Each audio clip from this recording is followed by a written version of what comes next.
Hi, welcome back guys. This is your sensei, back with another fanfiction. This is the first part of What If Naruto Becomes Dragon Slayer? Now before starting, please give this video a like and subscribe to the channel if you want more videos like this. Now let's get into the fanfic. On the night of October 10th, Konoha village faced a devastating tragedy. The Nine-Tails fox suddenly attacked the village, catching everyone unaware and unprepared. Many ninjas lost their lives, and significant property was damaged as the beast rampaged through the village. High-ranking ninjas struggled to contain the creature, but their efforts were in vain. Third Hokage, where is Minato, Jiraiya? Jiraiya, he might be on his way here, sensei. Suddenly, a flash of yellow appeared behind them. They turned to see Minato, the fourth Hokage, teleporting into the scene, accompanied by his wife, Kushina, and their 3 newborn children, 2 boys and a girl. The boys had blonde hair and looked identical, but one bore whisker marks on his cheeks, a reminder of Kushina's past as the Jinchuriki of the Nine-Tails. Minato, I am here, sensei. Third Hokage, but why did you bring your children here? It's dangerous. Minato, these children are our only way to stop the Nine-Tails. Both the third Hokage and Jiraiya understood the gravity of his words. Kushina, Minato, please reconsider. Let me sacrifice myself. I can take the Nine-Tails with me. Minato, Kushina, we have 3 newborns now. I can't let them grow up without their mother. This is the only way. Please understand. Third Hokage, as much as I hate to say this, Minato is right. Kushina sadly nodded, accepting their decision. Minato, we don't have much time. Let's go. Everyone nodded and dashed toward the Nine-Tails. When the shinobi saw the 4th Hokage arrive on the battlefield, they cheered. Minato, everyone, clear this area. We will handle this. Go protect those who can't protect themselves. The shinobi obeyed his orders and moved out. Minato, okay, everyone be ready. Summoning jutsu. A giant toad landed on the Nine-Tails, attempting to subdue it. Gamabunta, what's going on, Minato? Why am I sitting on the Nine-Tails? Minato, just hold on. The Nine-Tails roared and threw the giant toad aside, preparing to attack. Minato, Kushina. Kushina understood his intent and activated her bloodline chakra chains, binding the Nine-Tails in place. Kushina, hurry. I can't hold him much longer. Minato, Gamabunta, help Kushina keep the Nine-Tails restrained. He placed his children on the ground. Third Hokage, how do you plan to seal the Nine-Tails in them, Minato? Minato began performing hand seals. Kushina, Minato, don't. I can't lose you. Minato looked at her sadly. Minato, I'm sorry, Kushina. This is the only way. Minato, the dead demon consuming seal. He summoned Shinigami. Shinigami, why have you summoned me, mortal? Before Minato could respond, the third Hokage stepped forward. Third Hokage, sorry Minato. You still have a family to care for. Let this old man handle the sealing. I've lived my life and wish to reunite with my wife. Minato, please, Hiruzen. This is my responsibility as Hokage. Third Hokage smiled warmly. Third Hokage, you also have a responsibility as a father now. Let me do this. Realizing the wisdom in his mentor's words, Minato relented. Minato, thank you, Hiruzen. For everything. Hiruzen, how do you want to proceed with the sealing? Minato, divide the Nine-Tails into 3 parts, Yang chakra in Menma, Yin chakra in Mito, and the soul of the Nine-Tails in Naruto. Hiruzen nodded and conveyed the plan to Shinigami. Hiruzen, Shinigami, seal the Nine-Tails Yang chakra in Menma, Yin chakra in Mito, and the soul in Naruto, in exchange for my soul. Shinigami regarded the children before agreeing. Shinigami, very well. This shall be done. As the sealing was completed, Shinigami took the third Hokage's soul. In his final moments, Hiruzen looked at Minato. Third Hokage, Minato, please take care of your children and let them be seen as heroes. Minato, I will. Third Hokage, goodbye, Minato. Minato, goodbye, Hiruzen Sarutobi. Tears filled Minato's eyes as he watched his mentor's lifeless body fall. Jiraiya took Hiruzen's body while Minato and Kushina gathered their children.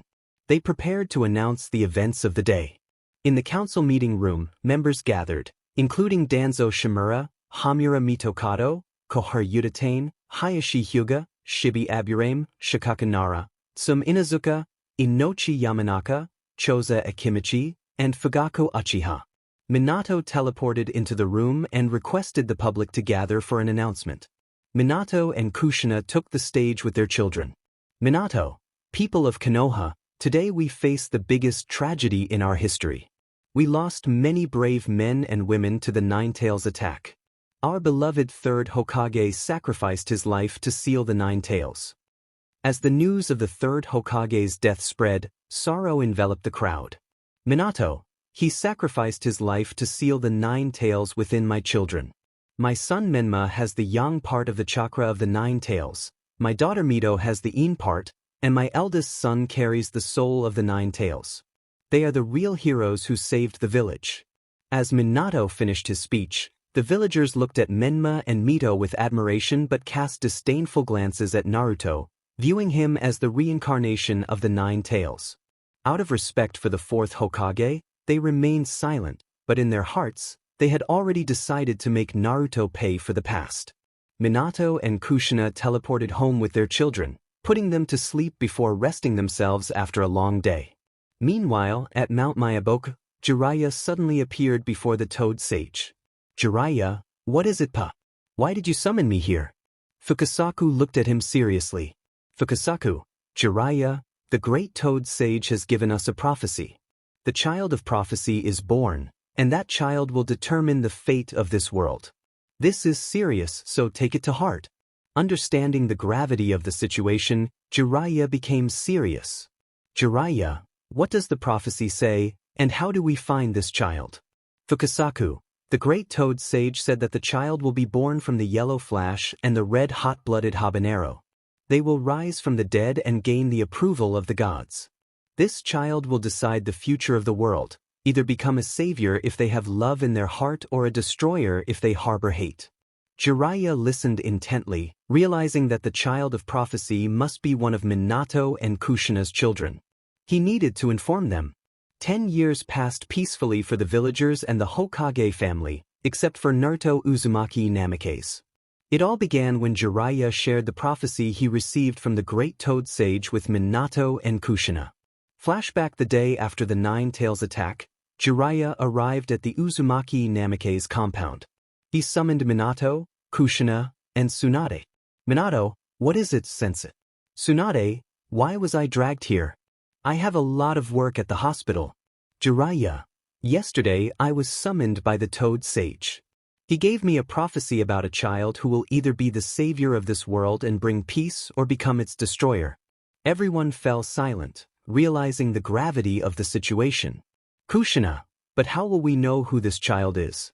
Jiraiya, the Toad Sage said the child will be born from the yellow flash and the red hot-blooded habanero. They will rise from the dead and gain the approval of the gods. This child will decide the future of the world, either become a savior if they have love in their heart or a destroyer if they have hate. Minato and Kushina felt pride, believing the child of prophecy was one of their own. Jiraiya continued, I think the child of prophecy is either Menma or Mito. Minato, what about Naruto? Jiraiya, Menma and Mito have the chakra of the Nine Tails, while Naruto only has its soul. No matter how talented Naruto may be, he cannot match the power of the Nine Tails. Even we could only seal the Nine Tails by combining our strength, and both Menma and Mito possess that power. Kushina felt anger at Jiraiya's words about her son but had to accept his reasoning. Minato, so what do you suggest, sensei? Jiraiya, first, we must give them a life full of love so they won't fall into darkness. Second, we should begin their training early to help them control the Nine Tails chakra. Tsunade, what about Naruto? Are you saying we just leave him alone? Jiraiya, no, we will train him when he is older and attends the academy. But Menma and Mito are our priorities. Everyone accepted his proposal, unaware that they were about to make Naruto's life very difficult. Flashback ends after that. The whole family began to neglect Naruto.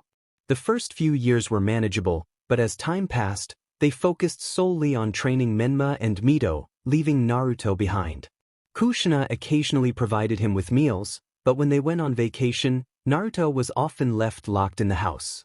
His suggestions were consistently overruled by Menma and Mito. Though still young, Naruto sensed that his parents favored his siblings over him. He even tried to gain their attention by asking for training. Flashback during dinner, Naruto approached his parents. Minato and Kushina recognized that he wanted something. Minato, what is it, Naruto? Naruto, can you train me alongside Menma and Mito? Minato and Kushina exchanged frustrated glances, having explained many times why he couldn't train with his siblings. Minato, no, Naruto. Your siblings are special, they need more attention than you. Stop being selfish. I will train you when you get into the academy. Naruto pleaded, at least leave the shadow clone to train me. Kushina had reached her limit. Enough already, Naruto. Don't disturb your dad. Go to your room. But, Naruto started, but Kushina interrupted him with a firm slap. Go to your room. Crying, Naruto retreated to his room while his siblings stifled their laughter. Minato remarked, you went too far, Kushina. Yeah, but he needs to understand and stop being selfish, Kushina replied. You're right, Minato agreed. But seriously, how did he turn out like this? After that night, Naruto stopped asking for anything from his parents. Outside, he faced angry glares from the villagers. At night, they would chase him, beating him until they were satisfied. He couldn't understand why they treated him this way, and whenever he told his parents about the harassment, they dismissed him as a liar. Kushina would send him to his room without dinner. When he started the academy, his parents still hadn't deemed it the right time to begin his training, leaving him far behind his classmates. The worst part was that the other kids began to bully him, pulling pranks and framing him for misdeeds. The leaders of the bullies were Menma, Mito, Sasuke, and Satsuki, and the villagers believed their stories over his. After numerous complaints from the villagers, Minato sent Naruto to a detention facility without even hearing his side of the story. This became a regular occurrence. Minato and Kushina often told him to be more like his siblings, viewing him as nothing more than an attention-seeking brat. No one, not even his godparents or relatives, ever took his side. Every birthday, while his siblings received countless gifts, he received none. Now, on his birthday, he was running from an angry mob. The villagers had a tradition of hunting him down on this day, and today was no exception. Don't let that brat get away, one villager shouted. Let's get rid of that fox as repayment for what he did to our families. Another added, I didn't do anything. Why are you beating me? Naruto shouted as he ran, eventually entering the forest of the dead, where the villagers hesitated to follow. What do we do now? One villager asked. A shinobi stepped forward. Don't worry, we're 5 Chunin and 2 Jonin. We'll handle this. You all go and rest. Thank you, Mizuki, the villagers replied before leaving. Mizuki turned to his comrades. Let's go. We have a demon to slay. They quickly found Naruto, who had no chance of outrunning trained shinobi. When they captured him, they tied him to a tree and forced him to endure their torture. They used him as a target for their jutsu, throwing shuriken and kunai at him. Mizuki even inflicted a severe wound, leaving Naruto in agony. After nearly 5 hours of torment, they left him to die slowly, having burned him and used water jutsu to extinguish the flames. As his consciousness faded, Naruto thought, so this is my end. What did I do to deserve this? At least now I can find some peace. Naruto Uzumaki Namikaze finally succumbed to his suffering. At the Uzumaki Namikaze compound, the bodies of Menma and Mito began to glow, though they were unaware of what was happening. Naruto slowly opened his eyes, feeling a sense of comfort for the first time in his life. Am I dead? Did I go to heaven? He wondered.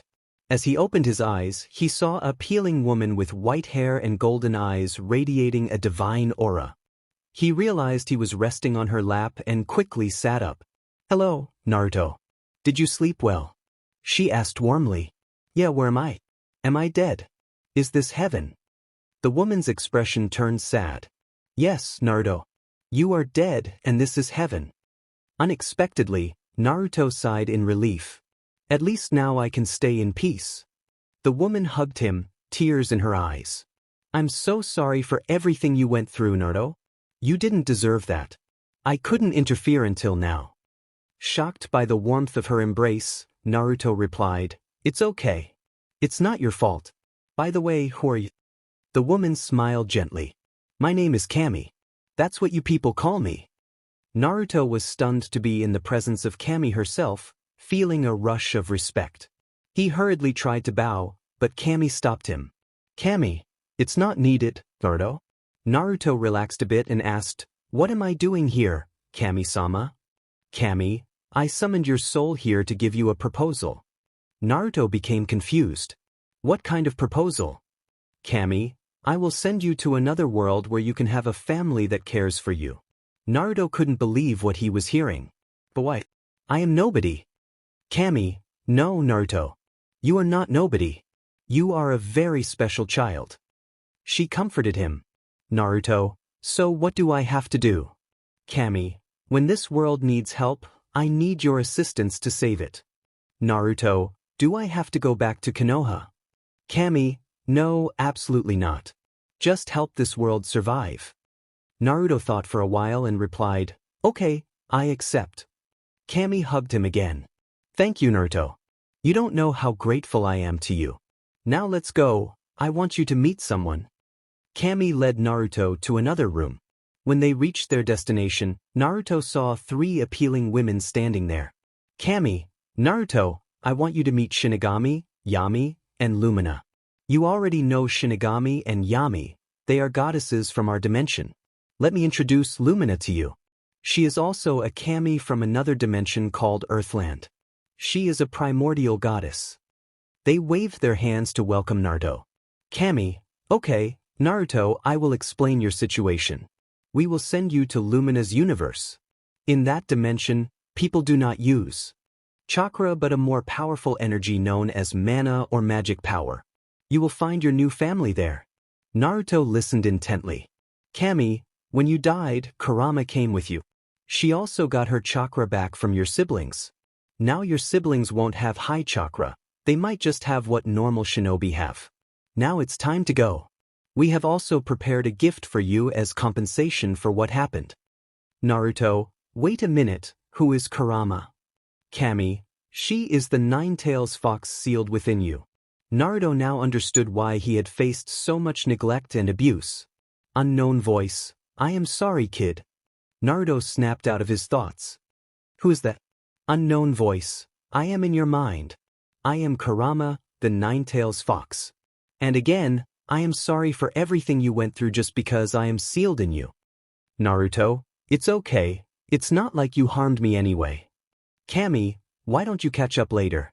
Now it's time for our gifts. First, Shinigami came forward and gave him her blessings. Shinigami, hello, Naruto. I am Shinigami. From my blessings, you will gain darkness and Ein attributes. I will also give you knowledge of every jutsu that exists in the world. And I am sorry for everything you went through.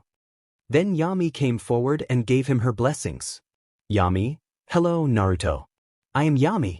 From my blessings, you will gain attributes of every element and sub-element. You will also receive the combined powers of Sharingan, Rinnegan, and Tenseigan. Then Kami came to give him her blessings. Kami, from my blessings, you will gain light attributes, and your chakra reservoir will be as high as a 3-tailed beast without Kurama's chakra. I will also boost your mind and body so that you will learn everything faster and your body will become much more durable. Finally, Lumina came forward and gave him her blessings. Lumina, hello, Naruto-kun. From my blessings, your entire chakra will transform into mana. You might notice that you have less energy than before, but after enough training, it will fill up again and become more powerful. You will also be able to use your jutsu with mana without hand seals. I will teach you how to do that. Kurama, you also receive these blessings, so now you are purely made of mana, not chakra anymore. You will lose 4 of your tails, but they will return after sufficient training. When they come back, you will be more powerful than the Jubi itself.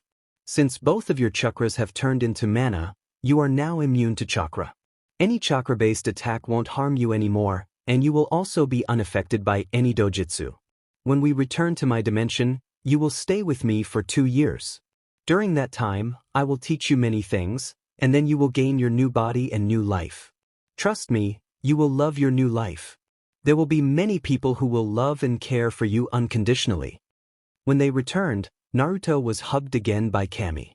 Kami, be safe, live your life fully, and make lots of friends who care for you. And Kurama, I also release you from your seal. Please help Naruto guide him on his journey. Shinigami, yeah, just remember, we are always there for you. Kami and Yami both nodded at him, showing their approval. Naruto, and how will I know when you need my help? Kami, don't worry, we will inform Lumina when the time is right and she will bring you here. When you are here, you will be in your current appearance, and when you are in another dimension, you will have your new appearance. Naruto nodded at her. Lumina, let's go. It's time. Both Lumina and Naruto vanished from there. Yami, he will be very strong when he returns. Kami, yeah. Lumina and Naruto arrived in Earthland. Lumina saw Naruto in her palace. Naruto, for the next 3 months, you will be staying here. During this time, I will teach you about god-slaying magic. You have an affinity for every element, so I will instruct you in god-slaying magic for each of them. Now go and get ready. We will start your training. Naruto nodded and went into the palace. After a while, he returned. Okay, Naruto, let's get started, Lumina said. The first thing I will teach you is clone magic. This is similar to your shadow clone jutsu but different and more effective. When you create one clone, that clone will have the same strength as you. If you create 2 clones, each will have half your strength. Likewise, if you make hundreds of clones, each will have 1/100 of your strength, but they will share your durability. When the clones merge with you, you will receive not only their memories but also their physical experiences. Now let's begin. Lumina taught Naruto clone magic. With his current mana reservoir, he could create only 150 clones, but with Kurama's help, he could make almost one. Lumina organized 10 groups, each with 100 clones, and created 10 clones of herself to accompany each group. The first group focused on physical training, where Lumina would teach Naruto every fighting style she knew. The second group practiced meditation to enhance his mana control and capacity while Lumina monitored them. The third group learned fire god-slaying magic, the fourth group learned water god-slaying magic, and so on, covering all elements over the next 2 months. Kami's blessings would help him learn faster, and by the end of the training, Naruto might open his second origin, allowing for even more training. Lumina planned to teach Naruto additional elements like wood, plant, storm, ice, light, dark, sand, smoke, steam, space, time, holy, healing, sound, gravity, poison, chaos, and crystal god-slaying magic within the next 2 months. After a month of training, Naruto easily mastered his first 8 elements. In the first 15 days, he created 100 clones for each element, making his 1 day of training equivalent to 100 days. In the last 15 days, he could make 2,000 clones, doubling his training efficiency. It was no surprise that he mastered his first 8 elements in just 1 month. As his training continued, both Naruto and Kurama's mana capacity grew rapidly. Kurama gained 2 more tails, leaving only 2 remaining. Lumina also shared information about Naruto's next life. His new name would be Natsu Dragneel, and he had perished in a dragon attack, leaving his brother alone. Grieving for him, his brother Ziruf Dragneel researched life and death to resurrect him. Remarkably, he succeeded but was cursed by Anxaram, becoming immortal and unable to feel happiness or strong emotions without endangering those around him. Despite this, Ziruf did not blame Naruto for his fate, even feeling responsible for turning him into a demon. If I had a brother like him, I wouldn't mind being a demon, Naruto thought, realizing how much better Ziruf was than his previous family. Currently, Naruto's new body was in an incubator. After 2 months, his soul would merge with Natsu's body. Hey, Lumina, Naruto said. If my soul merges with Natsu's, Doesn't that mean I'm stealing his body? Lumina laughed. No, Naruto. You reincarnated as Natsu. You died in the dragon attack and don't remember anything from that time. When your brother resurrected you, your soul revived, and Kami was able to locate you. We decided to train you until your brother successfully revives you in the next 2 months. Naruto understood. Can I ever lift the curse from my brother? Yes, you can. You need to reach the god force of healing god-slaying magic, which is challenging to learn. But don't worry, I will guide you, and with continued training, you will reach that level. Determined to help his brother, Naruto nodded. Now let's continue your training. With newfound motivation, Naruto was ready to start his journey. 2 months passed quickly, and now he was prepared. Lumina gave him a goodbye hug. Be safe, Naruto. Remember everything I taught you. Make lots of friends, enjoy your life to the fullest, eat healthy, get enough sleep, and find someone you can trust with all your heart. With these 2 months, Naruto's relationship with Lumina grew to the point where he considered her his mother, and Lumina viewed him as her son. Don't worry, Mom, I will take care of myself, Naruto said with a smile, comforting her. After a while, Naruto's body began to fade away, indicating that his time was up, and his brother had finally managed to revive him. He said goodbye to Lumina and vanished from his spot. Natsu opened his eyes and saw a giant dragon sitting in front of him. He was amazed by the dragon's size. Hello, boy. What are you doing in the forest? The dragon asked. Natsu was confused. I don't know. I just opened my eyes and found myself here, in front of you. Looks like you're lost, the dragon noted. Natsu nodded in agreement. Would you like to come with me? I am Igneel, by the way. Natsu looked at him and nodded with a smile. What's your name, hatchling? Igneel asked. I don't know. I don't remember my name. How about I give you my name? How about Natsu? Natsu dragged Neil. It means summer. I found you in summer. Natsu liked the name. Yes, I like that name. Okay, Natsu. Let's go to our home, Igneel said, and Natsu happily nodded. 6 months later, in these 6 months, Igneel taught Natsu how to read, write, and meditate. He didn't want to force a 5-year-old child into harsh training, so he took it slow.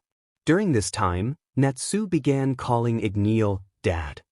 They bonded as father and son, and Natsu even shared stories about his past, including his encounter with the goddess.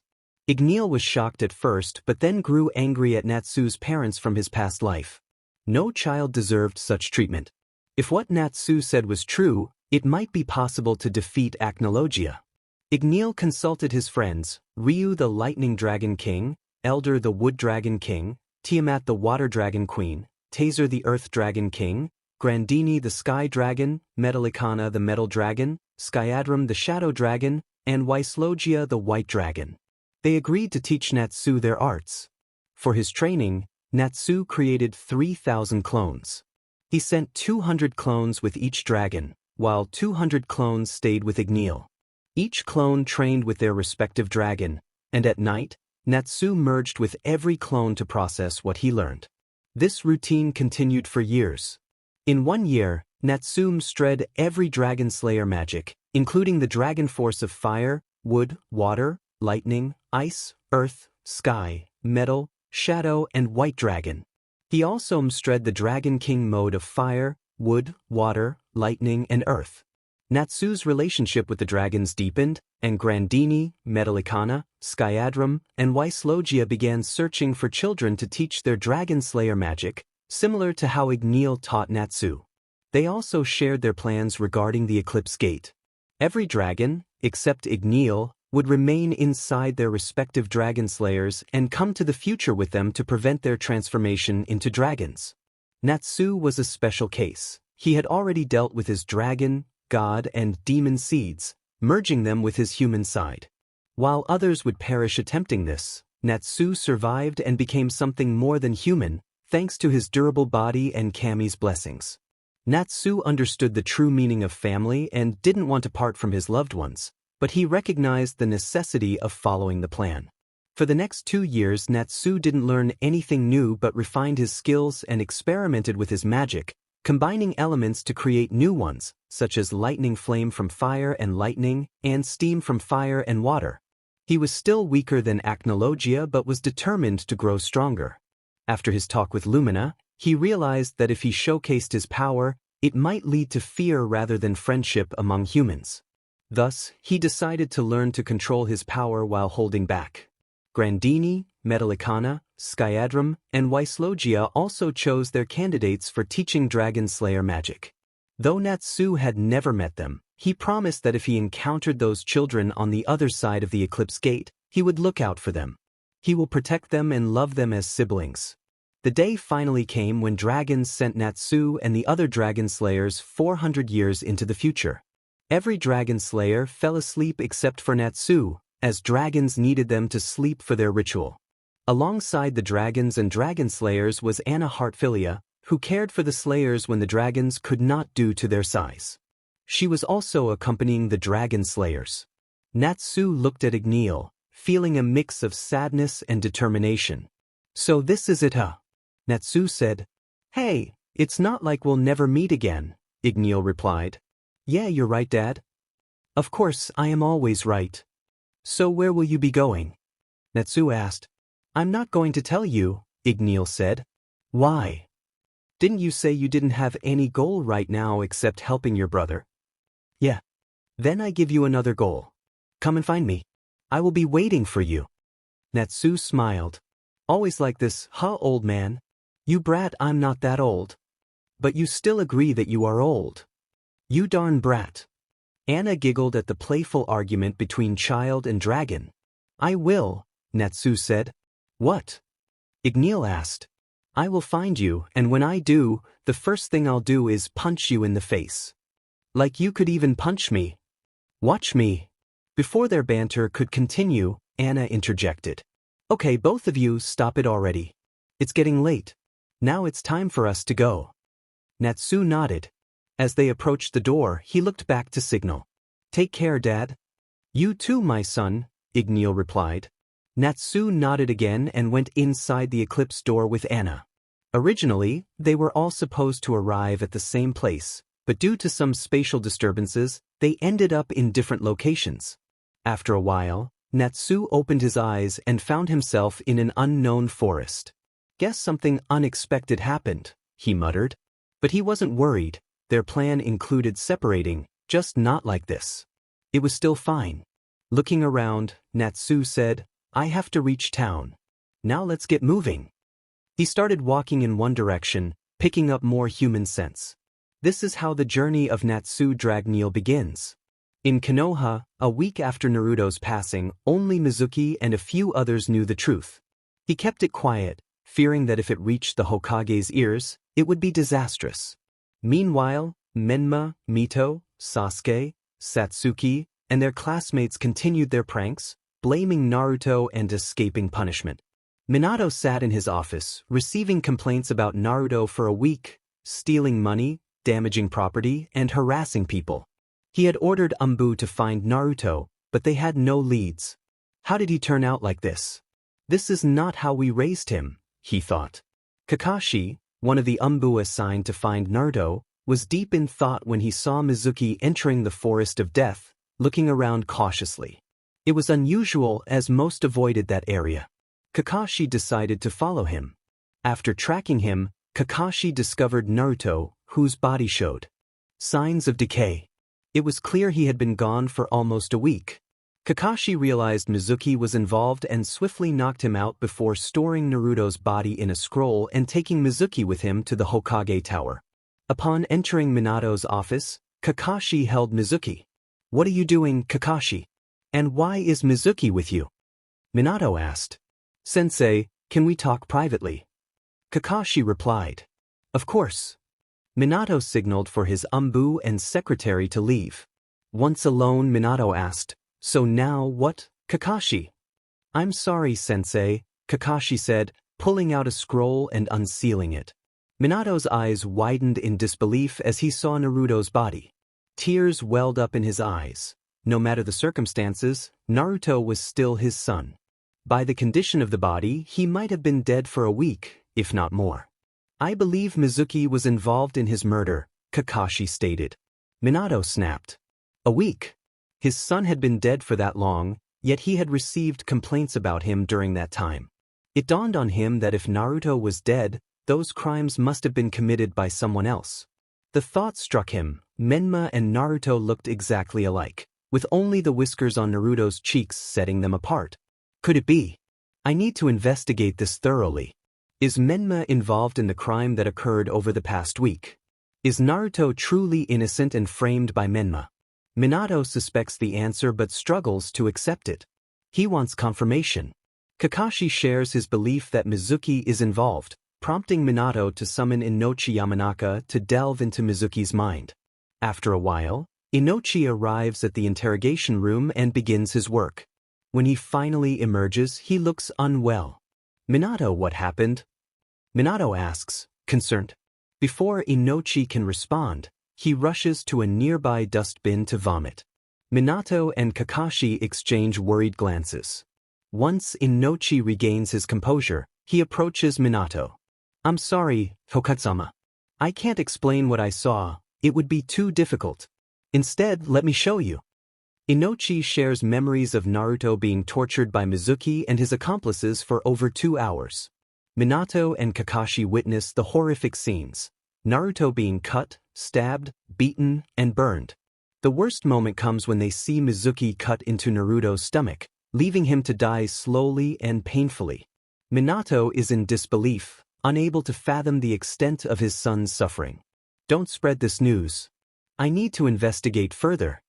He storms into the interrogation room and strikes Mizuki with a Rasengan.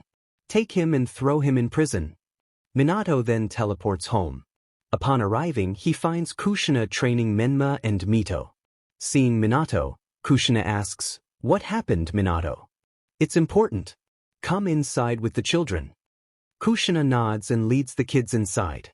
They sit on the sofa, and Minato's serious expression makes Menma and Mito nervous. "Today, I heard a complaint about a blonde boy stealing money from a clothing shop. Who did it?" Minato asks Menma. Kushina interjects, "It might be Naruto. How did he turn out like this?" She begins to say more, but Minato cuts her off. "Kushina, please stop. I'm asking Menma." "Dad, it must be Naruto," Menma replies. Unexpectedly, Minato slaps Menma hard, leaving his cheek red. Everyone is shocked. Kushina wants to speak but holds back. "Answer the question, Menma." Menma, stunned by the slap, realizes his father must know everything. He decides to confess the truth. Every prank he and his friends pulled, they blamed on Naruto. They bullied him at school. Kushina is horrified to learn that she punished Naruto for her children's actions. Menma and Mito realize they are in serious trouble. They thought Naruto had shown Minato the truth. Kushina begins to cry. "How could you do that to your brother? How can you be so cruel?" She says angrily to Menma and Mito. Both children are shocked to hear their mother call them cruel. They had always been treated like heroes in the village and had never faced such harsh words from her. This is the first time they truly understand how wrong they were to Naruto. He had always been there for them, cheering them up on bad days, but when it was their turn to support him, they bullied him instead. They had to make amends somehow. Kushina looks at Minato, who has collapsed onto the sofa, crying and holding his head. "Minato, we have to apologize to him. We need to make up for what we've done." "We can't. It's too late," Minato replies, tears streaming down his face. "Is he mad at us? I don't blame him for being angry. We deserve it, but we will make it right. We can start his training. He always wanted to train with us." Menma and Mito perk up at this, seeing a chance to make amends. "We can't. It's way too late for that," Minato says, still crying, unable to bring himself to say that Naruto is gone. "But did he leave the village?" Kushina asks, sensing something is wrong. Minato silently hands her a storage scroll containing Naruto's body. A sinking feeling washes over her as she takes it, fearing the worst. When she opens the scroll, Naruto's body falls to the floor. Kushina, Menma, and Mito's eyes widen in horror. They can't believe what they see. His body is covered in cuts, stab wounds, and burn marks. A large cut on his stomach has been sewn up by medics. They all begin to cry loudly. Kushina is at a loss for words, her son lying dead before her.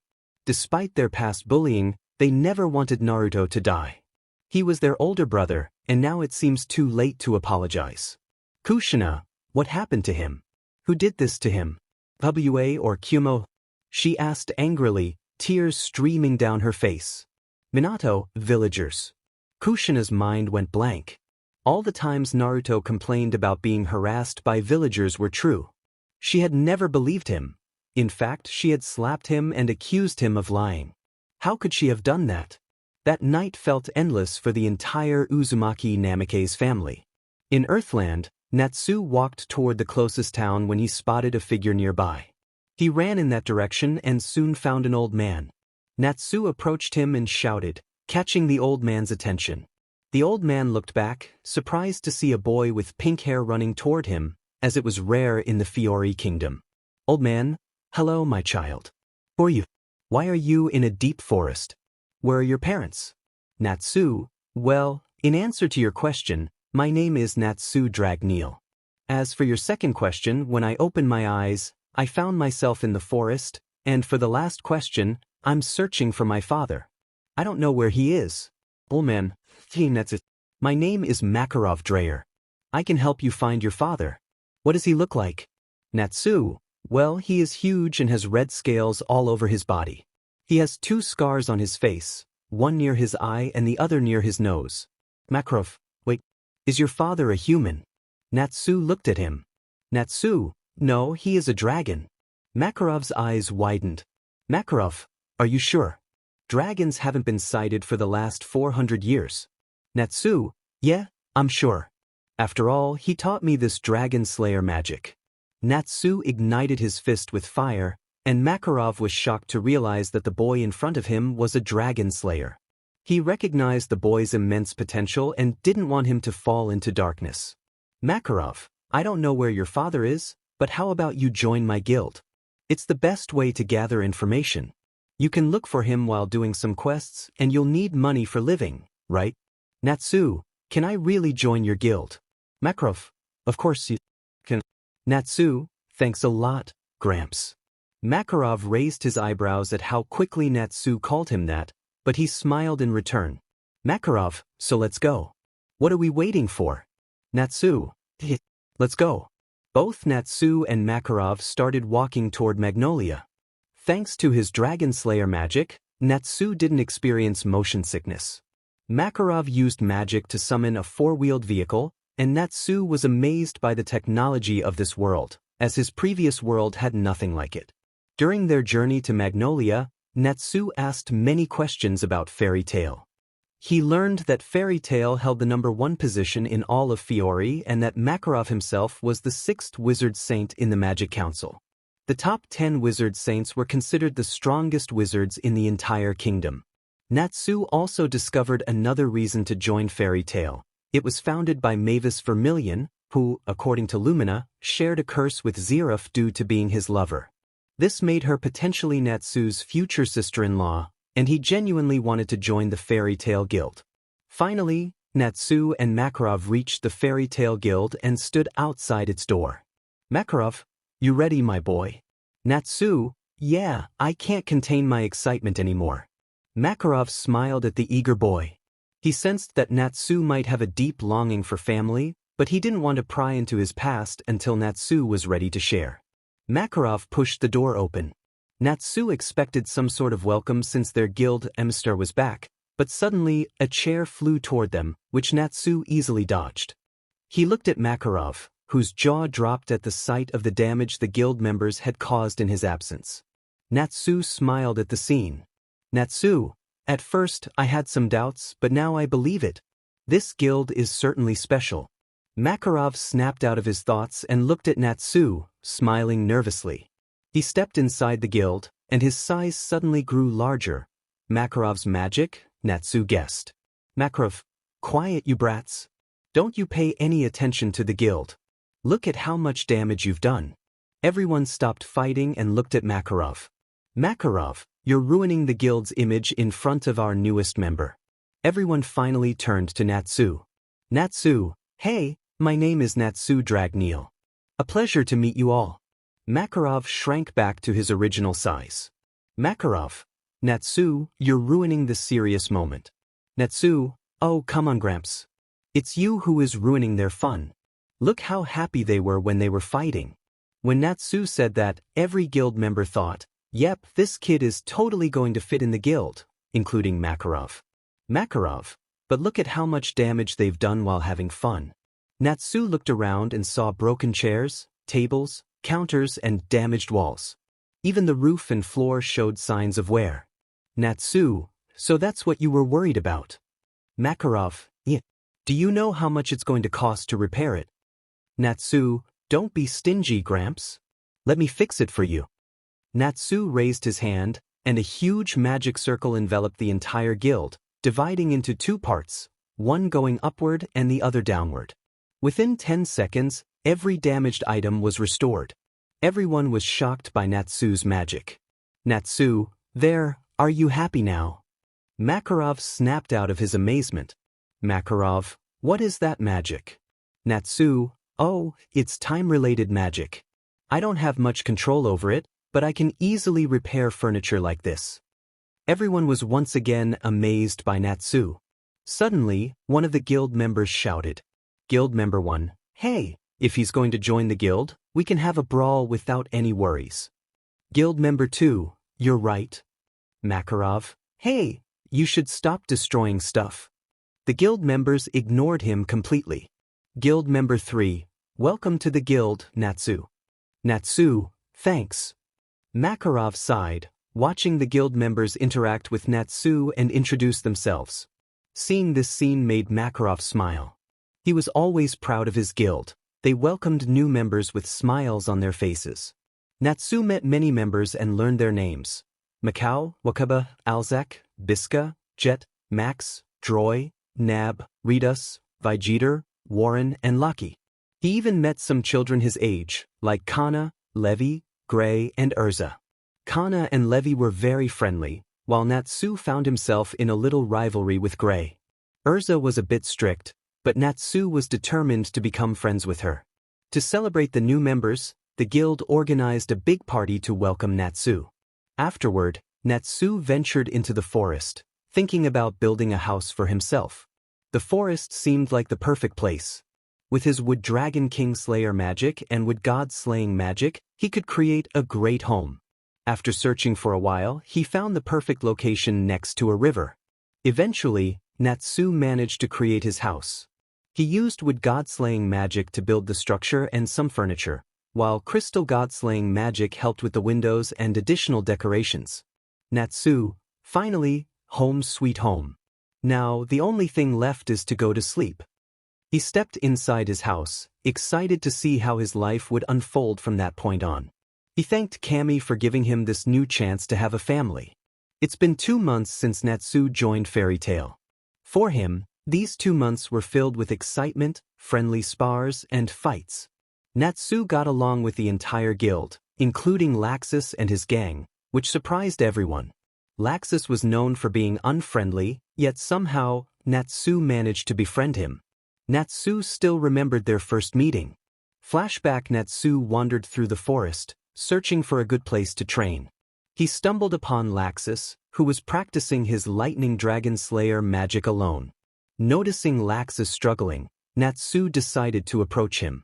Their conversation quickly escalated into a fight, which Natsu easily won. Natsu, you know, you're doing everything wrong. Laxus, confused, replied, what the hell are you talking about? Natsu, I'm talking about your magic, your Lightning Dragon Slayer magic. Laxus was surprised that Natsu could identify his magic just by watching him train. Laxus, what am I doing wrong? Natsu, everything. You're trying to use your magic effectively, but you haven't fully controlled your power. Once you do, your Dragon Slayer magic will be much more effective. Laxus seemed to understand what Natsu was saying. Natsu, let me give you an example. He gathered untamed magic power around his fist and shot it at a nearby tree. The tree was destroyed, but the surrounding area was also damaged. Laxus was shocked to see Natsu using lightning dragon slayer magic as well. Natsu, now, I'll use the same attack with controlled magic power. He covered his fist with lightning again, but this time, the energy was calmer. When he launched the attack at another tree, only the targeted tree was destroyed, leaving the surrounding area untouched.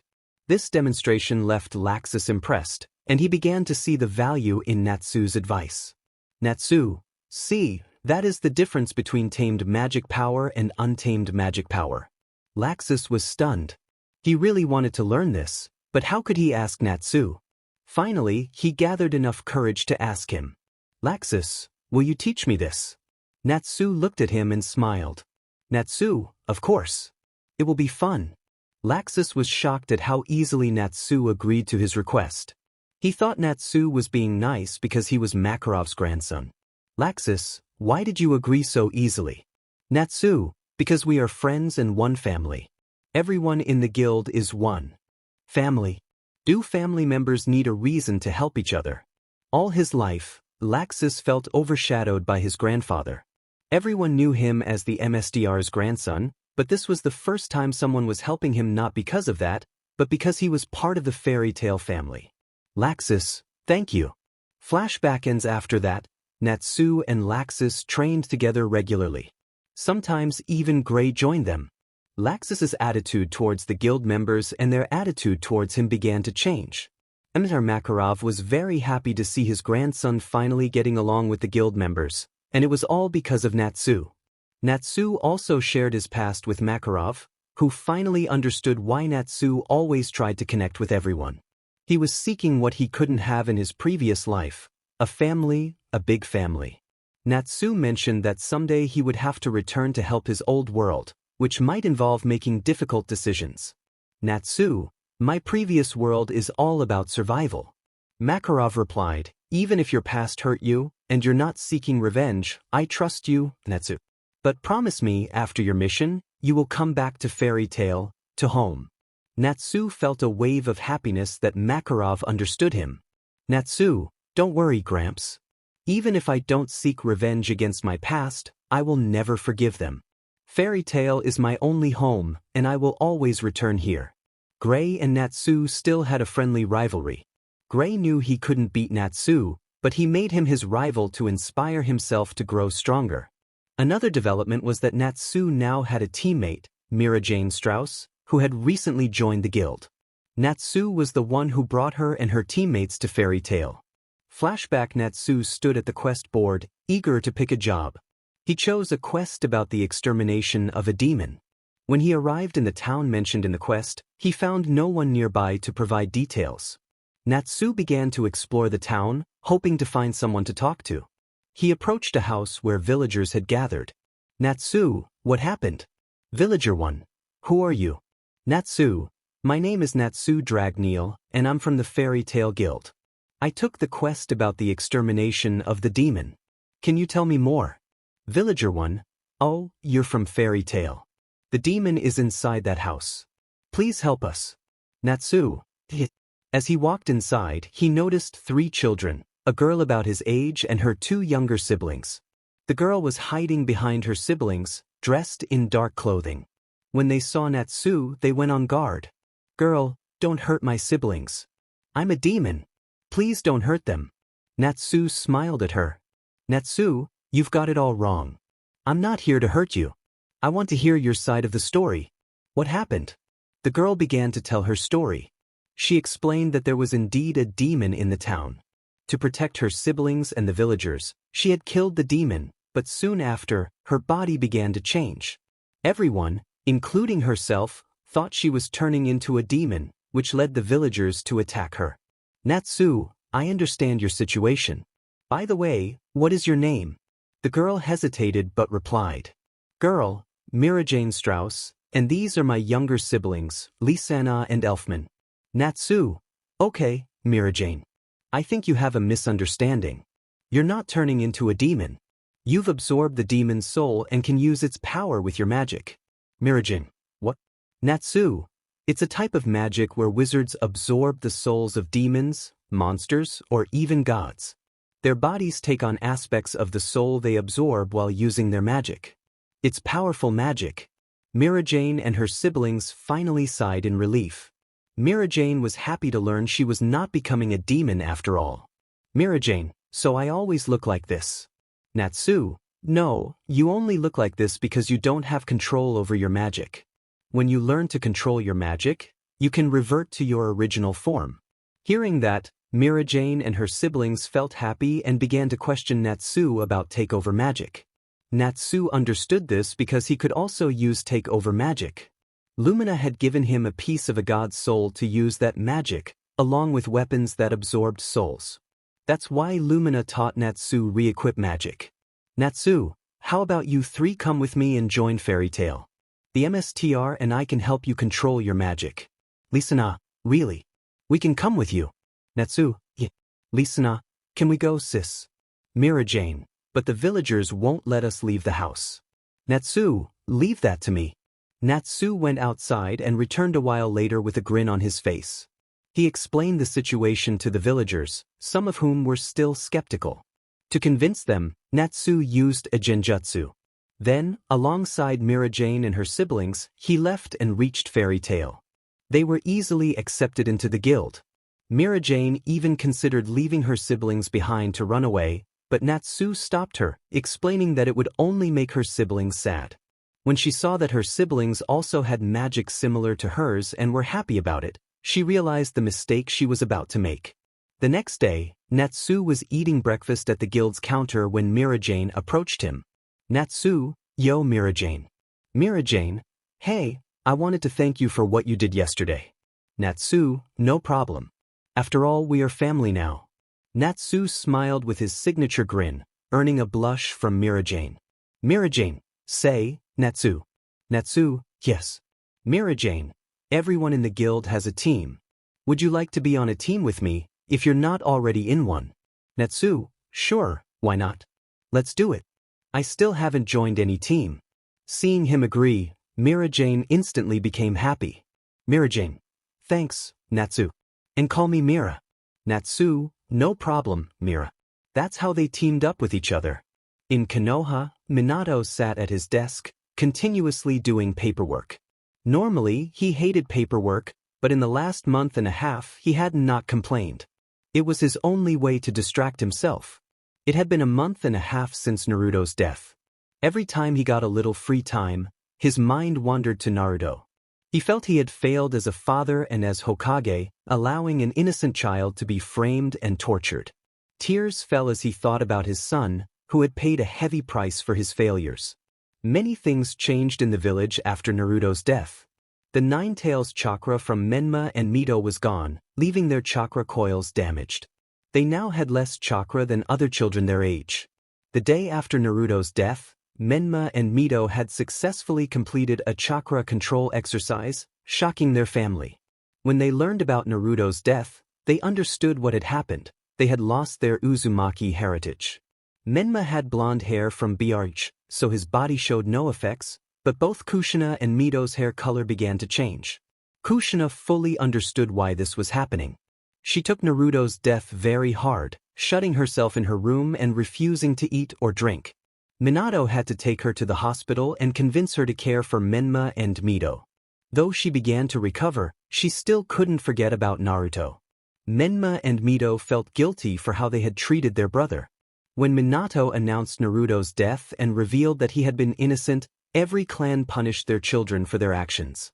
Menma and Mito accepted their punishment, believing they deserved it. The villagers felt guilty upon seeing their Hokage's disappointment, but it was too late for regrets.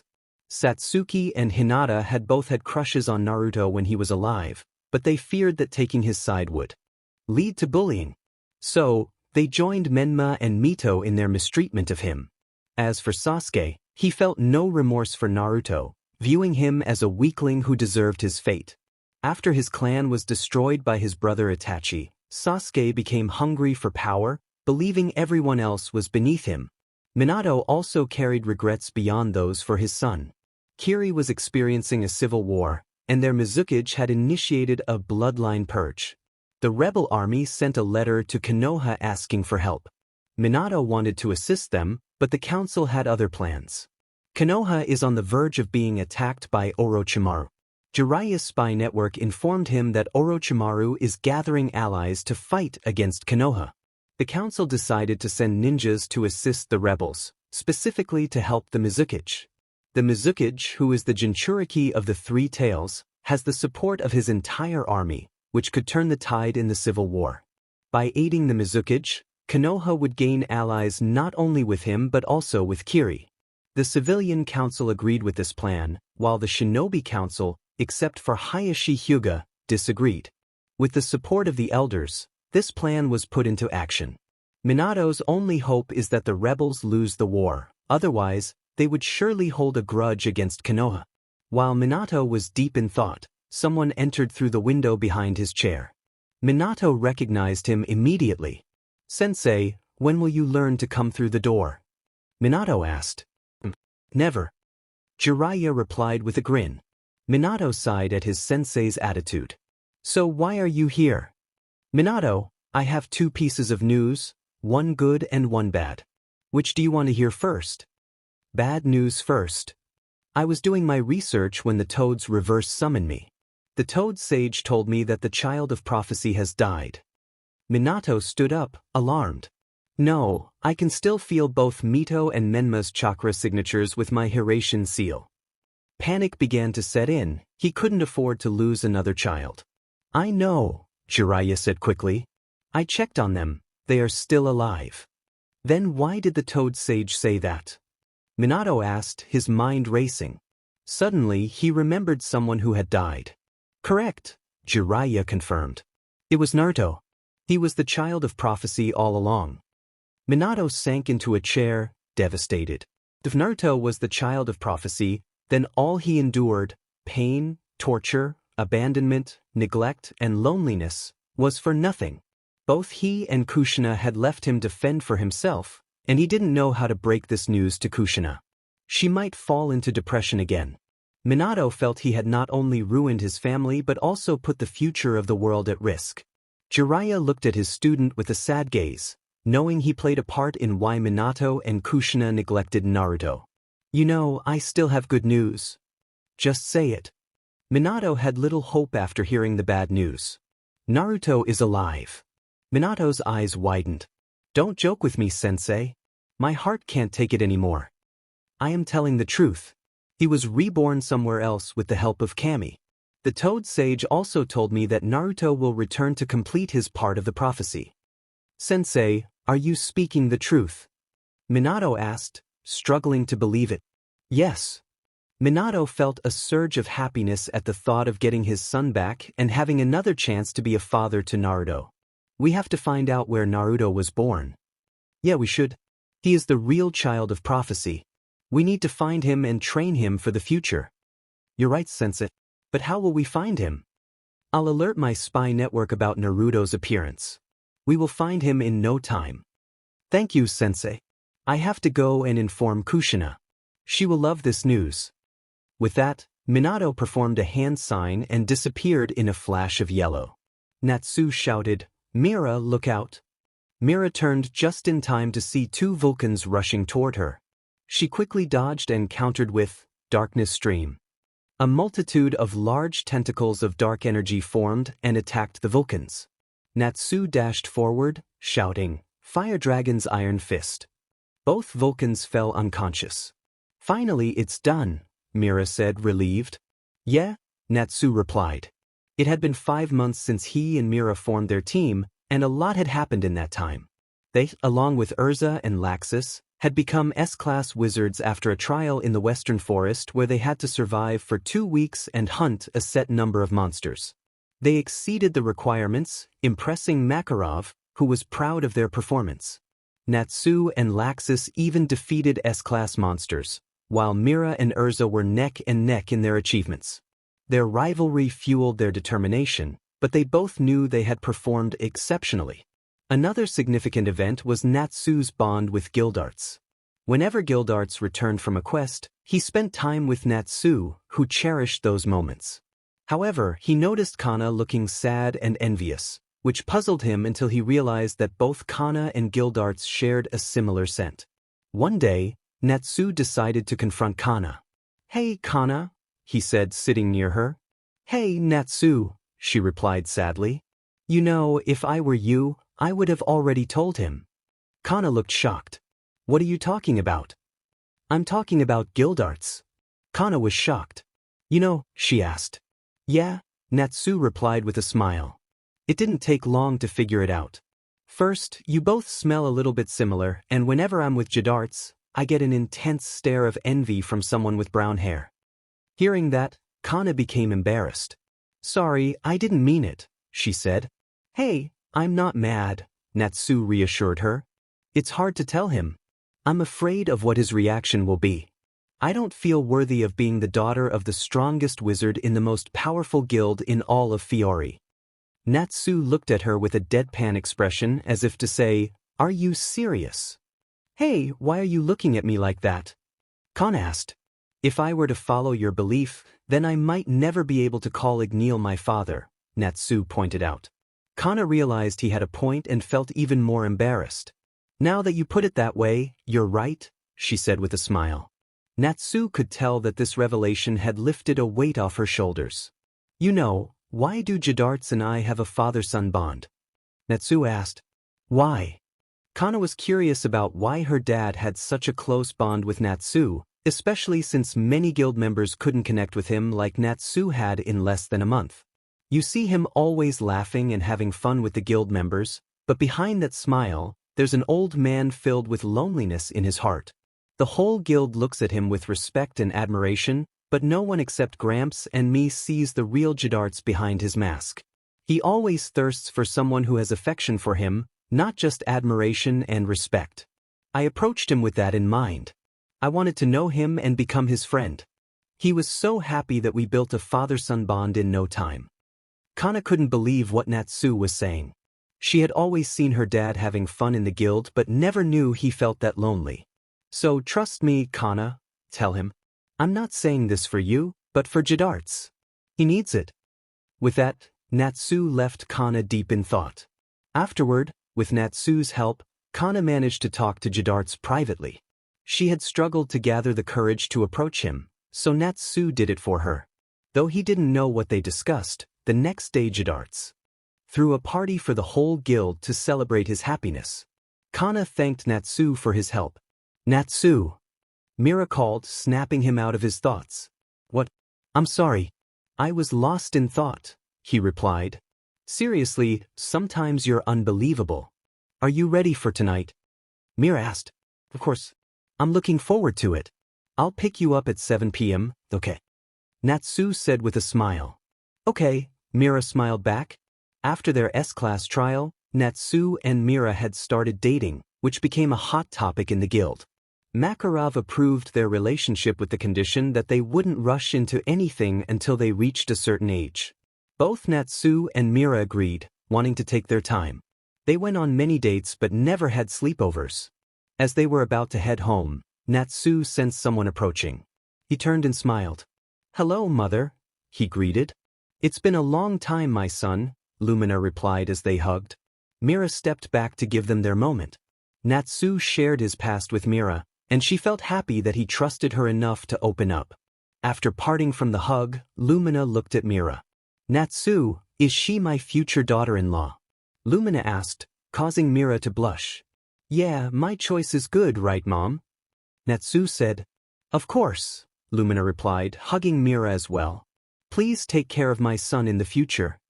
"Of course I will," Mira said, still blushing. "Natsu, if you hear that means..." Lumina began. "Yes." Natsu asked. "You have to go back to your previous world for 2 months, which is equal to 1 week here," Lumina said sadly.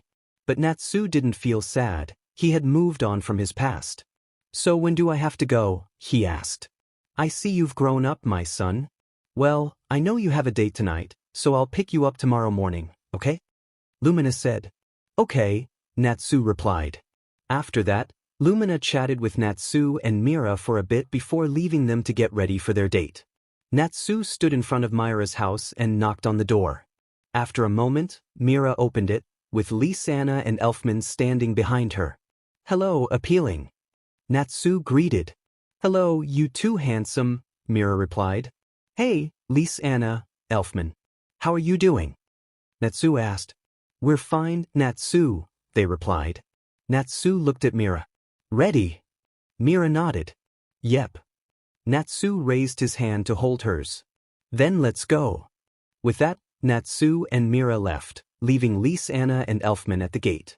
"Natsu, take care of our sister," they called as Natsu nodded. "So where are we going?" Mira asked. Natsu smiled at Mira.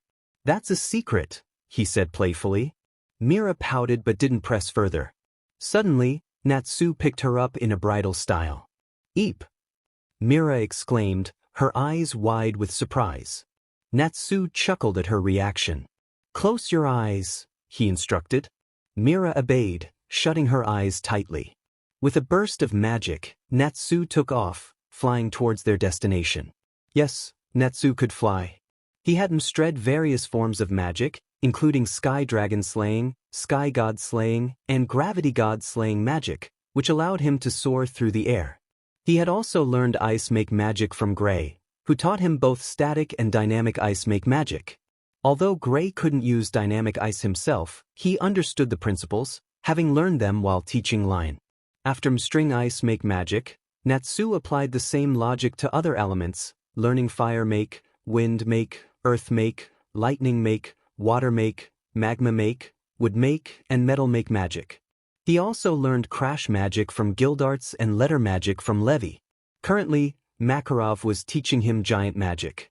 As they approached their destination, Natsu gently landed. "You can open your eyes now, Mira," he said. When she did, she gasped at the breathtaking scenery before her. The appealing forest was illuminated by the moonlight and filled with fireflies, creating a magical atmosphere.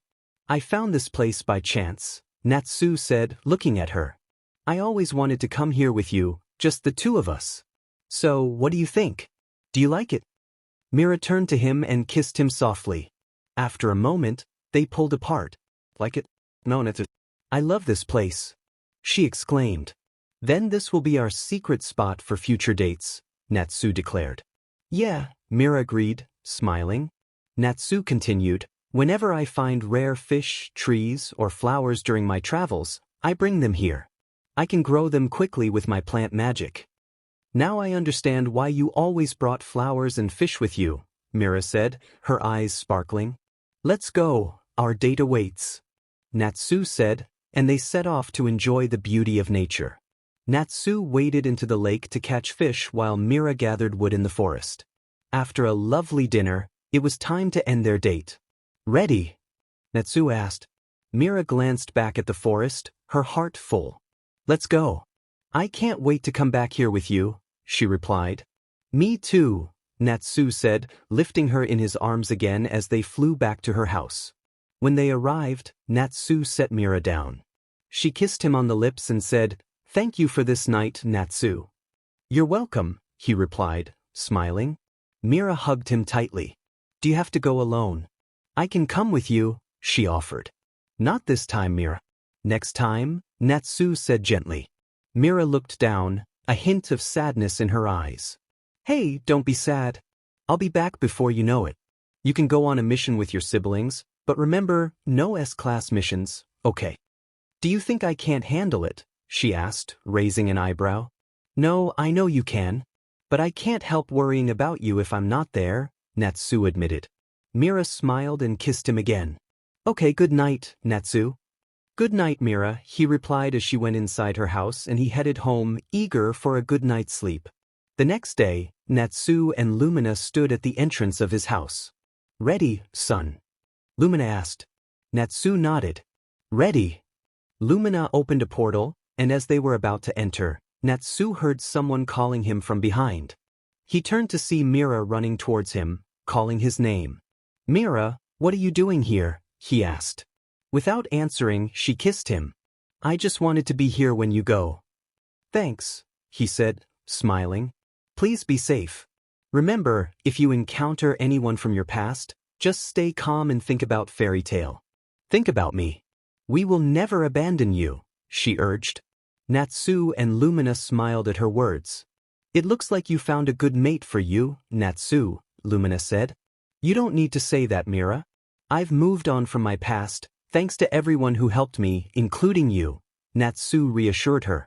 Even if I come across anyone from my past, I won't feel anything for them. No hate, and certainly not love. My past is just filled with bad memories.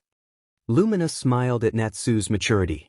Mira nodded and gave him another goodbye kiss before he and Lumina stepped into the portal.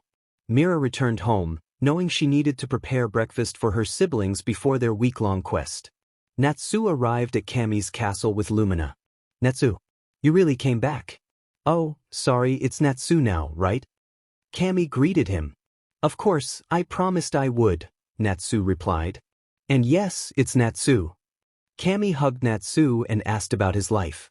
They spent some time catching up before getting to the main topic of Natsu's mission. Kiri was in the midst of a civil war, with their Mizukage going mad and initiating a bloodline purge, targeting anyone with special abilities. Those who opposed this tyranny had formed a rebel force. However, behind the scenes, the chaos was orchestrated by an organization known as Akitsuki.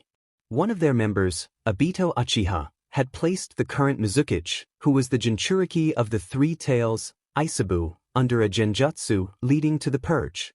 Natsu's mission was to assist the rebels in winning the war and, if possible, save Mizukage Yagura. Kami then mentioned that someone wanted to meet Natsu. She signaled to someone, and a appealing woman appeared. Hello, Natsu. I've heard a lot about you from Kami and Lumina, she said. Good things, I hope, Natsu replied. Of course. Allow me to introduce myself. My name is Arceus, the goddess of Pokemon.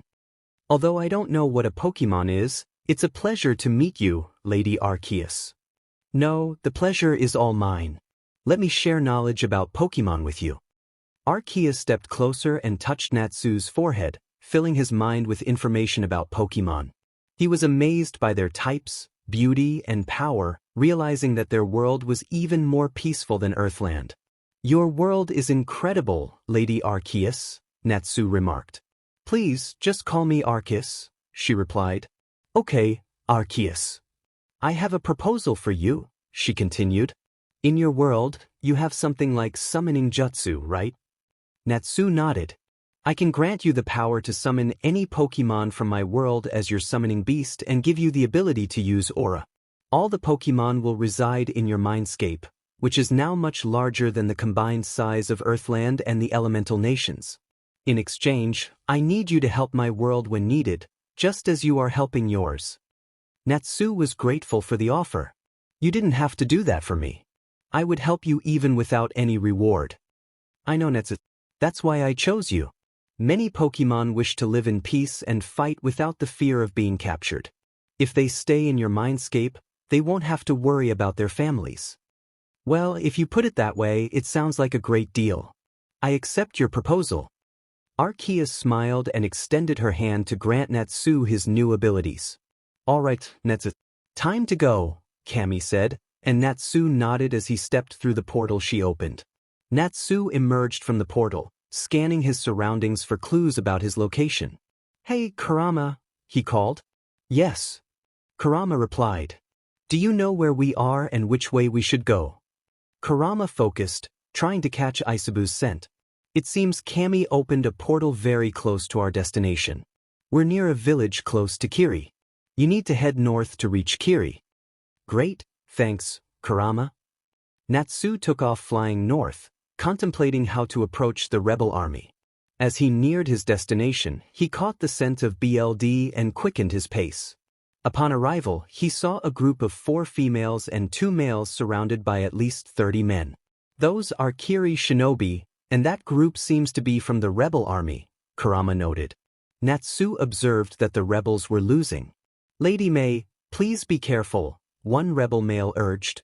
I know, Ao, May replied. The Kiri Shinobi taunted, we finally got that redhead. Yeah, when we capture her, I'll have a lot of fun, another said. Do you think you can escape from us? It's over, be quiet and let us enjoy ourselves, one of the Kiri Shinobi sneered, making May visibly uncomfortable. Natsu couldn't stand their insults any longer. He jumped in just as one Kiri shinobi lunged at Mei, delivering a powerful kick that sent him crashing into the trees. Everyone looked at the newcomer. He was a lean, muscular young man of average height with blonde hair and 3 whisker marks on each cheek. He wore an open-collared, one-sleeved long overcoat that was tucked in and zipped, with a faux leather brown armband on his left arm, leaving a strange tattoo exposed on his right arm. His outfit included white knee-length trousers with black ribbon ties, a thick black wristband on his left wrist, black open-toed sandals, and a scale-pattern scarf. The sight of him made all the available females blush, including Mei herself. Natsu spoke up, addressing the Kiri shinobis. "Hey, didn't your parents teach you anything? First, you rudely insult ladies here, and then you gang up on just 6 people. Don't you have a little bit of honor?" The Kiri shinobis were silent. "Yeah, who am I kidding? If you had any honor, you wouldn't be doing this," Natsu continued. Mei stepped forward. "Thank you, young man, for saving us. My name is Mei Terumi. But you don't have to put yourself in danger." Natsu replied, "No problem. My name is Natsu Dragneel, and don't worry about me being in danger. Trust me, they are not a threat to me at all." One of the Kiri shinobis sneered, "Who are you? Kids like you don't belong on the battlefield. Just go home." The laughter from the other shinobis faded as the temperature around them began to rise. Water on the ground started to boil, and everyone turned to see Natsu emitting smoke from his body, his eyes filled with anger. Suddenly, Natsu was surrounded by crimson flames, shocking everyone as he remained unharmed by the heat. "Looks like your parents didn't teach you anything. Don't worry, I will teach you," he said angrily.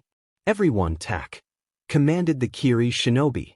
They charged at Natsu with kunai in hand. Natsu gathered flames around both hands and shouted, "Fire Dragon's Iron Fist." He punched one of the Kiri shinobis, and the flames spread, hitting others.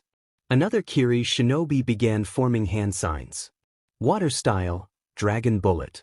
A water dragon launched towards Natsu, but he stood his ground, wanting to test his theory about his immunity to chakra. The water dragon collided with him, and the rebels watched in concern. "That's what you get for sticking your nose in someone else's business," the Kiri shinobi taunted. Natsu replied, "Is that so? You call that a water dragon? It's an insult to real water dragons." He stood unharmed, not a scratch on him. How can you be fine?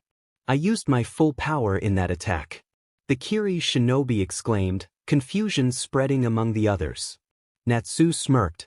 "Guess your power isn't strong enough to hurt me. But now, I'm going to finish this." He concentrated his flames again. Dragon Slayer's secret arts. The flames in his hands intensified, and the Kiri shinobis braced themselves. Exploding flame blades.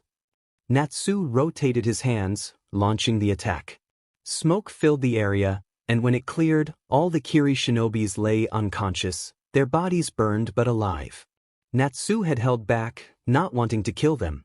"Man, did I overdo it again? I held back a lot, and still this happened. Guess I have to adjust my power around these guys now." Mei and her group stared at Natsu in shock. They thought that was not his full power. That attack was nearly comparable to S-class jutsu. If he used his full power, how much stronger would he be? They shivered at the thought.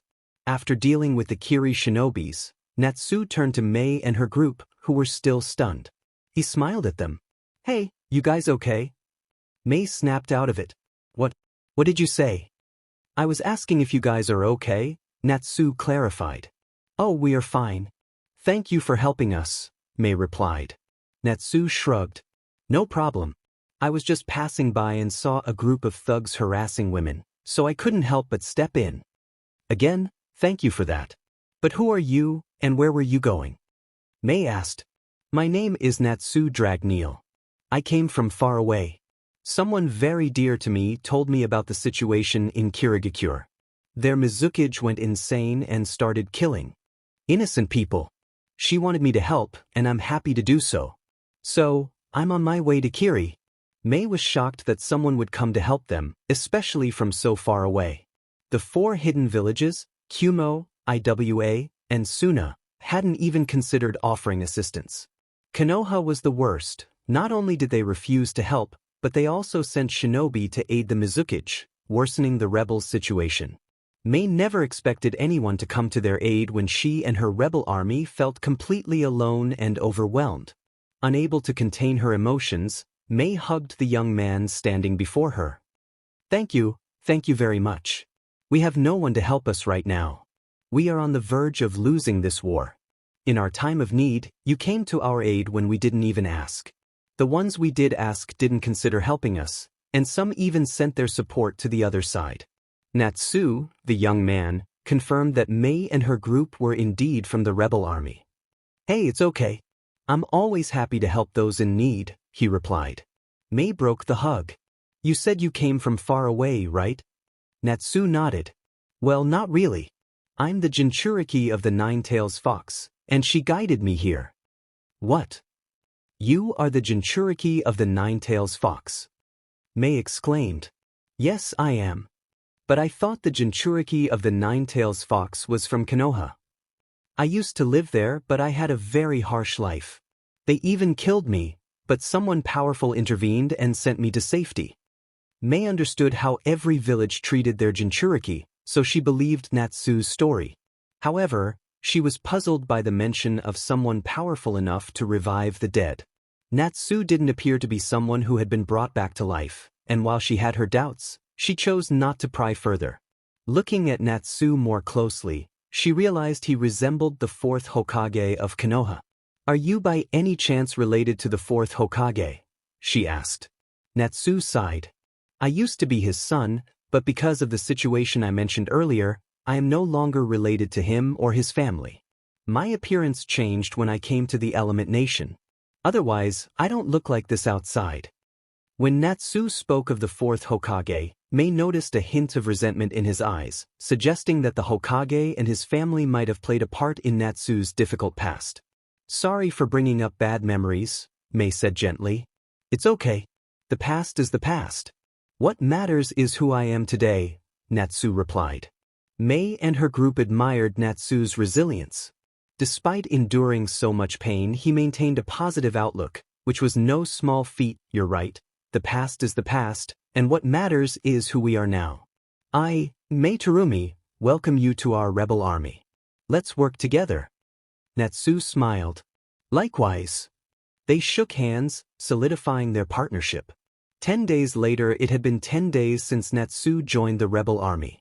Their first task was to investigate every shinobi not from Kirigakure who was aiding the Mizukage. Fortunately, only Konoha's shinobi were on the list, so they eliminated them first to prevent any messages about Kirigakure's situation from reaching Konoha. They also dealt with outsiders investigating the situation, aiming to isolate Kirigakure from the outside world and focus solely on the Mizukage and his forces. With Natsu's help, this task became much easier. The rebel army discovered that Natsu was incredibly strong, far stronger than the entire rebel army combined. His presence turned the tide for them. They were no longer on the losing side but could now fight on equal footing. In the following days, the rebel army began to attack the main forces of Kirigakure. Thanks to several successful missions, many bloodline users joined their ranks. Mei often sent Natsu on the most challenging missions while dividing the others into 3 groups for tasks suited to their abilities. Natsu never failed, earning the moniker Dragon God among the rebel army and Kiri shinobi. Mizukage grew increasingly frustrated as he watched everything slip from his grasp. What had once seemed like an easy victory was now turning into a struggle. Mei discovered that Natsu could use nearly every element, and she often wondered just how powerful he was, as he never seemed to exert himself fully. Each time he returned from a mission, he appeared as if he had simply gone out for a stroll, showing no signs of fatigue. As the Jinchuriki of the Nine-Tails Fox, Natsu was a crucial asset for Mei against Yagura and the Three Tails. Currently, the rebel army was on the winning side, and they were 80% certain they would win the war. They planned to make their move on the Mizukage within the next 2 days. Mei gathered the entire rebel army and delivered a motivational speech. Natsu stood beside her, and the members of the rebel army admired him greatly, often showing him more respect than they did Mei Terumi. She understood their admiration and didn't mind it, but she never expected that within just a month of joining them, they would be on the verge of winning the war. During this time, Mei developed feelings for Naruto and even proposed to him. However, Natsu had a girlfriend, and they had promised each other to marry when they reached the appropriate age.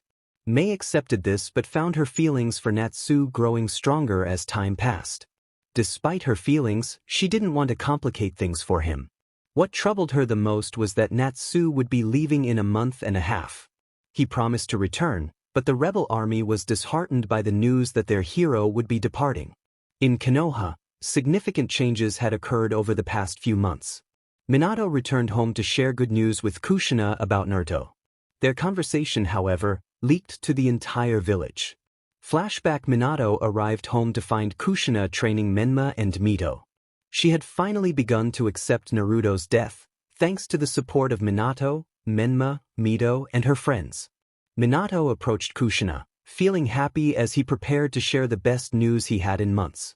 "Minato, you look happy. What's going on?" Kushina asked, raising her eyebrows in curiosity. "I have great news.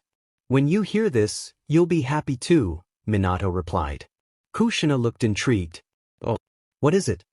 Taking a deep breath, Minato said, "Naruto is alive." "What?" Kushina gasped, her shock mirrored by Menma and Mito. Some villagers passing by also paused to listen. "Minato, please tell me you're joking. It's been so hard for me to cope with Naruto's death," Kushina pleaded, her voice trembling. "I'm not joking, Kushina. I spoke with Jiraiya. Kami-sama revived Naruto and sent him somewhere else. He will return to fulfill his part in the prophecy," Minato explained. Kushina struggled to comprehend his words. Her son was alive, revived by Kami-sama herself. Tears of joy streamed down her face, and Menma and Mito shared in the happiness, eager to apologize to their older brother. "When he comes back, I'll teach him everything I know so he can complete his destiny, and then we can be a happy family," Minato said. "Yes," Kushina replied, smiling for the first time in months. Meanwhile, the villagers who overheard rushed to spread the news. Flashback ends as the villagers learned of Naruto's return. Their perception of him shifted from that of a demon's brat to an angelic figure. They began to feel guilty for how they had treated him in the past. However, Minato soon faced troubling news. He had lost contact with all the shinobi sent to aid Mizukage in his war, and attempts to gather information yielded no results. The situation in Kirigakure grew dire, with no one able to enter or exit, increasing Minato's concern. He had already offended the rebel army by supporting Mizukage, and if they won the war, Konoha could face hostility. Other villages, like Kumo, Iwa, and Oto, were also on the brink of war against Konoha. Minato knew he needed to understand what was happening. As he pondered these issues, Jiraiya burst into his office. "Sensei, how many times do I have to tell you to stop doing that?" Minato said, exasperated. "And how many times do I have to tell you that I won't?" Jiraiya shot back. "Okay, so what's the rush?" Minato asked. "Oh, he's back," Jiraiya replied. "Who?" Minato asked, confused. "The one you've been waiting for," Jiraiya said with a smile. Minato's eyes widened in realization. "You don't mean?" "Yes, Naruto is back in this world again. I was personally informed by the great Toad Sage. This is the only good news about Naruto that has reached Konoha," Jiraiya confirmed. "Where is he?" Minato asked eagerly. "I don't know yet, but I've alerted the spy network, and they're already on the move," Jiraiya assured him. Minato sat back in his seat. "Minato, that's good. Did you manage to find out what happens in Kirigakure?" Jiraiya: "No, but I am still trying." Minato nodded. He didn't want to spoil the mood, but Jiraiya knew the chances of Naruto returning to the village were extremely slim. Minato noticed the sadness in his sensei's eyes. "Minato, what happened, sensei?" Jiraiya hesitated before speaking. "Jiraiya, the Toad Sage also gave information about Naruto." Minato felt a surge of hope. "Minato, that is a good thing. Why are you sad? What is the news?" Jiraiya: "Naruto seems to have a great disdain for Konoha and an even bigger resentment towards his previous family. But it's not to the point where he would destroy Konoha. He is keeping his emotions in check. Minato finally understood what his sensei was trying to convey. Naruto had every right to feel this way. Minato, we will convince him. We are his family. He was always a happy and forgiving kid. He will forgive us. Minato tried to comfort himself with these words. Jiraiya, previous family members, he corrected. Minato, what do you mean by previous family members? Jiraiya, he is reincarnated, so it's obvious he has a new family now. A family that loved him, which we never did. Minato, we are his original family. He will choose us. Although Minato wasn't entirely sure, he knew he had to gather the courage to talk to Naruto. In Kirigakure, Natsu and Yagura stood face to face. Yagura was in his tailed beast form, preparing to unleash the full power of the three tails. Natsu, it's over, Yagura. Surrender. Natsu hoped to finish the battle without many casualties. Yagura, never. Yagura charged at him. Natsu sighed and prepared for the fight. Flashback May gathered everyone to explain her plan for their final attack, which would determine the future of Kirigakure. Natsu was present, and May looked at him with gratitude for his help. The war was slightly in their favor, and if not for Natsu, they might have lost much earlier. If Natsu expressed a longing to become Mizukage after the war, no one would object, not even May. They were happy to let him take that role, as it meant he wouldn't leave them. However, it seemed he was only there to help, never asking for rewards or payment, which earned him their respect. May began explaining her plan for the final attack. In Natsu's opinion, it was a solid strategy. May, does anyone have anything to add? No one spoke, but May noticed Natsu was deep in thought. May, Natsu, do you have something to say? Natsu, your plan is good, May, but I have two suggestions. May, okay, what are they? Natsu, first, let me fight Yagura alone. I am the Jinchuriki of the Nine-Tails Fox, which gives me an advantage. This way, you can focus on the other shinobi, and we will have fewer casualties. May considered this for a moment. May, are you sure you can handle Yagura alone? Natsu, I am sure. May, okay, you'll face Yagura alone. Please be careful. What's your second suggestion? Natsu, I think we should release spy shinobi from other villages without them knowing. This will show our strength and deter them from attacking Kirigakure again after this civil war. May realized this was a good idea. May, okay, we will follow this strategy. Now everyone prepare to move. Everyone nodded and was about to get moving, but Natsu stopped them. Natsu, May, what is it, Natsu? Natsu, take my summons with you. They will not help you in attack, but they will assist in support. My summons and I don't like to kill. Natsu always wondered how Pokemon would stay in his mindscape, as none were there at the moment. He prepared to summon. First, he summoned Blissey. As he did, he understood how it worked. When Natsu summoned a Pokemon, every Pokemon related to the summoned Pokemon willingly transferred to his mindscape, like family members and best friends. In Natsu's mindscape, Happiny, Chansey, Blissey, and even Adino appeared, looking happy to find a new place to stay. Natsu summoned more Blissey, Chansey, and Adino. Natsu, these summons have healing abilities. They will stay here, and whenever someone gets hurt, they can bring them here for recovery. It won't take long, so they can join the battle again. Blissey, Chansey, and Adino happily nodded. May and the other rebel army members were shocked, having no idea Natsu had summons that had never been seen before. May, I never knew you had summons. Natsu just smiled at her. He also summoned some Charizards, Dragonites, Salamances, and even some Latios and Latias. Natsu, they will help you move injured people here. Everyone was amazed at Natsu. May, you are full of surprises, Natsu. Then everyone moved and got ready for the final battle. As planned, Natsu went directly to fight Yagura while the others cleared his path. Flashback ends currently. Natsu was giving Yagura a hard time, even in his tailed beast form. Yagura, don't get so cocky. Water style, water shark bullet. Natsu, admit it, you can't defeat me. Fire dragon's wing attack. Yagura struggled to catch his breath, while Natsu looked like he could keep going for another 12 hours straight. Natsu, hey, Kurama. Any idea how to break the genjutsu on him? Kurama, why don't you use your eyes, kid? Natsu, because I sense a plant-like creature spying on us. He's definitely a spy for Akitsuki, so I don't want to reveal my full power to them. Any other options? Kurama, I think just knocking him out might work. Natsu, okay, let's try that. Natsu saw Yagura preparing the tailed beast bomb, which was almost complete. He decided to merge his flame and lightning and activate the lightning flame dragon mode. Natsu wanted to finish the fight quickly to avoid more property damage and casualties. Yagura, tailed beast bomb. Yagura was putting everything he had into this attack.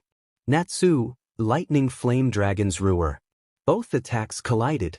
Every Kiri Shinobi and rebel army member stopped fighting, eager to see the outcome of the battle between Natsu and Yagura, as it would determine the final winner of the civil war. Mana was a more powerful energy than chakra. Natsu's attack easily overpowered the tailed beast bomb and struck Yagura. Natsu held back enough power to just knock out Yagura.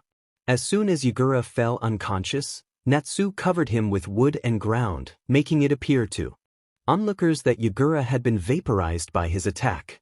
Natsu understood that Yagura was innocent in the whole civil war, so he didn't want to kill him. After winning the battle, Natsu let out a giant roar of victory. Natsu, oh! Hearing that roar, everyone understood which side had won.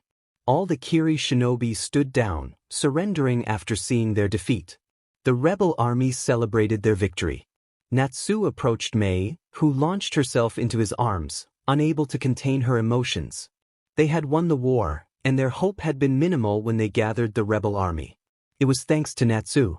Natsu wanted to talk to Mei but decided to let her have her moment for a while. When she calmed down, Natsu whispered in her ear. Natsu whispering, I want to talk to you in private. You can bring anyone you trust with your life.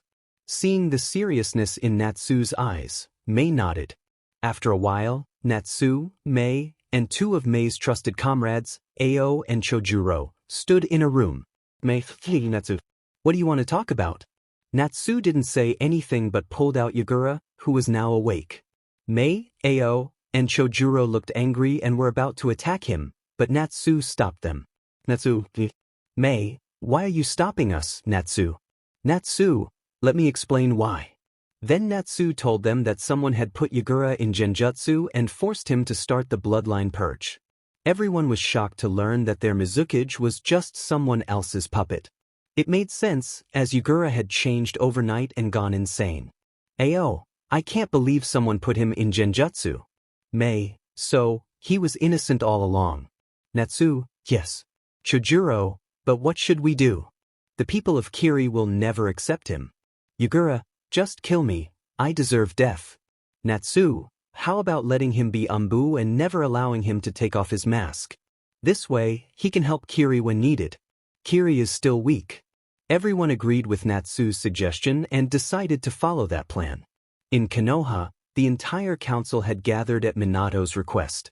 Among them were Danzo Shimura, Hamura Mitokado, Koha Udatane, Hayashi Hyuga, Shibi Aburame, Shikaka Nara, Tsum Inazuka, Inochi Yamanaka, Choza Akimichi, and members of the civilian council, all waiting for the fourth Hokage to arrive.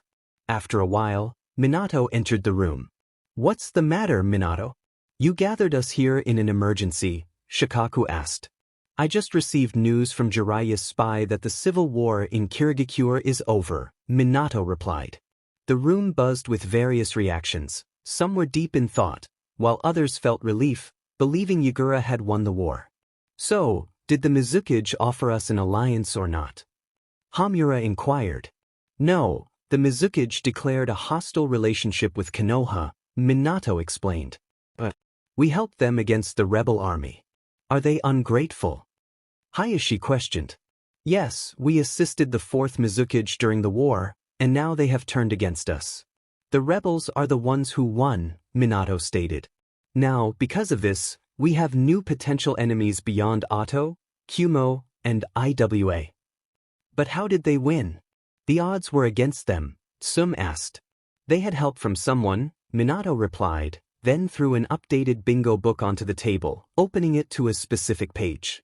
The council members leaned in, shocked by what they saw.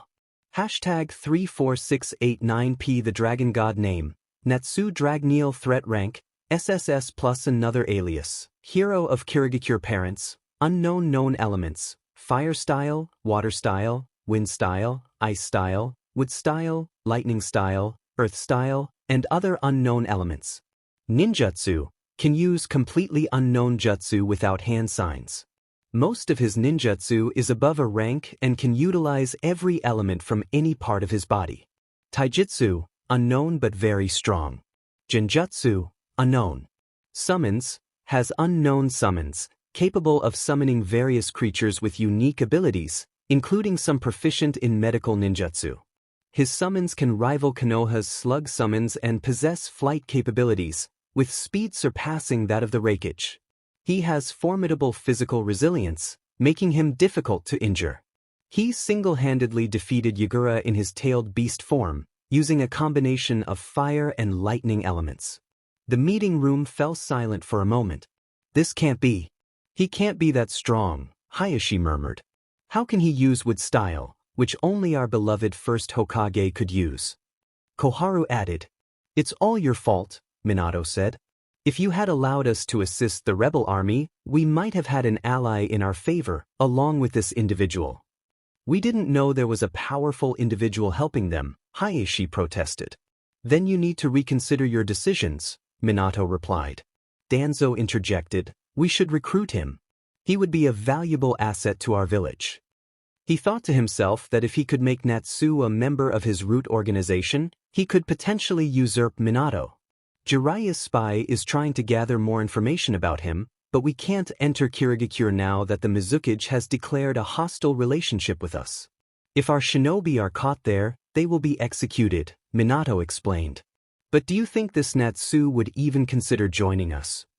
Shikaku asked. Of course he will, a civilian council member said confidently. Once he knows we're trying to reach out to him, he will come to us. After all, we are the strongest. I'm not so sure, Minato replied. Our spies have reported that he has some dislike towards us. Why? Inoichi asked. I don't know. We will have to find out when we get the chance. Until then, this meeting is over, Minato concluded. Everyone nodded, and Minato teleported back to his office, needing to clear his mind. He pondered Natsu's immense power and the mystery of his abilities. If someone like him joined any village, it would drastically shift the balance of power. Minato was determined to bring him to Konoha, even if it meant using force. He recalled that Team 7 and Team 10 were on a mission in Wave and hoped they would return safely. Team 7 included his wife, Kushina Uzumaki Namikaze, Kakashi Hatake, Menma Uzumaki Namikaze, Mito Uzumaki Namikaze, Sasuke Uchiha, Satsuki Uchiha, and Sakura Haruno. Team 10 consisted of Kurenai Yuhi, Hinata Hyuga, Shino Aburame, and Kiba Inazuka. Meanwhile, Jiraiya's spy was still trying to find information about Naruto but had no luck. It had been almost 2 weeks since Naruto had returned, and Minato worried that he might not want to come back to Konoha. He hoped that Naruto would understand and rejoin their family, and he and Kushina would do everything in their power to make him happy. At an unknown location, a plant-like creature reported, Leader-sama, the Kyubi Jinchuriki has been spotted in Wave County. Leader, finally, Haiden and Kawazu go and capture him. Both nodded and went to complete their mission. Plant-like creature, is it wise to send them alone? Kyubi's Jinchuriki is very strong. He defeated the Three Tails Jinchuriki in his tail beast mode. The leader thought for a while about unexpected situations and then said to the plant-like creature standing in front of him, Leader, Zetsu, watch their fight and inform me how strong he is. If necessary, I will personally capture him. After all, he can't win against the god. Zetsu, okay. Team 7 and Team 10 were heading towards Wave with Tazuna. Their mission was to escort Tazuna through the land of Wave, which was classified as a C-ranked mission. Minato had some suspicions about Tazuna and thought that he was hiding something. So he took precautions and sent 2 teams on the mission. Everything was going peacefully until the demon brothers attacked them. Kushina, Kurenai, and Kakashi decided to test the genins and how they reacted in this situation, so they played dead. At first, when the genins saw that their sensei and mother were killed by the demon brothers, they were terrified, but that fear quickly turned into rage and anger. They attacked head-on without thinking clearly. Although they managed to defeat the demon brothers, it was mostly by luck and because the demon brothers underestimated them. Both Kushina and Kakashi were a little disappointed in them.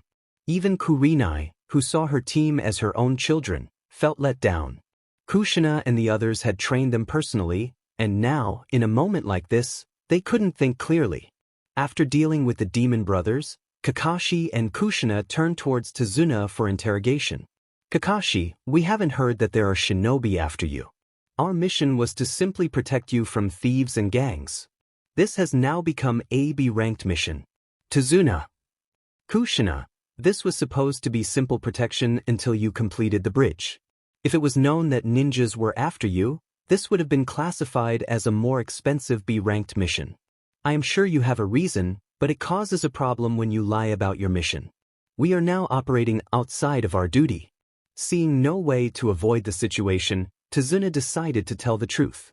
Tazuna, I am sorry actually. Tazuna started to tell them everything about Gato and how he wanted to harass them. Tazuna wanted to build the bridge to create a trading route and help the people of Wave, but Gato didn't want that and was sending ninjas after him. Kushina wanted to return to the village and leave the mission, but the genins wanted to continue. They felt bad for the old man who was crying in front of them and for his villagers. So they decided to continue and be more careful in case they encountered any more powerful foes. Again, they marched towards Wave, but this time everyone was cautious after learning about the current situation, and the incident with the demon brothers served as a wake-up call for them. Until now, none of the genins had ever faced a situation where their lives were on the line, even though they had been trained by some of the best shinobi in the entire elemental nation. On their way, Menma felt some movement in the bushes and instinctively threw a kunai, which hit a white rabbit. Mito, good going Menma. You just killed the bunny. Menma, hey, I didn't mean it. I felt some movement over there, so I reacted. Kushina, Kurinai, and Kakashi thought, the color of that rabbit is off. Something strange. They observed their surroundings and suddenly felt something. Kushina, everyone, get down. Everyone followed her order and lay down on the ground. They saw a big sword fly past them and hit a tree. A man was standing on the sword. Kushina, Kurinai, and Kakashi immediately recognized him. Kakashi, well, if it isn't the Hidden Mist's missing nin, Momochi Zabuza. Previously, when the demon brothers attacked, Sasuke couldn't even manage to move from his spot. He thought about how others could perform better than the Uchiha elite and how they could look down on them. Seeing the perfect opportunity, Sasuke decided to take down Zabuza. He was about to attack, but Kakashi stopped him. Kushina, everyone, get back. This one's on a whole other level. Kakashi, it will be tough unless I do this. Kakashi lifted his forehead protector and revealed his Sharingan, shocking everyone on the team except Kushina, who understood that while Kakashi fought Zabuza, she and Kurinai would protect the team and Tazuna from harm or any other threats Zabuza might bring. Zabuza, you appear to be the red hot-blooded habanero, the Genjutsu Ustas, and the Sharingan no Kakashi. Sorry, but that old man is mine. Everyone looked at Kakashi, except for Kushina and Kurinai, who knew about his Sharingan. Both Kakashi and Zabuza started to fight. Zabuza created water clones to distract Kakashi and the others. It was still difficult for him because Kakashi's Sharingan could read his movements and even the jutsu he was about to launch. With Kakashi's experience, he could even predict Zabuza's next move. Even if Zabuza managed to defeat Kakashi, he would still have to face Kushina Uzumaki Namikaze and Kurinai Yuhi. The situation was not in Zabuza's favor. After fighting for a while, Zabuza managed to trap Kakashi in a water prison and was about to end him. But Kushina decided to intervene. She managed to save Kakashi and set him free. Zabuza got into a fighting stance, knowing he had little chance of winning. He considered retreating, but it would be difficult. Seeing Zabuza in a tough spot, his partner decided to help him, though the partner was still too young and inexperienced to make a significant difference. Kakashi noticed this opportunity. The newcomer's youth was a weakness for Zabuza. He prepared his Chidori, intending to strike the newcomer to weaken Zabuza. The young ally, focused on helping Zabuza against Kushina, didn't see the attack coming. By the time they realized Kakashi's intent, it was too late. Zabuza shouted for his partner, Haku. Seeing no way to avoid the attack, Haku closed her eyes, bracing for the pain. But after a moment, the expected pain didn't come. Slowly, she opened her eyes to see a young man standing in front of her. Everyone was shocked for two reasons. First, Kakashi was famous for two things: his Sharingan and his deadly A-rank jutsu, Chidori, which was said to pierce anything. Yet, someone had just blocked that jutsu with their bare hand, as if stopping a child's punch. Zabuza was stunned, but the Konoha team was shocked for a second reason. They recognized the young man before them. He was the same person who had been neglected by his family, bullied by his siblings and their friends, and mistreated by the villagers. They had longed for his forgiveness. This was the same person that Satsuki and Hinata had hoped to be with. Just seeing him filled the Konoha shinobi with guilt, shock, happiness, and sadness. The person standing before them was none other than Naruto Uzumaki Namikaze, now known as Natsu Dragneel. In Kirigakure, it had been a week since the rebel army won the civil war and became the official shinobi of the village. Materumi was chosen as the next Mizukage because Natsu didn't want the position. Although much property was damaged during the conflict, it was less than anticipated, thanks in part to Natsu, who had taken Yagura away from the village to minimize the impact on Kirigakure. Natsu played a crucial role in the civil war and was hailed as a hero, earning a fan club that included many admirers. He also contributed significantly to rebuilding Kirigakure, summoning a group of Pokemon to help construct homes and other structures. Currently, Natsu was the most respected person in the village. As he roamed the market, Natsu spotted an appealing necklace in a store and decided to buy it. "Hey there," he greeted the shopkeeper. "Oh, hello, Natsu-sama. How are you?" The shopkeeper replied. "I'm fine, thank you. I saw this necklace and it's appealing. How much does it cost?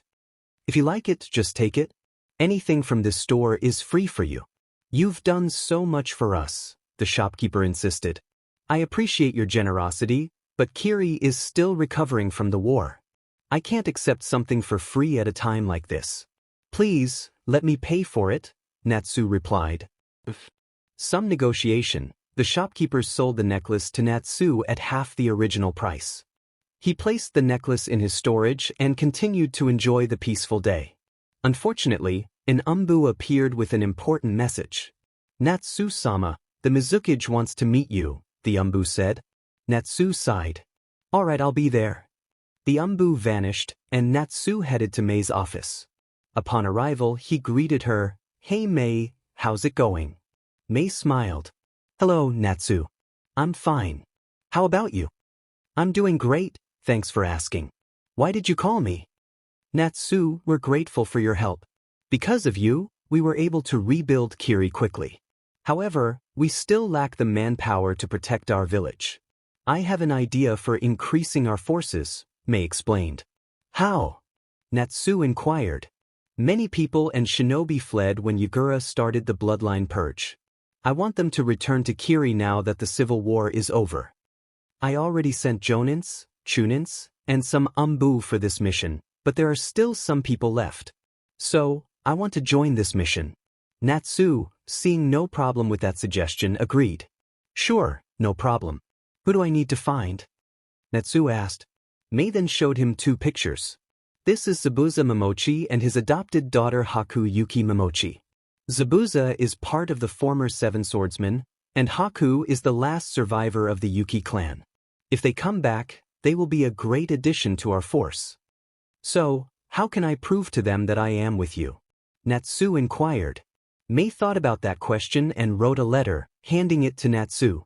"Take this. Give it to Zabuza. This will be enough for him to understand everything." "I understand. So when can I leave?" Natsu asked. "If you want, you can leave right now," Mei replied. "Any idea where I can find them?" Natsu continued. Their last location was near the border of the Land of Wave and the Land of Fire, Mei informed him. Okay, then I will be on my way, Natsu said. Be careful, Mei added, knowing he didn't need it. Natsu nodded and left the office. Mei smiled and created some shadow clones to help with paperwork, a technique Natsu had shared with her. She was always grateful to him for this. When Yagura found out about it, he regretted not remembering such an easy method. Natsu took off towards the last location where Zabuza was spotted. Upon arrival, he created 30 clones, transforming them into travelers and ordering them to spread out to collect information about Zabuza and his activities. After some investigation, Natsu discovered that a man named Gato was running a shipping company but secretly sold drugs and other illegal items, using ninjas and gang members to take over other businesses. He had taken over Wave's shipping company, leading to widespread poverty in the country. One man named Kaiza had stood against Gato but was killed by Gato's men in front of the entire village. After that, no one dared to oppose Gato again. Natsu learned this information from a woman named Tsunami, who had been attacked by some of Gato's men. After saving her, she invited Natsu to dinner as a thank you. Seeing Natsu's strength when he saved Tsunami and her son Inari, Inari began to admire Natsu, impressed by how easily he handled 20 of Gato's men. Tsunami was relieved that her son had found hope again. She mentioned that her father had gone to Konoha to ask for help from the Hokage. Natsu also sent his clones to Gato's hideout, where he discovered that Zabuza had been hired by Gato to eliminate Tazuna, who was seeking help from Konoha ninjas. Natsu understood that Zabuza was motivated by money to assist the Kiri rebels, unaware that the rebels had already won the war. However, destroying the country's hope was immoral, and Natsu lost respect for Zabuza. Following the tracks of both Zabuza and Tazuna, Natsu reached the location and saw people he never wanted to meet again. His former family members, classmates who had bullied him, and a one-eyed man who was just as bad as the others. Kushina and Kakashi were fighting against Zabuza and Haku, while Menma, Mito, Sasuke, Satsuki, Kiba, Hinata, and Shino were protecting Tazuna. Natsu chose to wait and observe the situation instead of jumping into the fight. At first, Zabuza and Haku put up a good fight, but Haku dropped her guard, allowing Kakashi to charge at her with Chidori in hand. Zabuza was too far away to intervene, so Natsu decided to jump in. Currently, Natsu was blocking Kakashi's Chidori with his bare hand. Really, Kakashi? Sneak attacking a woman. My opinion of you drops every time I see your face. Kakashi and the Konoha shinobi were too shocked to reply. Natsu looked behind and saw Haku looking at him. You okay? He asked. Why? Yes, Haku replied, snapping out of her shock. Good. Natsu said. Kakashi and the Konoha shinobi finally regained their composure. Son. Kushina said weakly. Big brother.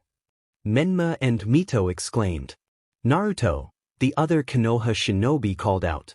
When Minato told Kushina that Naruto might still be alive, she immediately believed it, but a lingering question remained. What if the news was fake? What if Minato had only said it to give her hope? But now, her son stood right in front of her.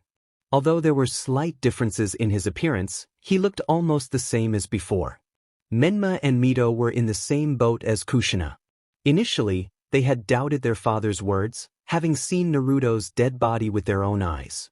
But now, their big brother was standing right in front of them. Unlike Kushina, however, they were afraid to face him.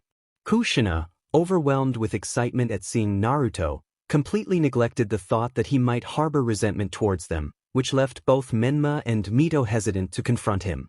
Both Hinata and Satsuki stood before their once-dead crush, grappling with the shock of the unexpected situation. Other Konoha shinobi shared their confusion, realizing that the rumors of Naruto being alive were true. Natsu looked at them with clear disdain. I am not your son, big brother, or Naruto, he said, his voice laced with bitterness.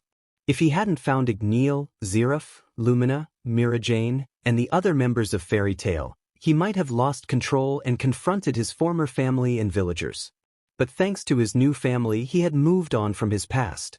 Still, he couldn't entirely let go of his resentment. Natsu didn't want revenge, he was better than that, but he felt no obligation to forgive them. Kushina, who had been about to run to Naruto for a hug, froze in place. She realized that her son harbored deep hatred for them. "But you are my son, and I am your mother," she said, trying to maintain her composure, but inside, she felt shattered by Naruto's tone, filled with nothing but animosity. She knew she deserved it, perhaps even worse. No matter what Naruto did, she couldn't complain. Taking a deep breath to steady himself, Natsu replied, "Your son is dead. Killed by your villagers. I'm sure you've found his body by now. I am reborn and have another chance away from that hell. My name is Natsu Dragneel, not Naruto. I am not your son, not even biologically." Kushina dropped to her knees, tears filling her eyes as she realized the extent of her son's hatred. Mito, Hinata, and Satsuki shared her despair, losing hope that Naruto might ever forgive them. Menma looked down, struggling to hold back his tears.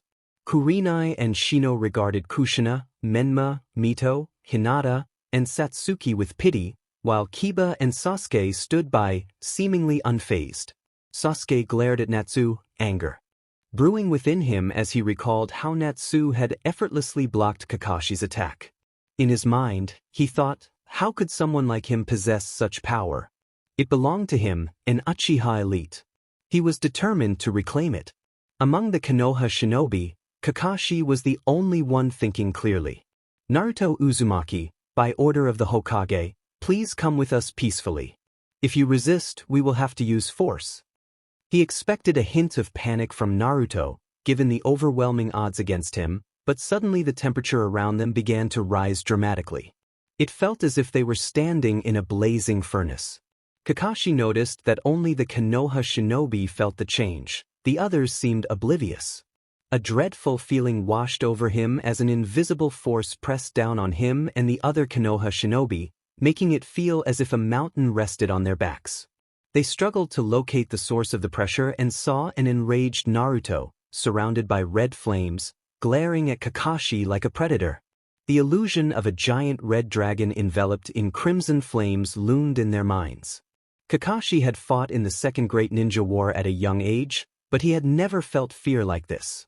He wanted to speak to Natsu, but the words wouldn't come. Natsu was furious. He had tried to control his anger, but Kakashi's threat pushed him over the edge. He unleashed his killing intent on the Konoha shinobi, and even those not directly targeted began to feel its weight. Tazuna fell to his knees, trembling in fear. Realizing he had gone too far, Natsu pulled back his killing intent.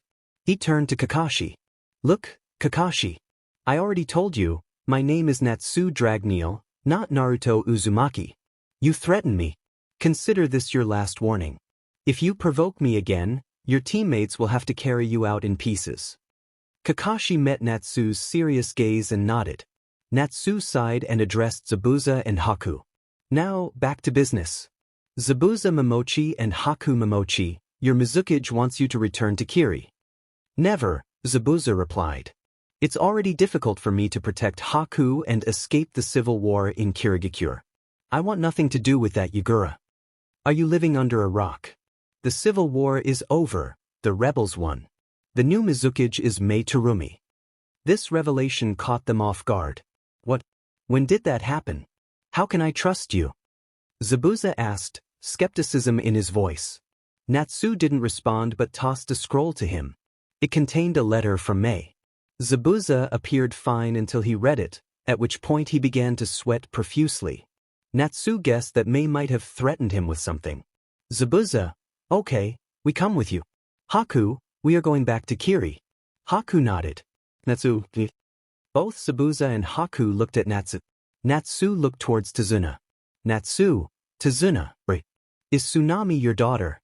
Tazuna, "Yes." "What did you do to my daughter?" Tazuna said angrily. Natsu, "Oh, I did nothing. She told me that you were going to get help from ninjas and coming today. So she sent me to come and get you back home safely." Tazuna sighed in relief. "Tazuna, so my daughter is safe?" Natsu, "Yes. And after looking at the situation, as compensation for Zabuza's attack, we will help you get rid of Gato." Tazuna was thrilled to hear that. "Tazuna, really?" Natsu, "Zabuza, Hey, hold on a minute. When did we agree to help? Natsu, come on. Just look at him. His situation is very dire. It's the right thing to do. Think of it this way. We can have a trade allowance if we save them.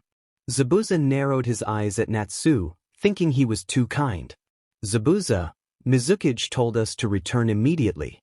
Natsu, don't worry about Mei. She won't be mad if I explain this to her. She will understand. Zabuza, Mei. That's the Mizukage for you. Natsu, no it's not. Zabuza ignored the intimacy in Natsu's voice towards Mei. Zabuza, if you are this good-hearted, then you don't deserve to be a shinobi. Natsu, that's why I am not. Everyone was shocked to hear that statement. Zabuza, are you not a shinobi of Kirigakure? Natsu, nah, I just went there to help them in the civil war. After Mei asked me to take you back to Kiri, that's why I am here. Zabuza was totally shocked that Natsu was not even a shinobi but still had this much power. Natsu turned around and looked at Tazuna. Natsu, so what are we waiting for? Let's go. Kushina got up and wiped her tears after finding out that Naruto was going with them on the mission. She was determined to get her son back and would do everything to earn his forgiveness. Menma, Mito, Hinata, and Satsuki also felt the same way. Zabuza sighed and went with them. In the letter, Mei told him to follow every order of Natsu. If Natsu were any normal teenager, he would never listen to him, even if it was an order from the Mizukage. But after seeing Natsu's strength, he decided to listen. Secretly, he admired Natsu's power. He had stopped Kakashi's Chidori with just a bare hand, which was enough to kill him. Everyone got ready and started their journey towards Tazuna's home. When Zabuza and the others thought that Natsu couldn't bring more surprises, he proved them wrong when they saw him take off and start to float in the air. Zabuza, this day is going to be long. Natsu was about to fly towards Tazuna's village, but he sensed that no one was moving except him. He looked back and saw that everyone was staring at him in shock. Natsu, what happened? Why are you looking at me like that? Zabuza, you are flying. Natsu looked below him and saw he was floating in the air. Natsu, I guess I am floating in the air, so that means I am flying. So what? Zabuza, it's extremely rare for someone to be able to fly. I know only one person who can fly, and that is the Tsuchikage. Natsu, that's it. Just think of me as the second person you know who can fly. Now let's get moving so we can reach Tazuna's home before nightfall. Zabuza, you are a weird person that... Kakashi didn't say anything but agreed with him. Natsu sighed in annoyance. Natsu, okay, now let's go. Zabuza put his curiosity aside and decided to listen to Natsu. They started to move towards Tazuna's home. After 5 hours, they finally reached Tazuna's village. When they arrived at the village entrance, they saw a little boy sitting on a rock, looking like he was waiting for someone. When he looked in their direction, he became happy and ran towards them. Little kid, hey, big bro Natsu. You're back. Natsu smiled at him. Natsu, of course, I am back, Inari. Look, I came back with your grandfather, and he is completely safe, just like I promised you. Inari, yeah, thank you again, Natsu Nizan. Natsu, no problem, kid. Let's go. Your mother might be waiting for us. Inari, yeah. Seeing the interaction between Natsu and Inari, the whole group had different reactions. Tazuna was shocked to see his grandson like this. When Inari's father died at Gato's hands, he became cold and gloomy, developing a fear of Gato. His father's death had impacted him more than anyone else. After that incident, Tazuna never saw his grandson smile. But looking at him now, he seemed to have gained new hope. Tazuna didn't know what Natsu had done with his grandson, but whatever it was, Tazuna would always be grateful. Even Tazuna had tried many times to cheer up Inari with no results. But now, finally, his wish had come true. His grandson was smiling again, and he couldn't be happier. For Kushina, she was amazed to see that her son, who had gone through the worst life possible, was still able to show kindness and love to someone else. When the truth about Naruto's treatment in the village came to light, Kushina realized just how difficult his life had been in Konoha. She struggled to comprehend how he managed to maintain his sanity despite the continuous hardships he faced at home, school, and from the villagers. The knowledge weighed heavily on her, causing her to lose sleep and be plagued by nightmares about Naruto. After many sessions with Inoichi and support from her family, Kushina began to overcome her nightmares, but they still occasionally returned. Whenever she thought about Naruto, she found herself torn between two conflicting thoughts. One urged her to make amends and compensate him for her past wrongdoings, believing that as his mother, he would eventually forgive her. The other voice told her she didn't deserve to speak his name, let alone seek forgiveness, as he had suffered enough because of her and her family. Sometimes she felt uncertain about how to approach him, but the first voice would prevail, leading her to him as if nothing had happened. However, upon hearing his cold tone, she realized how mistaken she was. Now, she was determined to seek forgiveness from her son. Meanwhile, Menma and Mito watched the scene with jealousy towards Inari. They had seen how much Itachi cared for Sasuke and Satsuki, and it pained them to realize they could never have that same bond with their older brother due to their past treatment of him.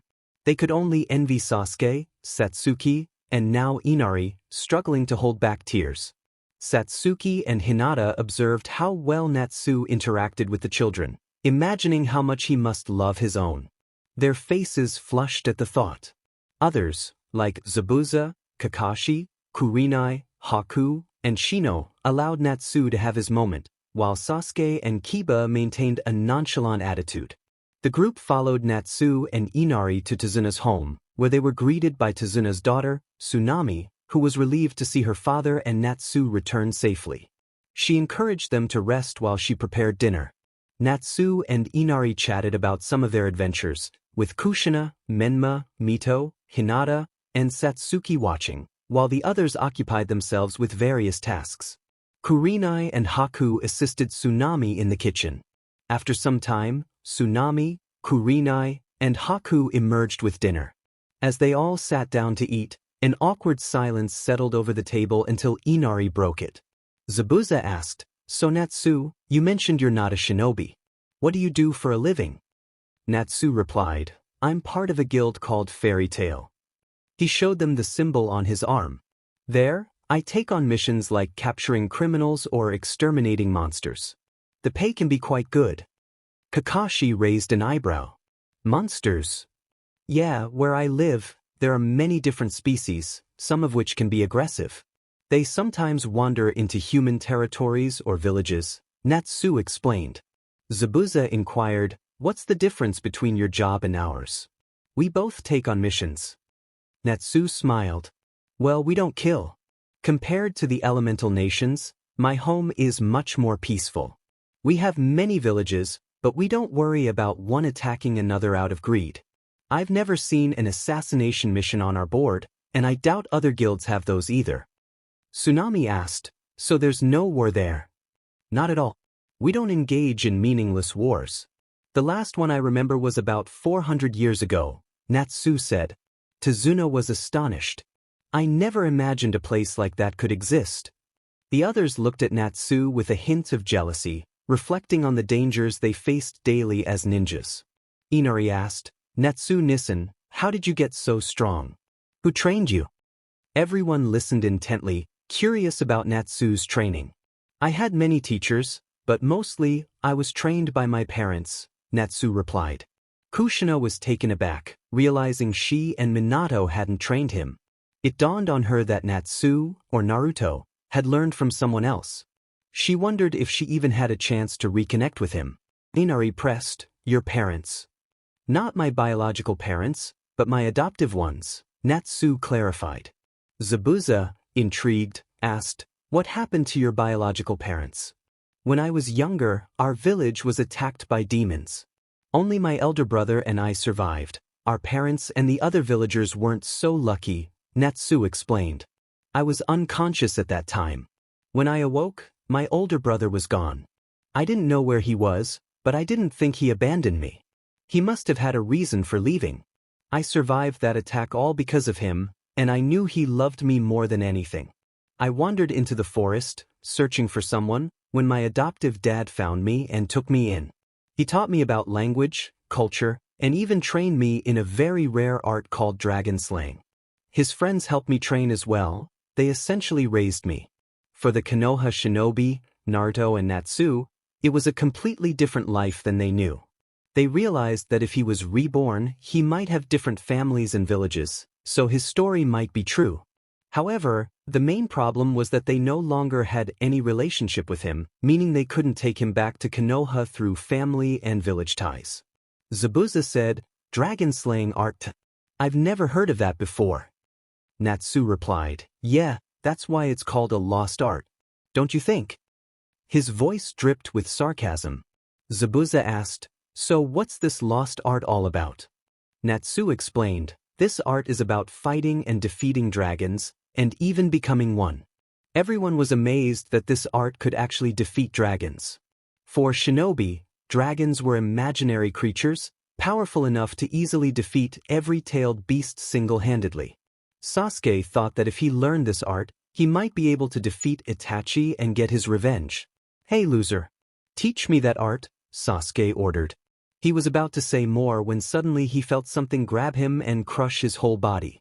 Every Konoha Shinobi tried to save him, but Natsu said, "Well, first, I don't like to be ordered. Second, I don't care who you are. Lastly, if you decide to show your superiority complex in front of me again, I'll show you what fear looks like. Got it?" Sasuke nodded, shaking with fear. Natsu released him. "And besides, there are only two ways you can learn this art.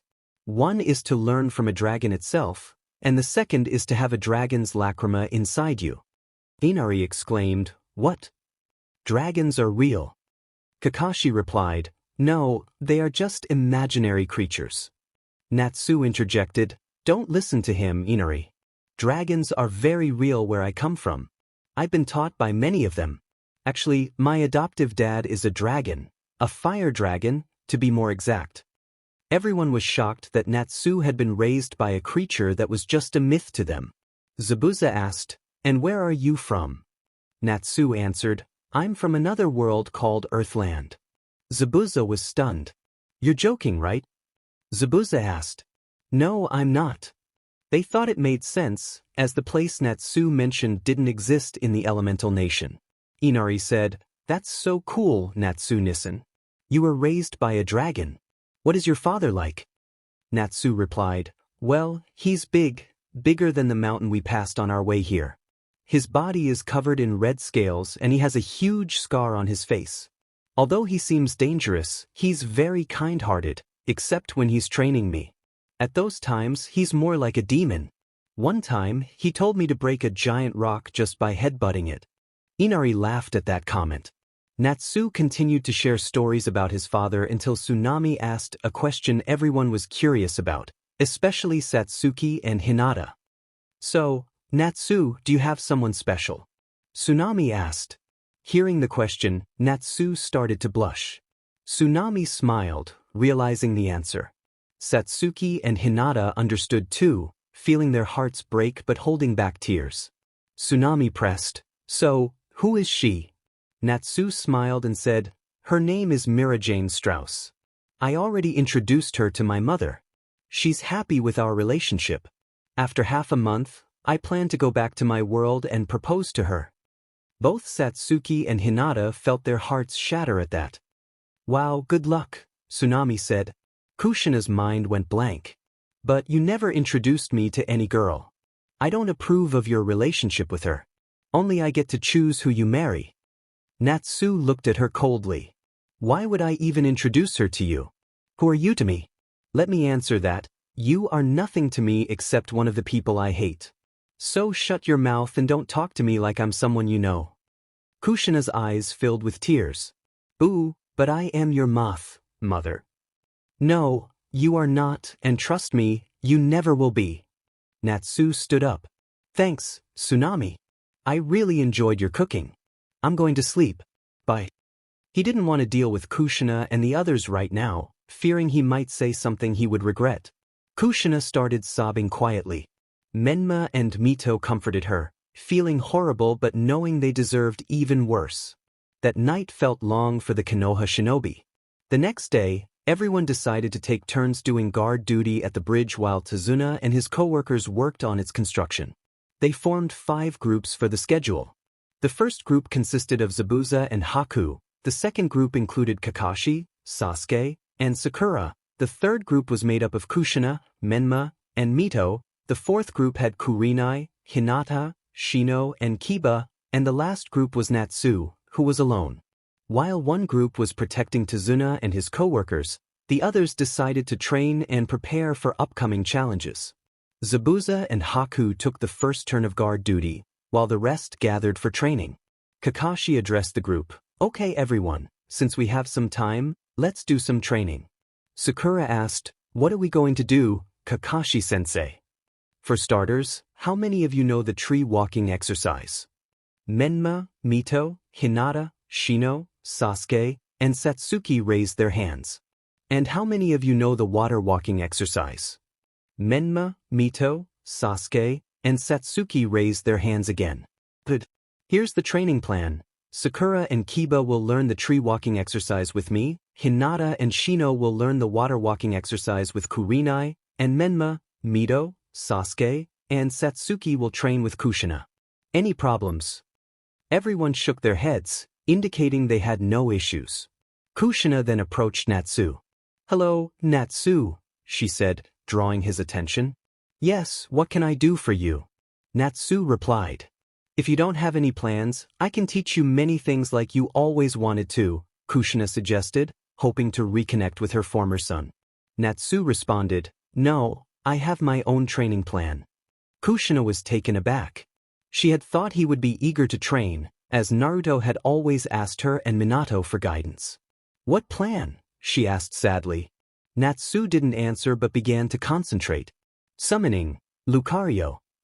In an instant, a pack of Lucarios appeared in his mindscape, and one of them manifested in front of him. The creature resembled a bipedal dog-like figure with striking features, including red eyes and a distinctive black mask. "Hello, Lucario. It's a pleasure to meet you," Natsu said, extending his hand. Lucario smiled and shook it. See, Lucario replied, which only Natsu could understand due to his aura abilities. "You are very skilled at using aura. Would you mind teaching me how to control it more efficiently?" Natsu asked. Lucario nodded. "It's my honor and pleasure to teach you. You've given us a new home where we can stay peacefully." "Thank you," Natsu said, glancing at Kushina. "He's going to train me. Anything else you wanted to say?" Kushina and the others were captivated by the creature before them, having never seen anything like it. Sasuke, feeling a pang of jealousy, wondered why Natsu seemed to have all the good things. "What is he?" Kushina asked. "Why should I tell you? You can go train your children. Don't waste my time any more than you already have," Natsu replied, dismissing her. Kushina opened her mouth to respond but fell silent, looking down as she walked away. "Inari, when are you going to train with me?" Natsu asked. "Right now," he said, creating a clone. "He will train you every day while I'm here, okay?" "Okay," Inari exclaimed, happily following Natsu's clone for training. Natsu turned to Lucario. "We should start our training as well."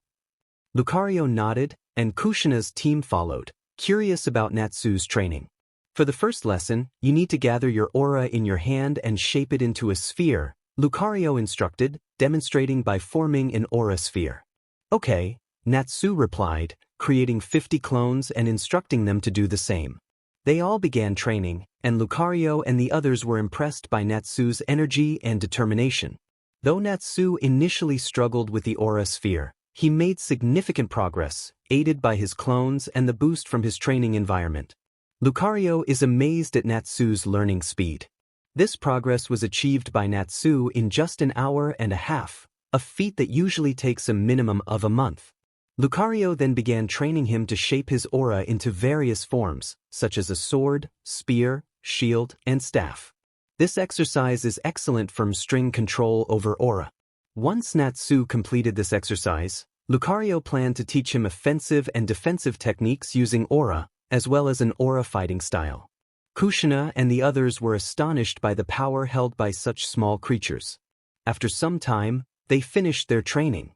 Natsu successfully learned Lucario's first lesson and could now shape his aura into any form he desired, leaving him completely satisfied with his progress. Lucario returned to his mindscape, while Zabuza, Haku, and Tazuna came back from their work. They all gathered for dinner and prepared for sleep. During dinner, Kushina and the others attempted to engage Natsu in conversation, but he either ignored them or responded with one-word answers, focusing instead on discussing Inari and Tsunami. Tsunami asked, "Natsu, when will you go back to your world?" After a moment of thought, Natsu replied, "I think I'll go back to my homeworld in about 9 or 10 days. Inari then asked, "Will you ever come back, Natsu-Nizan?" Natsu assured him, "Of course I will." Haku inquired, "Natsu-sen, how will you return to your world?" Natsu explained, "I have skills that allow me to cross dimensions, but this time, I think my mother will come to pick me up." Inari remarked, "Your mother knows how to travel between dimensions. She must be strong." Natsu agreed, "Yeah, super strong." Zabuza asked, "You said your father is a dragon. Is your mother one too?" Natsu replied, "Nah, my mother is more special than that. My parents don't have a relationship, I just have a bond with them like mother-son and father-son." Everyone was stunned, wondering what his mother could be, given that he had a dragon for a father. Zabuza, trying to lighten the mood, asked, "So Natsu, if you had to represent one village, which one would it be?" Natsu answered, "Isn't it obvious? Kirigakure will always be my first priority. After fighting alongside the people of Kirigakure for a month, I've created a bond with them, while other villages are complete strangers to me. I don't like Konoha." His comment caused the Konoha shinobi present to look down in sadness. It was clear that Natsu held a strong dislike for Konoha, and many could understand why. After some time, they decided to go to sleep. Natsu and the others followed this routine for an entire week. During this time, Tazuna and the others faced no issues while building the bridge, and he couldn't believe his dream was nearing completion. A week later, Natsu had made significant progress in his training, mastering aura for both attack and defense. The Konoha shinobi were trying to figure out what kind of energy Natsu was using. Hinata even used her Byakugan but could only determine that he was using an unknown, powerful energy. The next day, it was the third group's turn for guard duty, so Kushina, Menma, and Mito accompanied Tazuna. Meanwhile, Natsu was meditating in his room while the others continued their training. Suddenly, he heard Tsunami scream. He quickly got up and saw some thugs trying to harm her, with Inari already fighting them. Natsu was impressed with Inari's improvement, as he had taken down 2 thugs despite being outnumbered. When the thugs were about to attack Tsunami, Natsu charged forward and kicked one in the face. "I'm proud of you, Inari. But now, leave the rest to me," he said as he began to defeat the remaining thugs with ease. Hearing the commotion, everyone training rushed to see what was happening and found that Natsu had already defeated all the thugs. "These guys coming here means the bridge might also be under attack. We should go help," Natsu said, and everyone nodded in agreement. Meanwhile, Kushina, Menma, and Mito were on guard, protecting Tazuna and the others building the bridge. Suddenly, Kushina sensed 2 powerful signatures approaching. "Menma and Mito, be ready and protect Tazuna and the others." "Someone is coming," she warned. Both nodded and moved to protect Tazuna. Kushina prepared herself, waiting for the unknown visitors to appear. Soon, 2 figures emerged, and she recognized them as the zombie brothers, Haiden and Kitsu, both clad in black cloaks with a red cloud design. From Jiraiya's spy network, she knew they were affiliated with Akitsuki. "Haiden, we wanted to have the 9 Tails Jinchuriki, but since he is not here, we just have to lure him." "Kushina, you are not going to touch him. You have to go through me first." "Kakuzu, oh don't worry. We planned to do that from the start. I love getting new hearts for myself." "Haiden, your heart will be used for Kakuzu, and your head will bring us a lot of money. Did I mention we're also being paid by Gato to get rid of all of you? So, killing you will bring us good rewards. Why not?" "Kushina, not if I kill you first and take your rewards too." "Kakuzu, let's test your theory, shall we?" Kushina knows she is at a disadvantage in this fight, but she can't risk putting Menma and Mito in danger. She has to stall Kakuzu and Haiden for a while, hoping that others will arrive quickly to help her. She takes out her sword and prepares to fight. Haiden charges toward her with his triple-blade scythe. Kakuzu punches the ground, sending his hand toward her. Kushina dodges the attack from below and engages in a sword fight with Haiden, who uses his scythe like a sword. Kushina lands good hits on Haiden while dodging Kakuzu's attacks from below. However, due to Haiden's immortality, she struggles to deal real damage. Just when she thinks she has dodged Haiden's attack, she gets caught by Kakuzu's hand, which grabs her leg and holds her down. Unable to move, Kushina can only defend herself with her sword against Haiden's attack. She manages to block it, but loses her grip on her sword, sending it flying away. Haiden takes advantage of the moment. Haiden, water release, rising water slicer. That jutsu is about to hit Kushina. Menma and Mito. Suddenly, they hear a familiar voice from above. Natsu, Fire Dragon's Iron Fist. Natsu's flaming fist collides with the ground in front of Kushina, vaporizing the water attack and burning Kakuzu's hand, which is still underground. Both Kakuzu and Haiden step back, shocked by the newcomer's power. The jutsu Haiden used is classified as B rank, but Natsu vaporizes it like it was nothing. Kushina, who had lost hope, feels a mix of happiness and sadness at being saved by Natsu.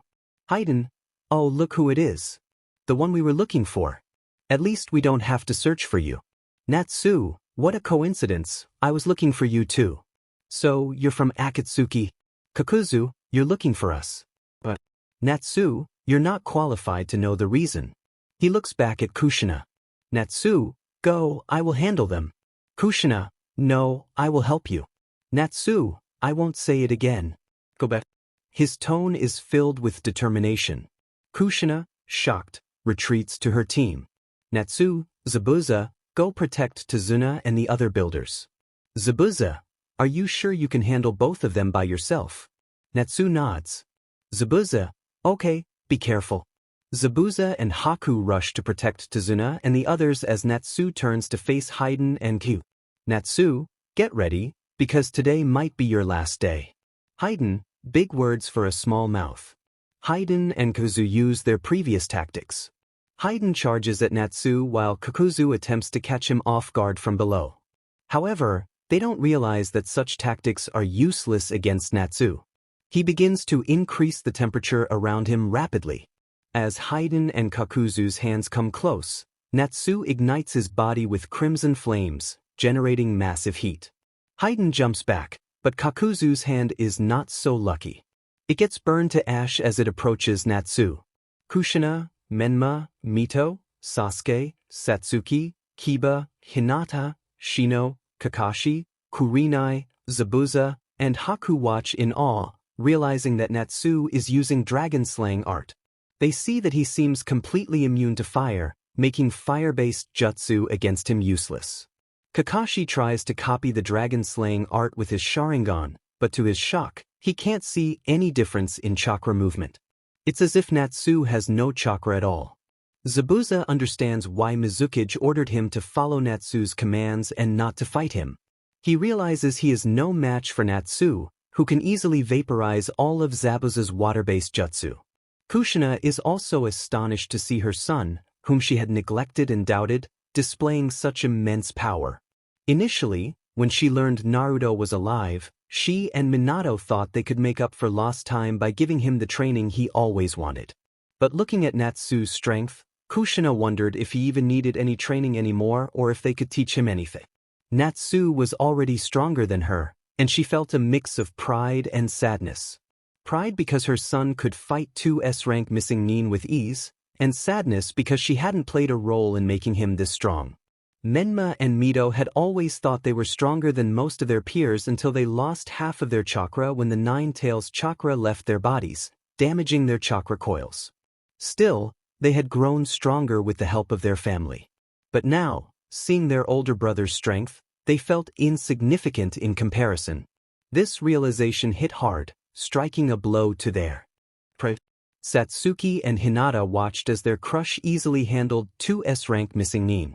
Even though they knew Natsu had a girlfriend, they were determined not to give up on him.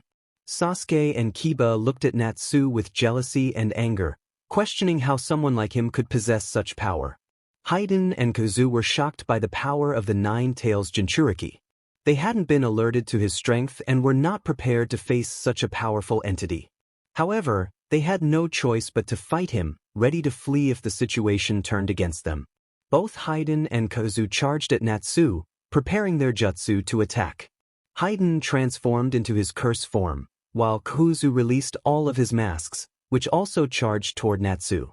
Haiden shouted, "Water release, Water Dragon WHP," and Kazu followed with, "Water release, Great Exploding Water Colliding Wave." Seeing them approach, Natsu remained still, causing concern among onlookers. The jutsu Haiden and Kazu were using were A rank and S rank respectively. As they got closer, Natsu made his move. Dragon Slayer's secret arts. He declared, igniting both hands with crimson flames, surrounded by red lightning. As Haiden and Kazu prepared to attack with full power, Natsu unleashed, lightning flame dragons exploding lightning flame blades. He spun his hand, and the flames and lightning exploded, creating a giant dome that enveloped both Haiden and Kazu. Their jutsu vaporized upon contact with the dome of flame and lightning. Everyone was stunned by the terrifying power of Natsu's move. Haiden and Kazu didn't even have a chance to regenerate their wounds before their bodies began to burn rapidly. When the power of Natsu's move subsided, the scene cleared to reveal a large crater, with Natsu standing unharmed amidst the remains of Haiden and Kazu. "That's crazy," Zabuza said, shock evident on his face. Kakashi nodded in agreement. Zetsu, watching from afar, was also taken aback by the strength of the Nine-Tails Jinchuriki.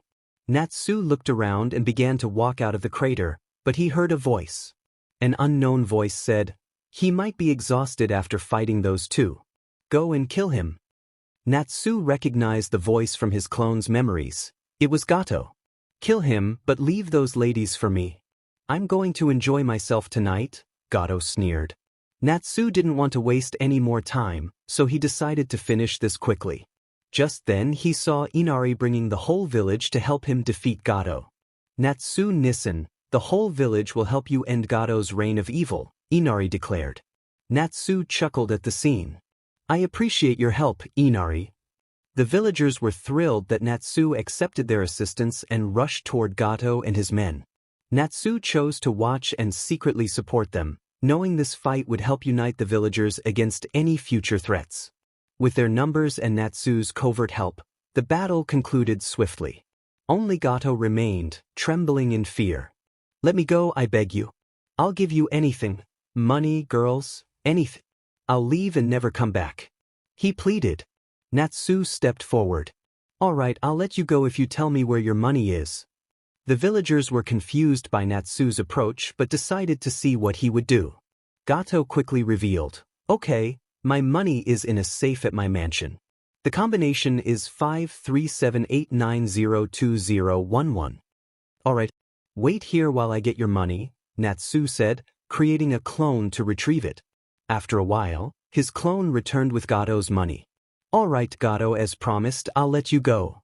Thank you," Gato exclaimed, but he thought to himself, "Just you wait, brat. I will deal with you personally. I will get my revenge." "I won't stop you, but I can't say the same for the others," Natsu warned. The villagers understood his meaning and began to attack Gato. "No.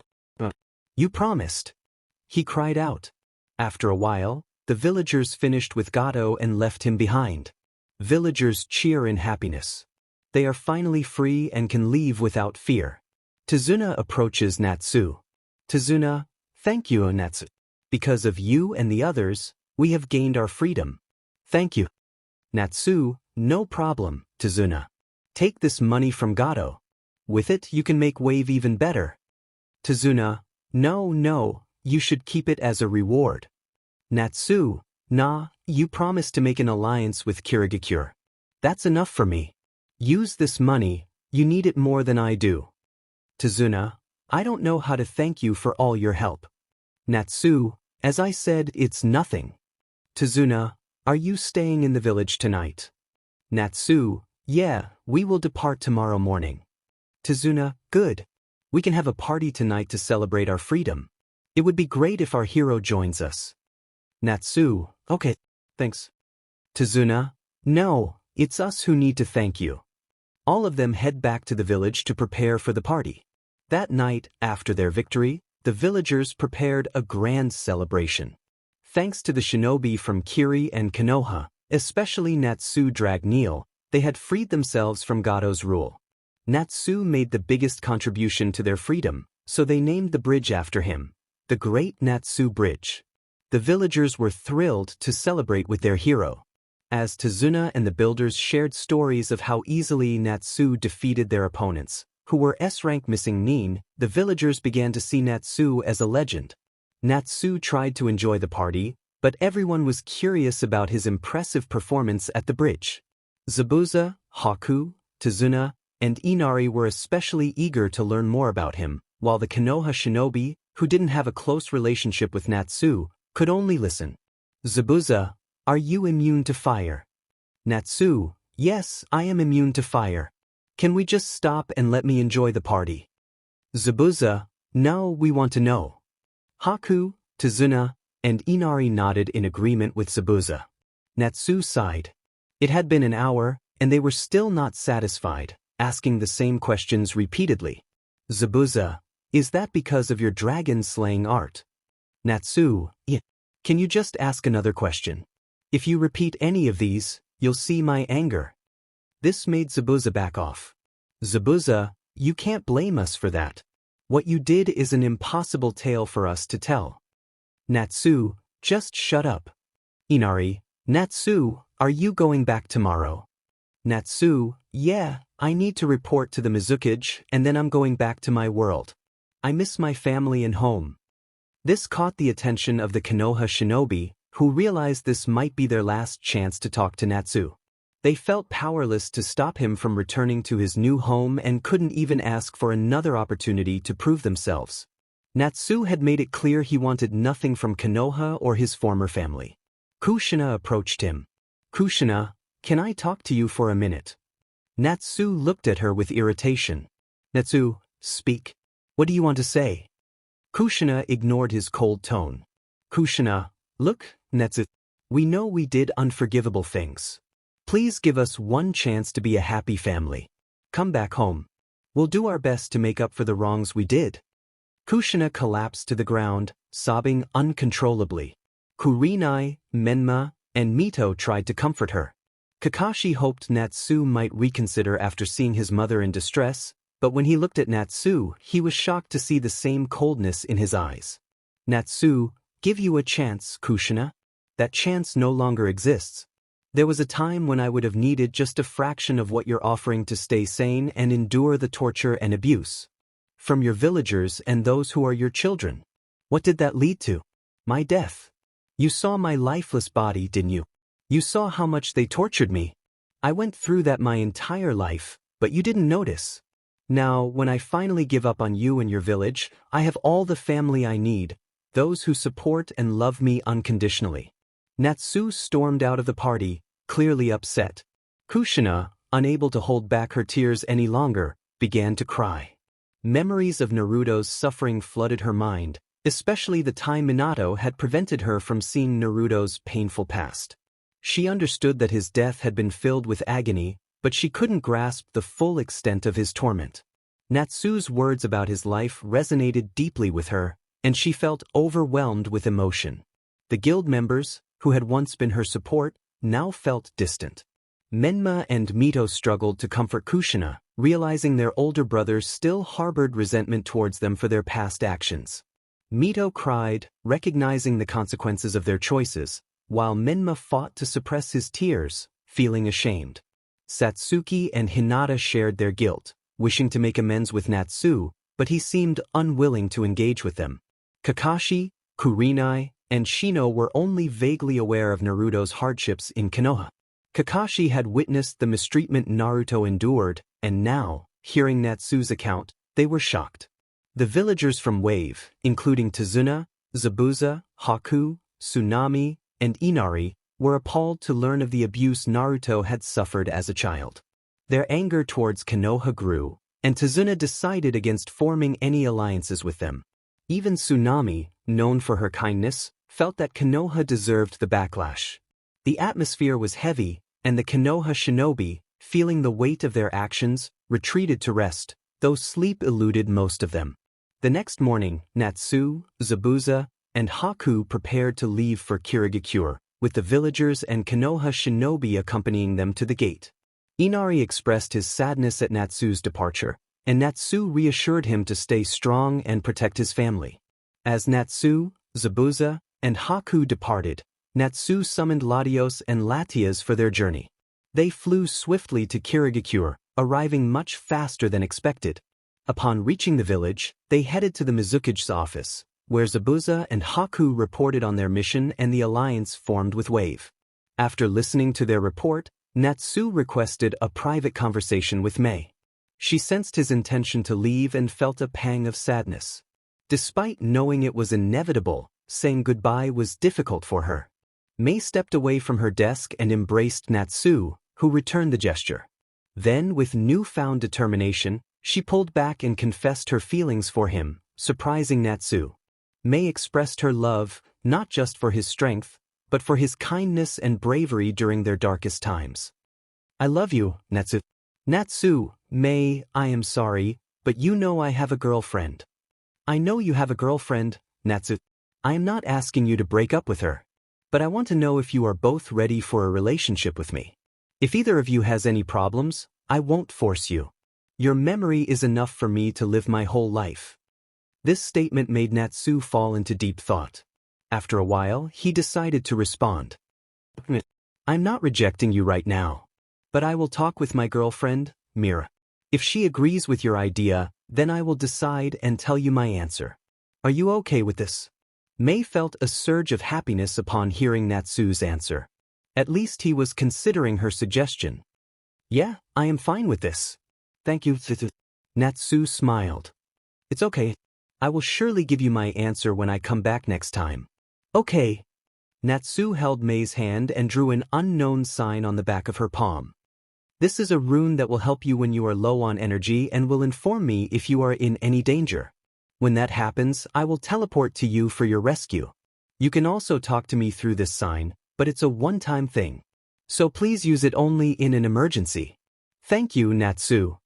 Mei felt grateful that Natsu cared about her well-being. "Goodbye, Mei. Hope we meet again soon." "Yeah, me too." After their final goodbye, Natsu teleported to Kami's palace, where Kami, Yami, Shinigami, and Lumina were waiting for him. In Konoha, Team 7 and Team 10 entered the Hokage's office. Minato, sitting in his chair, was relieved to see that everyone looked safe. "Welcome back, Team 7 and Team. Did you complete your mission?" At first, no one answered, unsure how to break the news to him. Minato noticed their expressions and sensed something had gone wrong. "Kakashi, did something happen on your mission? I'm worried about your safety after receiving news from Kiri." Everyone was confused. Was Minato referring to Naruto or some other bad news? "What news are you talking about, Minato?" Kushina asked. "You all know that Kirigakure is having a civil war, right? We heard the outcome, and unfortunately, the rebel army won. Kiri has decided to announce a hostile relationship with us. If our shinobi are spotted on their land, they will be treated as enemies. That's why I am worried about you, since you went on a mission to the land of Wave." Team 7 and Team 10 knew the rebel army had won the war, but they were unaware of Kiri's hostile stance toward Konoha. There is one dangerous individual working with Kiri now. Because of him, Kiri won the war. Currently, Jiraiya and his spy network are working hard to find him and trying to recruit him to our village. Even though Team 7 and Team 10 could guess who that person was, they decided to ask Minato. "Who is that person?" Since Minato didn't respond immediately. He took out the bingo book, opened a certain page, and showed it to Kakashi and the others. When they read the information, their eyes widened in shock. #34689P The Dragon God Name, Natsu Dragneel Threat Rank, SSS plus another alias, Hero of Kirigakure Parents, Unknown Known Elements, Fire Style, Water Style, Wind Style, Ice Style, Wood Style, Lightning Style, Earth Style, and other unknown elements. Ninjutsu, Can use completely unknown jutsu without hand signs. Most of his jutsu are above a rank. Can use every element from any part of his body. Taijutsu, unknown but very strong. Genjutsu, unknown. Summons, has unknown summons with unique abilities, including some proficient in medical ninjutsu. His summons can rival Konoha's slug summons and assist in rebuilding efforts. Some can fly and have incredible speed, even faster than the Reikage. He possesses high physical resilience, even kunai or shuriken cannot pierce his skin. He is the main reason the rebel army won the war, having single-handedly defeated Yagura in his tailed beast form using combined fire and lightning elements. Bounty, Kumo, 80 million Ryo dead or 100 million Ryo alive. IWA, 95 million Ryo dead or alive. Otto, 110 million Ryo dead or 130 million Ryo alive. Genins and Chunin should not engage. If Jonin are in a group with one Kage-level shinobi, approach with caution and strategy. Team 7 and Team 10 had only witnessed Natsu using his fire-based powers and an unknown power he referred to as aura, but they were unaware of his mastery over wind, water, earth, lightning, ice, and even wood styles. What shocked them most was that he had defeated the Three Tails Jinchuriki in his tailed beast form, which alone is shocking enough. But if they thought about how Natsu defeated both Haiden and Kazu, then they realized that anything was possible when it came to Natsu. Looking at the information, no one could say anything, but Kakashi decided to speak up. Kakashi, Sensei, we met this person on our mission. Hearing that, Minato instantly became serious. Minato, Kakashi, give me a full report about your mission. Kakashi began to recount everything, how they encountered the Demon Brothers and Zabuza, and then met Natsu, who had defeated two members of Akitsuki considered immortal. He shared everything about the mission except for Natsu's identity. Minato, so that's what happened. Did you manage to stay on good terms with Natsu? Kakashi, Sensei, I think trying to recruit him to our village is pointless. He hates our village to a large extent. Minato, why? We never wronged him. Do you know the reason? Everyone fell silent. Kushina, Mito, Hinata, and Satsuki began to cry softly, while Kakashi, Shino, and Menma looked down in shame. Minato, worried by their reactions, asked again. Minato, Kushi-chan, what happened? Why are you crying? Kushina tried to answer through her sobs. Kushina, see the real identity of Natsu is that he is our son, Naruto himself. Minato dropped back into his chair, stunned. He could guess the rest of the story. Minato, does he still hate us for what we did to him? Kakashi, yes, Sensei. He hates us, but not to the extent that he would come and destroy us. He only attacked us because we crossed a line and forced him to move. Minato, where is he right now? Is he a shinobi of Kiri? Kakashi, no, Sensei. He wasn't a shinobi of Kiri when we met him, but he has a close relationship with Kiri shinobi, especially the new Mizukichi. I don't think he is in Kiri right now. When he left the village of Wave, he said he was going back to his world. Minato became more confused. Minato, his world.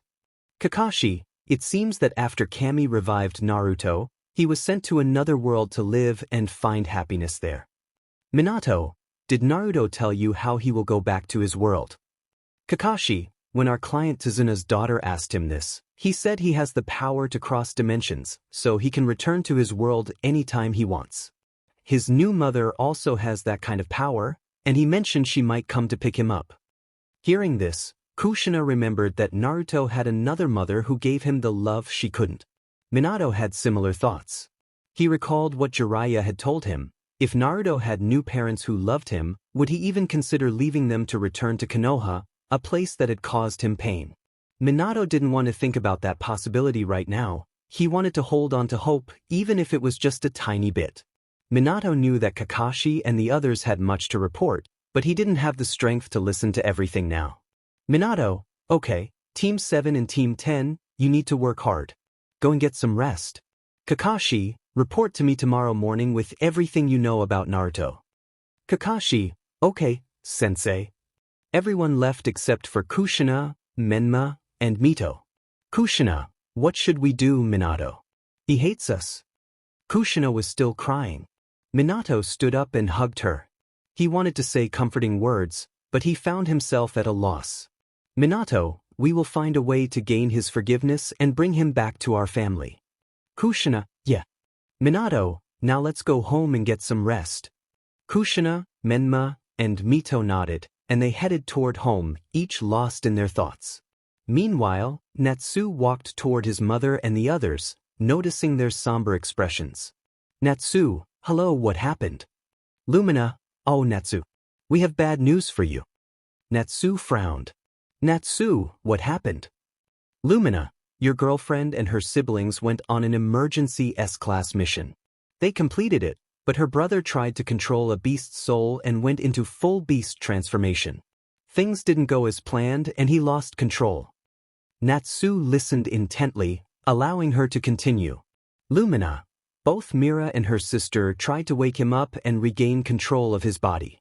With a final push, they managed to knock him out, but Mira's sister, Lisanna, took a direct hit from Mira's brother, Elfman, and got injured. When Mira went to check on her, her body disappeared. Natsu's worry intensified. Natsu, are you telling me that Lisanna is dead? Kami, no. She is not dead. Natsu sighed in relief. Lumina, that's the problem. She isn't dead because I can't sense her soul in the death realm of our universe, but I can't sense her soul anywhere in our entire universe. Natsu, so, are you saying she might have crossed dimensions? Lumina nodded. Lumina, yes, I don't know how, but her body might have crossed dimensions, and the one she went to is far away because I can't sense her even in nearby universes. That's why we are worried. Natsu, so what should we do? How can we get her back? Lumina, I don't know Natsu, but I am sure we will find a way. As soon as I find her, I will inform you. Okay, Natsu said. It's okay. At least we can get her back, and she is not dead. That's better than losing her forever. He thought about Mira and Elfman. They might be blaming themselves for what happened. He needed to go and inform them. Mom, we need to go back, Natsu said. Yeah, let's go, Lumina replied. Goodbye, Kami, Yami, and Shinigami. I'll see you later. Natsu bid farewell. Okay, Natsu. We'll see you later. Take care of yourself and your mate, Kami said. Don't worry. You will see Lisanna again, Yami reassured him. Yeah, Shinigami added. Natsu smiled at them and hugged them tightly. He was glad they were in his life. After a while, he separated from them and left with Lumina. Back in Earthland, Lumina left Natsu right in front of Fairy Tail after saying goodbye. Natsu looked toward the guild and sensed something was off today. Luckily, Lumina, Kami, Yami, and Shinigami had informed him of the situation beforehand. Natsu walked toward the guild and entered the guild hall. He saw that everyone was crying and in a sad mood. Urza, Kana, and Laxus were trying to comfort Mira and Elfman. When the guild members saw that Natsu was back, Mira quickly ran and threw herself into Natsu's hug, crying loudly. You told me not to go on a high-rank mission, but I didn't listen. It's all my fault. It's my fault that she is gone. At first, Natsu didn't say anything and hugged her tightly, allowing her to calm down a little. Natsu, do you believe me? He finally asked. Mira was confused but nodded. Will you believe me if I say Lisanna is not dead? She is alive. Mira and the others' eyes widened. What? Mira stammered. It's like this. When I was coming back, Mother told me what happened here. She also told me that Lisanna is not dead because she can't sense Lisanna's soul in the realm of the dead, and her body disappeared too. This might be because of some strange occurrence. Lisanna crossed dimensions. Are you saying that Lisanna is not dead but alive somewhere in another universe? Mira asked. Yes. Mother is already trying to look for her soul, but since Lisanna might be in a far universe, she is having difficulty finding her. It might take a long time. Makarov spoke up. How long, Natsu? It might take 10 years or even 15 years, or it could be just 1 year. It all depends on luck. But when she finds her, she will immediately inform me, and I can go over there and bring Lisanna back. Right now, we can do nothing but wait. Natsu looked down in sadness. It's okay, Natsu. Lisana being alive is already enough for me compared to the thought of her being dead. I can rest assured that she is alive and still kicking right now. Yeah, she might be sad that her siblings are crying and blaming themselves because of her, right? You know how she is. She always wanted to be the strength of her family, just like you. And I can bet that in her last moments in this universe, she didn't fear her death but was smiling and happy that she could save her brother and sister. Am I right? Mira remembered her sister's last moments and realized that what Natsu said was true. She looked up and hugged Natsu again, grateful for everything he had done for her. When mother finds Lisana, promise me you will take me with you. Natsu smiled. I promise. Mira didn't say anything but kissed Natsu on the lips. Kana and Urza watched, feeling a twinge of jealousy. After a while, they separated, and Natsu walked toward Elfman. Hey, Elfman. You're still down. What happened to that brother who wanted to protect everyone? Take this as a lesson, Elfman. Be a man and become strong so something like this never happens again. When the time is right, you might even be able to save your sister again. So stand up and promise me that you will become strong enough to protect your sisters and our family. Elfman fell into deep thought after what Natsu said. Slowly, he stood up and looked at Natsu. I promise, Natsu. I will be a man from now on, not a child who cries all the time. I will become strong to protect my sisters and my family. Thank you, Natsu, for waking me up. No problem, Elfman. Natsu raised his fist toward Elfman, who did the same.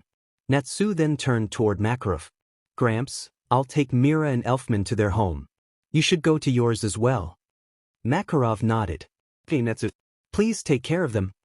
I will. All right, everyone. Let's call it a day. Everyone agreed and went toward their homes. Natsu went with Mira and Elfman toward Mira's home. In Earthland, it had been a week since Lisana disappeared into another dimension. After learning that Lisana was still alive, everyone began to move on, patiently waiting for the day she would come back home. Everyone started to do the quest and return to their normal routines. Even Elfman joined in, declaring, he has to become strong like a man. The only person who still hadn't taken on any quests after Lisana's disappearance was Mira Jane Strauss. It wasn't because she was still blaming herself, but rather because Natsu was giving her intense training at her request. She wanted to become strong enough so that if a situation like this ever occurred again, she wouldn't lose any of her family members. For the entire previous week, she had been staying at Natsu's home, where she had asked him to train her, and he readily agreed. Natsu even decided to share his experience about Mei with her. Flashback: Natsu and Mira were having dinner. Natsu, Mira, I wanted to tell you something. Mira, yeah, what is it, Natsu? Natsu, well, you know when I went to my previous world, I met a lady named Mei Terumi. After fighting alongside me for 2 months, she kind of fell for me. When I was coming back, she proposed to me, saying that even if she had to be my mistress or just my girlfriend instead of my wife, she was okay with it as long as she was in my life.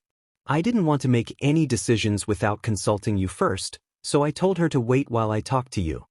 Mira listened intently, falling into thought for a moment. Noticing her silence, Natsu added, You don't have to agree, Mira. You are enough for me.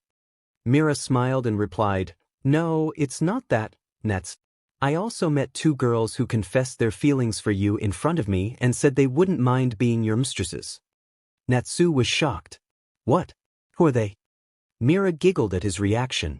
It was Urza and Kana. Natsu couldn't believe it. He never thought Urza and Kana would have feelings for him.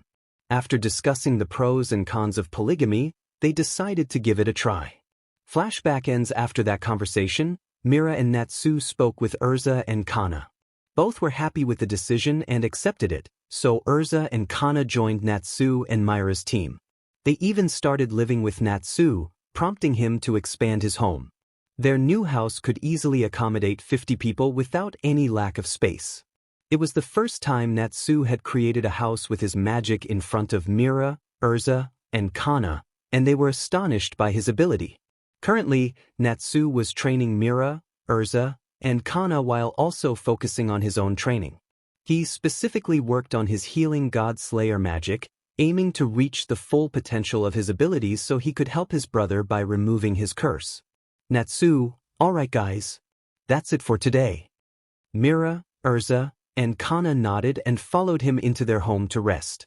Once inside, Mira went to prepare breakfast while Urza and Kana waited for her to finish. After a while, Mira came out with dishes in hand and served breakfast. Everyone began to eat. Urza, what do you think, Natsu? What are we lacking? It feels like no matter what we try, we can't make much progress. This question had been troubling Urza for some time, and both Kana and Mira shared the same concern.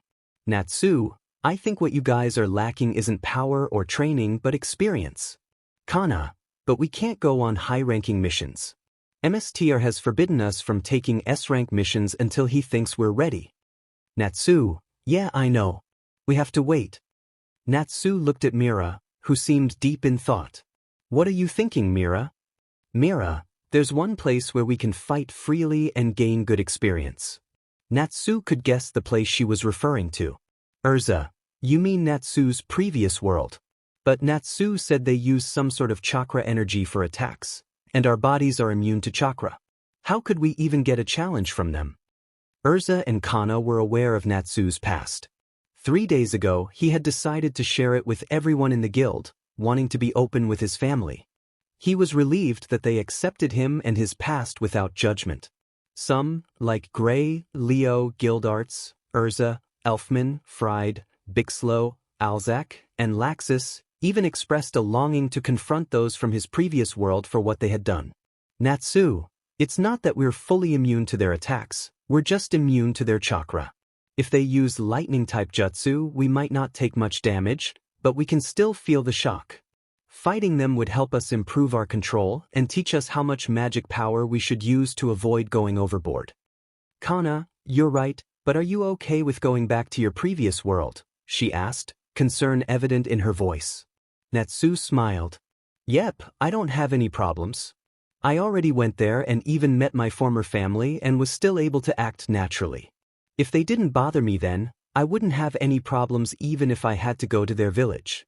I've moved on from my past. Everyone smiled at him, always wondering how he could think like that after what he had gone through.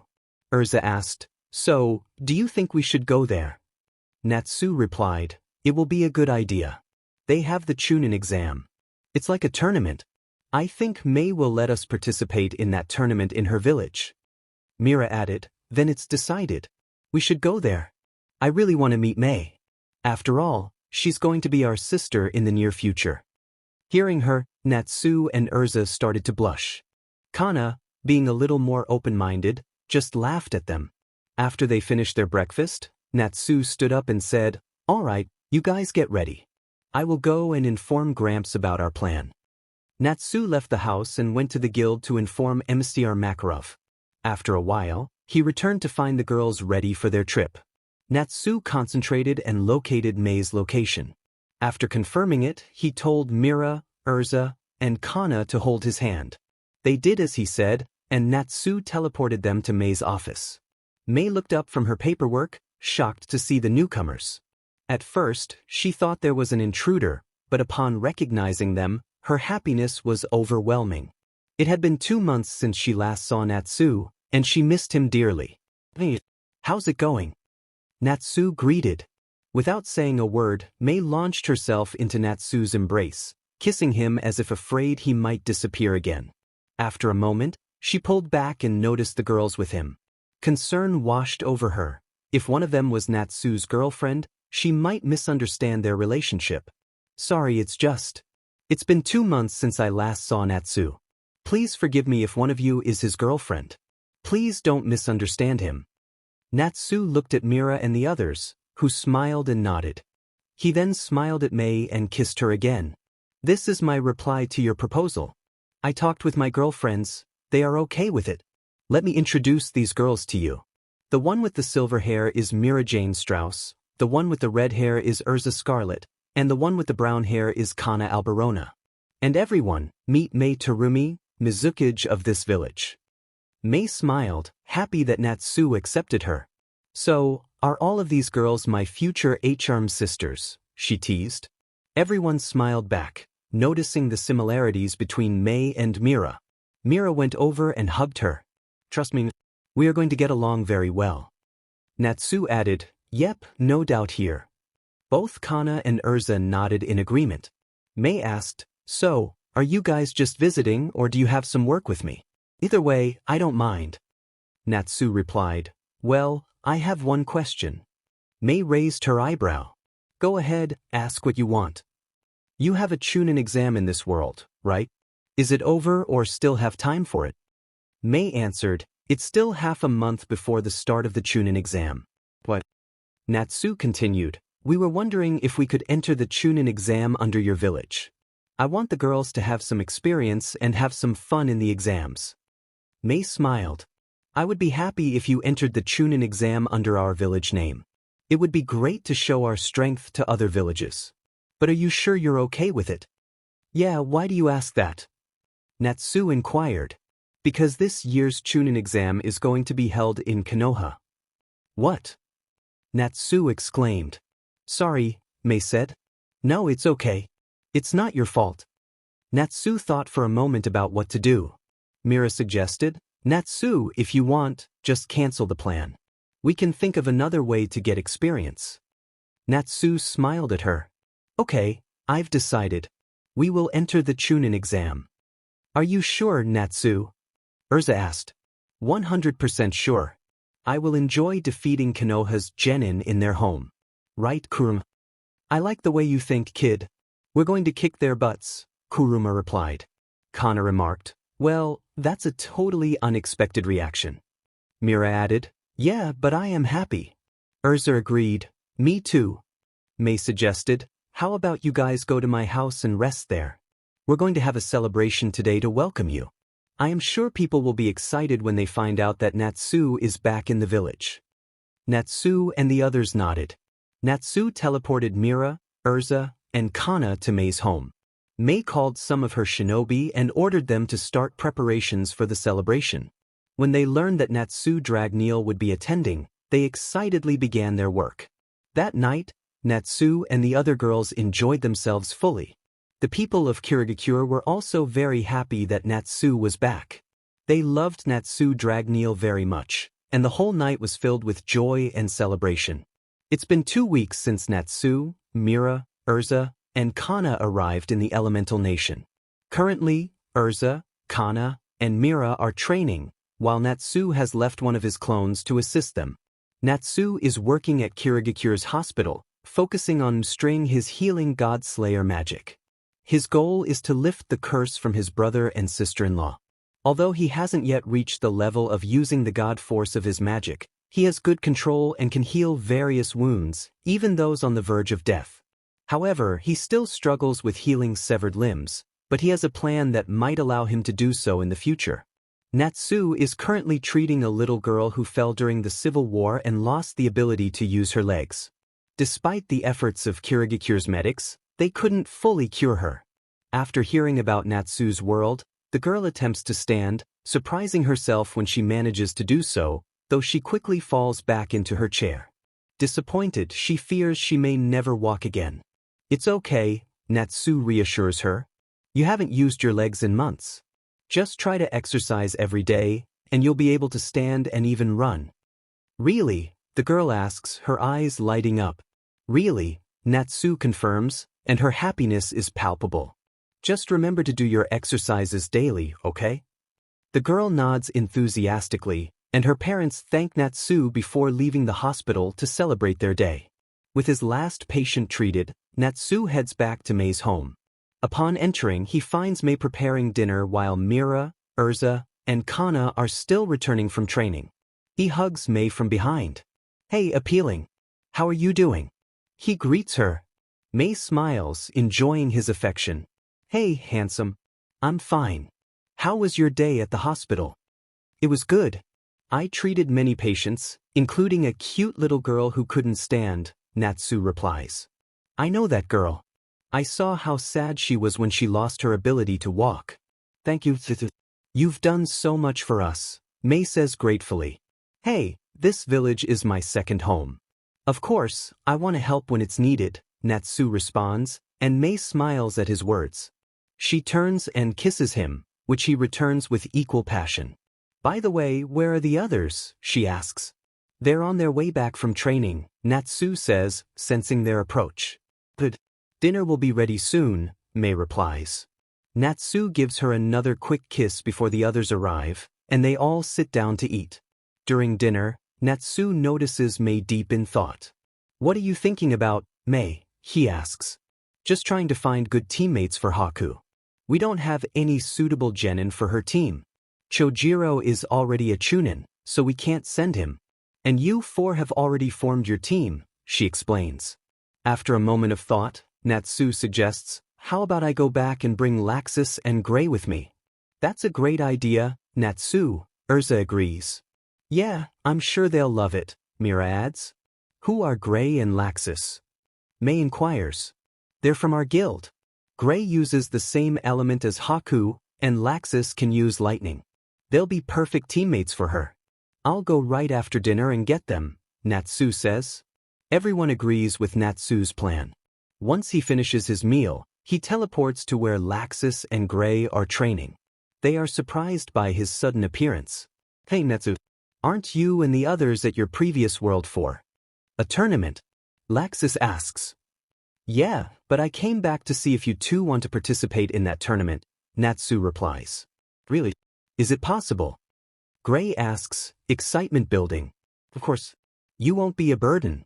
In fact, there's a girl who needs teammates, so it would be great if you joined her. Plus, the tournament, or Chunin exam, is being held in Konoha, my previous village, this year, Natsu explains. Laxus and Gray, really? That's awesome. Natsu, so, are you okay with it? Laxus, hell yeah. Gray, we love to. Natsu smiled at his best friends. Natsu, then let's go. Hold my hand. Laxus and Gray did as Natsu instructed, and he instantly teleported them to Mei's home. Upon arrival, Natsu noticed the girls were still in the living room, chatting. Mei, Mira, Urza, and Kana looked up as Natsu returned with Laxus and Gray. Mira, hey Natsu. Good to have you back.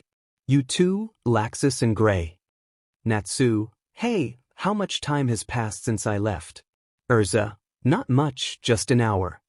Natsu, Mei, let me introduce you to my two best friends. The one with blonde hair is Laxus Dreyer, and the one with black hair is Gray Fullbuster. And guys, this is Mei Terumi, the Mizukage of this village. Gray, nice to meet you, Mei. Laxus, let me guess, she's also your girlfriend aside from Mira, Urza, and Kana. Urza, how did you know that? Natsu, he can just sense it. Gray, man Natsu, talk about being lucky. Natsu, yeah. Mei, nice to meet you both, but why is Gray only in his boxers? Gray suddenly realized she was right. Gray, what the? Where did my clothes go? Ignoring his comment, Natsu replied, Natsu, don't worry about him. He has a habit of taking off his clothes. Gray felt embarrassed, while Laxus and the girls laughed at his reaction. Gray, sorry. Mei, don't worry about it. I'll let you meet your teammate in the morning. For now, let's go to sleep and get some rest. Laxus and Gray, you can sleep in the guest room. Natsu, can you show them where it is? Natsu, why not? Let's go, guys. Natsu led Gray and Laxus to the guest room while the girls went to their room. They were sharing with Mei, and of course, Natsu was also sleeping with them. They hadn't crossed any lines yet, as Natsu, Mira, Urza, and Kana were still minors, so they decided to wait until they reached the right age. In the morning, Natsu, Laxus, Gray, Mira, Urza, and Kana were sitting in Mei's office while she worked on some paperwork. After a while, Haku and Zabuza entered the office. Zabuza and Haku. Hello, Mizukage-sama. You called us. Mei. Hello, Zabuza and Haku. As you know, Haku, you are selected to go to Konoha for your Chunin exam. Let me introduce your teammates to you. Guys, please introduce yourselves. Gray. Hello, Haku. My name is Gray Fullbuster. I'm friends with Natsu and also his guildmate. I heard you can use ice elements. I guess we have that in common. Gray demonstrated a bit of his ice make magic. Everyone waited for Laxus to introduce himself, but he remained silent.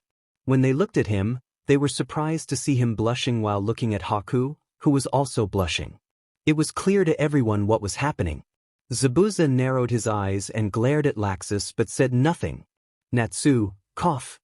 Both Laxus and Haku snapped out of it, looking embarrassed. Laxus, so, where were we? Natsu, your introduction. Laxus, oh, right. My name is Laxus Dreyer. I'm also friends with Natsu and the others. Nice to meet you. Haku looked down, still blushing, and introduced herself. Haku, my name is Haku Momochi, adopted daughter of Zabuza Momochi. Nice to meet you, Gray and Laxus. Zabuza, you're also going with them. I will attend the Chunin exam in its final stages. Zabuza nodded as everyone stood up. Natsu, goodbye, May. See you at the finals. May, goodbye. After saying their goodbyes, Natsu's team, consisting of Mira, Urza, Kana, and himself, along with Laxus' team of Gray and Haku alongside Zabuza, left May's office and departed from the village. Natsu, Mira, Urza, Kana, Laxus, Gray, Haku, and Zabuza stood in front of the Konoha gate. Laxus, so this is Konoha. Nothing special if you ask me. Gray, I'm so gonna enjoy this. Kana, careful, Gray. Don't have high hopes for this. You might be disappointed. Natsu remained silent, staring at Konoha from outside the gate. Mira noticed and asked with concern, Mira, are you okay, Natsu? Natsu looked at Mira and smiled. Natsu, I'm fine. Just a quick flashback. Mom said that if I want to move on completely, I have to face the situation no matter what, and I completely agree with her. Urza, you will be fine. We are all with you. Natsu, I know. Natsu sighed deeply and chuckled. Natsu, let's go. He started toward the door, and Mira and the others followed him. They noticed 2 guards sleeping in their cabin. Laxus, wow, so this is the security system of one of the strongest villages. I can't believe this village is still standing in this cruel world. Natsu smiled at Laxus's comment and slapped his hand on the table, waking the guards. Guard 1, what? They saw Natsu looking at them.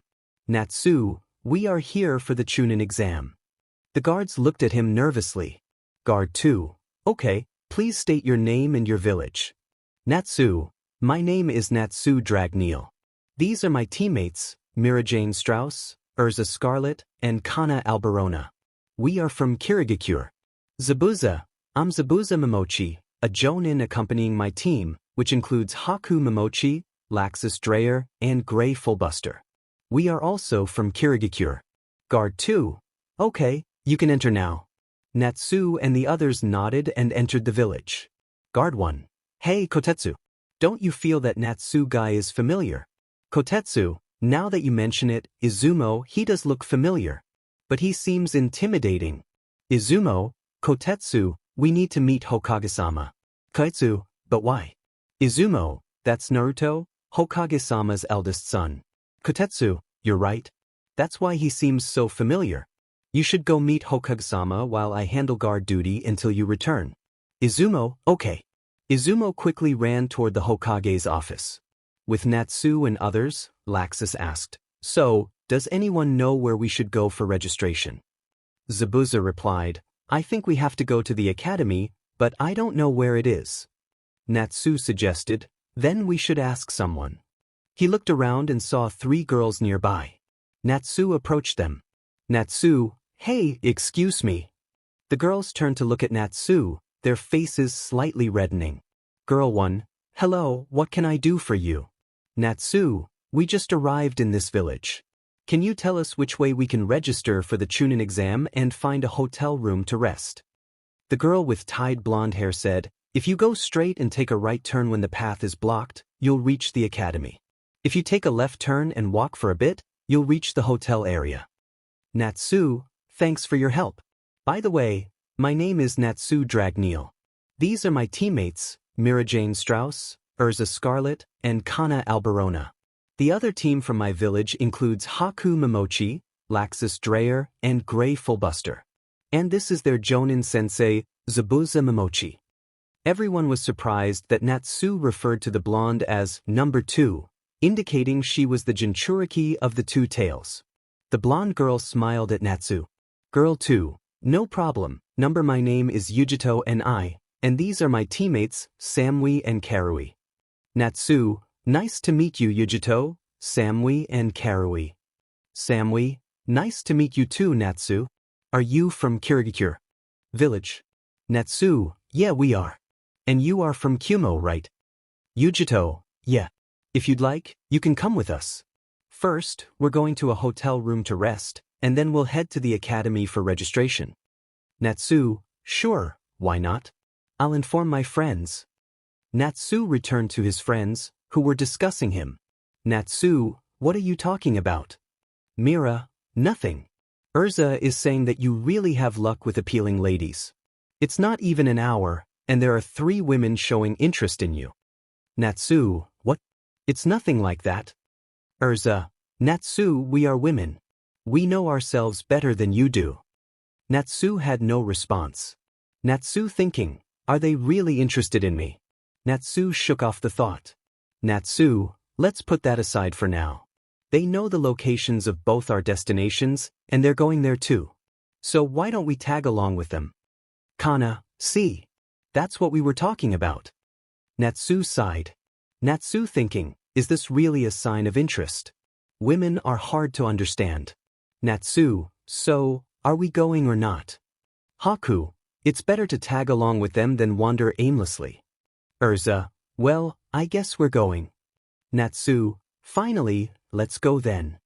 Natsu, Laxus, and Zabuza joined the Kumo team. On their way to the hotel, they heard some commotion in a nearby street and decided to investigate. They saw a man in a cat costume holding a kid by his scarf, with a blonde girl standing beside him. Kid, hey, let me go. Makeup guy, nah, first I'm going to teach you a lesson about not messing with us. After a short while, 5 more people arrived. Natsu thinking, this world is smaller than I imagined. Mito, hey, let Kanomaru go. Blonde girl, leave it, Kankuro. Kankuro, don't worry, Temari. I'll be quick. After teaching this brat a lesson, we can go on our way. Temari, you're just creating problems for our village. Menma, let him go now. Kankuro, or what huh? He placed a kunai on Kanomaru's neck, causing Mito and Menma to back off. Suddenly, an unfamiliar voice came from behind Kankuro. Unknown voice. Although I'm enjoying Konoha's troubles, he's just a kid. Let him go, or your neck will be cut before his. It was Natsu, using his Iron Dragon Slayer magic to form a small knife and place it against Kankuro's neck. Kankuro and Temari thinking, who is he? When did he appear? I didn't even sense him. Kankuro let Konohamaru go. Natsu, good choice. Mito and Menma, Naruto Niken. Natsu ignored the others and focused on Kankuro and Temari. Looks like even your teammate hiding by that tree is angry with your actions, he said, pointing. What? Kankuro and Temari exclaimed. Suddenly, a red-haired boy with a giant gourd appeared. Gara. Kankuro and Temari gasped. Shut up, Kankuro. You are a disgrace to our village, Gara said. But Gara. Kankuro started, but Gara cut him off. Shut up or I will take action. The threats silenced Kankuro. Gara turned to Natsu and the others. I apologize for my teammates' behavior. I am Gara of the Sand. Who are you? My name is Natsu Dragneel, Natsu replied. Ah, Natsu Dragneel. Mother will be pleased, Gara said, liking his lips. Natsu thought mother. Kurama chimed in, it's Shikake. He loves role-playing. Natsu mused, your siblings have a different kind of fantasy. Let's go, Temari, Kankuro, Gara commanded, and the two followed him. Mito approached Natsu. Naruto Nikon, does this mean you're coming back to the village? Natsu looked at her. First, don't call me Naruto. My name is Natsu Dragneel. And second, no, I'm just here for the Chunin exam. Do you think I would set foot in that village? But this is your home. Satsuki protested. Natsu sighed. Guys, let's go. I don't want to deal with this every time I see them. He turned and left with his group toward the hotel. Boss, who is he? Konohamaru asked. Well, he is Mai and Mito's older brother, Naruto Uzumaki Namikaze. But now he is known as Natsu Dragneel, Menma explained. What? He's the one who was revived by Kami herself, our hero. But why did he act like that? Konohamaru asked. It's a long story, Konohamaru. I'll tell you later. We have to meet Dad, Mito said, and Menma nodded, following her. Sasuke and Satsuki trailed behind them. Soon, they reached the Hokage's office. Dad. Naruto Nikon is in the village. Mito announced. Inside, Minato, Kushina, Jiraiya, Tsunade, Kakashi, and Shizune were discussing something. I know. I was informed by Izumo a little while ago. But we can't do anything for now. He is with Kirigakure, fighting as a jenin, Minato said. Kushina, what should we do? How can we get Naruto back if he's a Kirigakure shinobi? In the finals, the Mizukage will come to our village. I will try to negotiate with her. I'm sure she will understand and let Naruto come back to us, Minato reassured. But how are we going to earn Anakin's forgiveness? Menma asked. Jiraiya-sensei suggested we give him what he wanted most when he was with our family. We decided to offer him training in our family's secret technique, and Jiraiya-sensei will let him sign a toad summoning contract, Minato explained.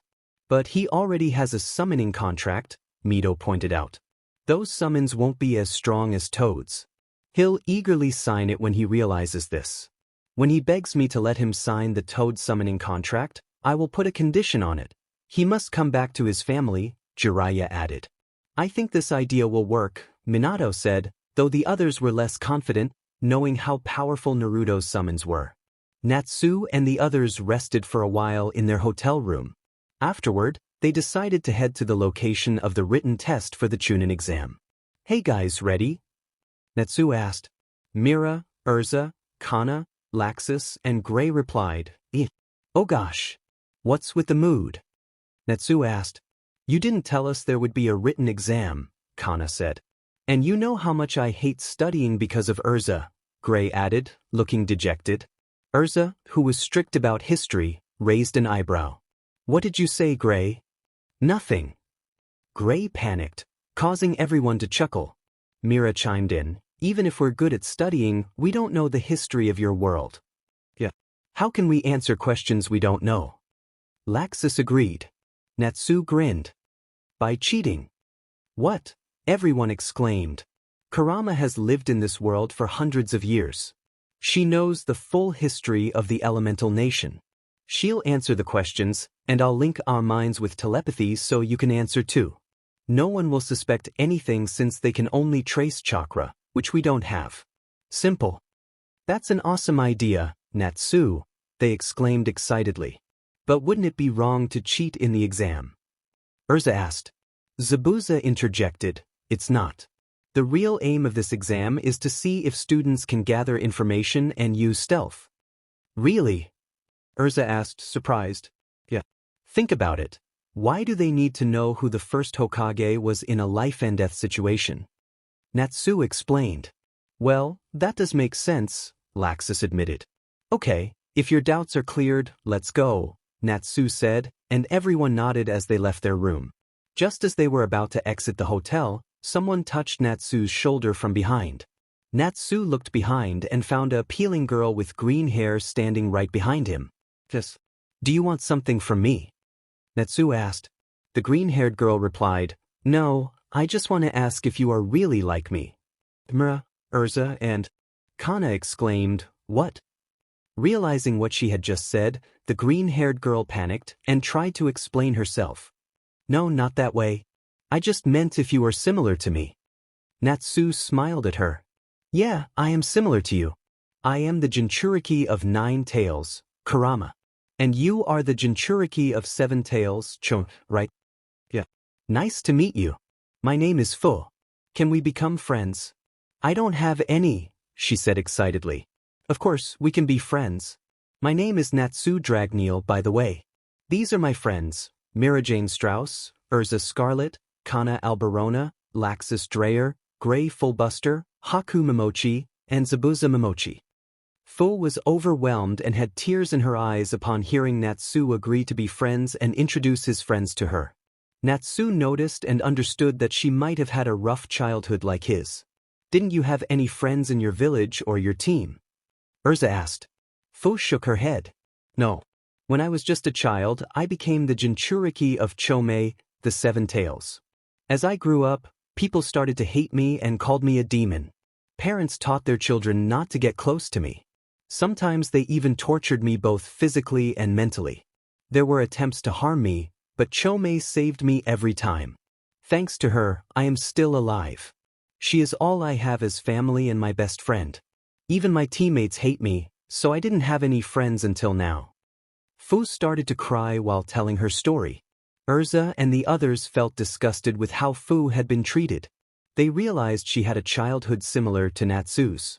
Laxus and Gray even added Fu's teammates to their list of those they wanted to confront. Natsu went and hugged her to calm her down.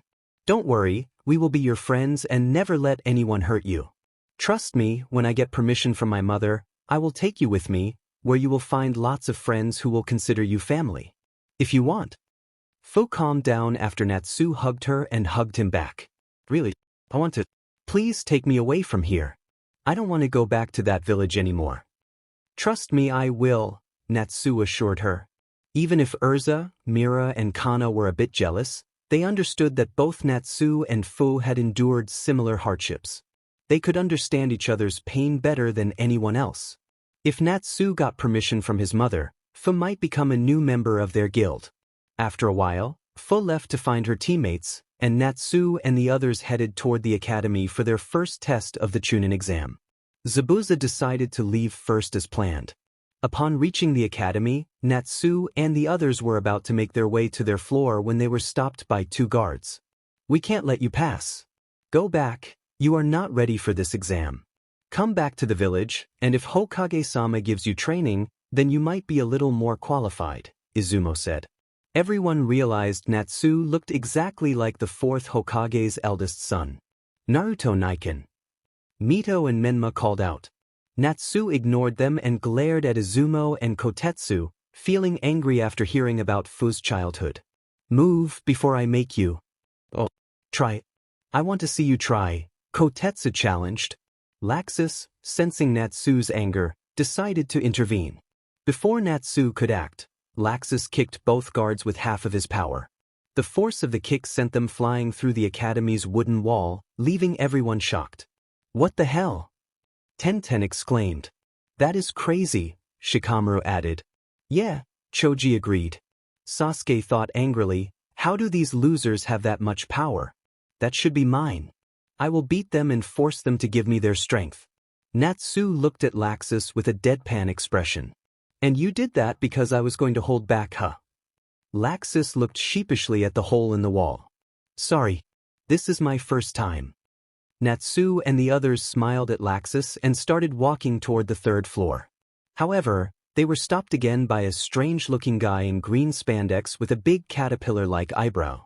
Are you Naruto Uzumaki Namikaze? The big eyebrow guy asked. Fight me, I want to test my strength against you. My name is Natsu Dragneel. If you don't move out of my way, I will make sure you can't walk ever again, Natsu warned, using a bit of his killing intent. Lee understood Natsu was serious and wisely stepped aside. Just as Lee moved away, another challenger stepped forward. Whatever your name is, I will crush you in the exam because fate has already decided me as the victor, Niji declared. Remember, my name is Niji Hyuga. After saying that, he left with his teammates. Mira looked at Natsu and asked, Are everyone in Konoha idiots? Natsu sighed and replied, Trust me, you haven't seen the worst yet. Mira responded, Believe me, Natsu, I don't even want to see them. Kana added, Neither do I. Urza, Laxus, Gray, and Haku nodded in agreement. When they reached the third floor, they saw that Zabuza was waiting for them. Oh, hello you guys. I hope nobody bothered you on your way here, right? Zabuza said. Gray replied, You hope? Zabuza noticed their mood and said, Oh, that's bad. Natsu and the others remained silent but nodded. Zabuza continued, anyway, you all are here, which means you can enter the exam. Laxus asked, what do you mean?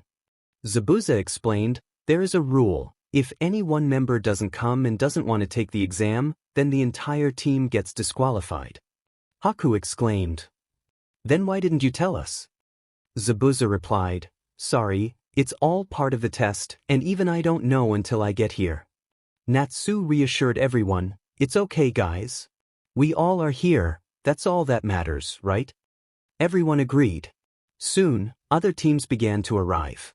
Natsu noticed that the Konoha jenin had also arrived on the third floor. He entered the exam hall without saying anything, followed by Mira, Urza, Kana, Laxus, Gray, and Haku. Inside, they saw a room filled with jenin from different villages.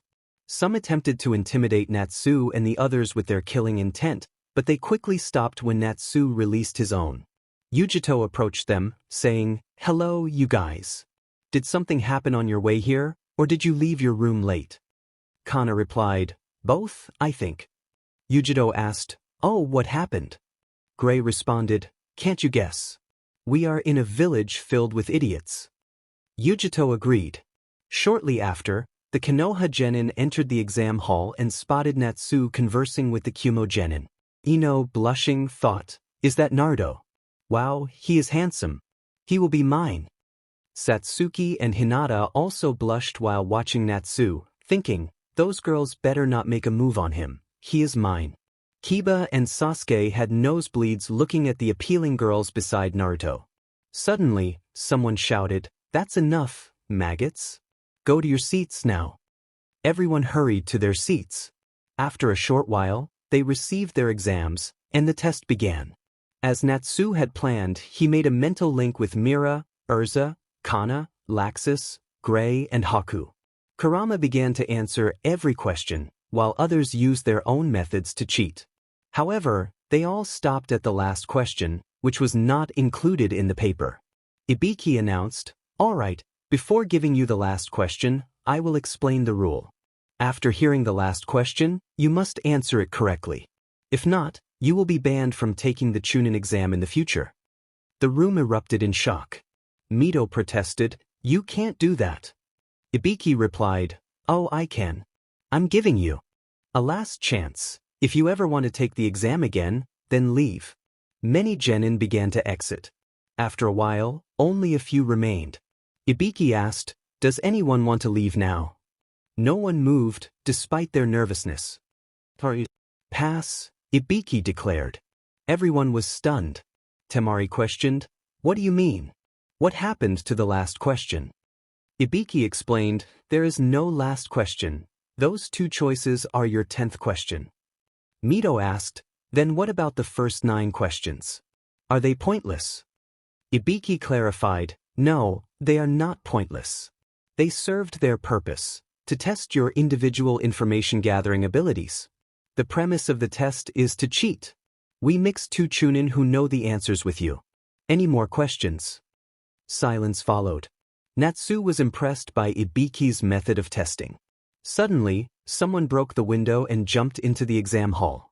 You guys, there is no time for celebrating. Mitarashi Anko. Now let's go. Follow me. The whole class was stunned by the newcomer. Ibiki remarked, bad timing as usual, Anko. Anko replied, Ibiki, looks like you're losing your touch. You passed this many people. Ibiki responded, there are a lot of outstanding candidates this time. Anko grinned, that's fine. I will cut more than half in the second test. Sakura, panicked, asked, more than half. Anko's excitement grew as she looked around, her eyes landing on Natsu. Natsu realized that Anko was looking at him, but he ignored her. A wave of guilt washed over him as he remembered a time when Anko and Naruto shared a meal at Ichiraku-ramen. Naruto always enjoyed those moments, as there were only 3 people who had never neglected, ignored, or mistreated him: Anko, Old Man Tuchi, and his daughter Ayam. Suddenly, Naruto's vision began to blur, and he struggled to understand what was happening before he fell unconscious on the table. When Naruto regained consciousness, He found himself tightly bound to a pole.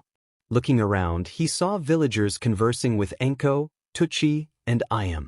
One villager said, "Good job, you three. Tuchi, you're free from your debt, and Enko, we won't insult you anymore." Enko, Tuchi, and Ayam nodded, knowing they would regret this decision. Tuchi had accumulated a significant debt he couldn't repay, and Enko was tired of the villagers' insults. The villagers offered to relieve Tuchi's debt and stop insulting Enko in exchange for betraying Naruto. Reluctantly, they accepted the deal and poisoned Naruto's meal. Naruto understood what had happened. He had only 3 people he could trust, and now they had betrayed him. Another villager exclaimed, "Come on, guys. Now we have the demon for the entire night. Let's start the celebration." The villagers began to beat him. Naruto cried out, not just from the pain but from the hurt of betrayal by those he once trusted. "Hey, stop it now. He's already had enough." Enko shouted, unable to watch as Naruto was tortured. Tuchi and Ayam couldn't bear to look either, and Ayam started to cry. They regretted their decision deeply. One villager told them, "You've done your part in the deal, you can leave if you can't watch. But don't interfere with our celebration." With heavy hearts, Enko, Tuchi, and Ayam walked away, unable to save Naruto. Even today they regretted that choice. The villagers had not upheld their end of the deal. They resumed demanding payment from Tuchi and insulted Enko even more harshly. When Tuchi tried to protest, he realized he couldn't file a complaint officially. Enko snapped out of her flashback. "I will explain everything once we change places. Follow me," she instructed. Everyone followed Enko except Ibiki. As they walked, Mira asked, "Hey, Natsu." "Yeah." Natsu replied. Urza chimed in, "Why is that lady staring at you like that in class?" Natsu sighed. "Let's just say she and the other 2 did something that made me hate them more than the other villagers. I'll tell you guys some other time." Gray added, "Oh."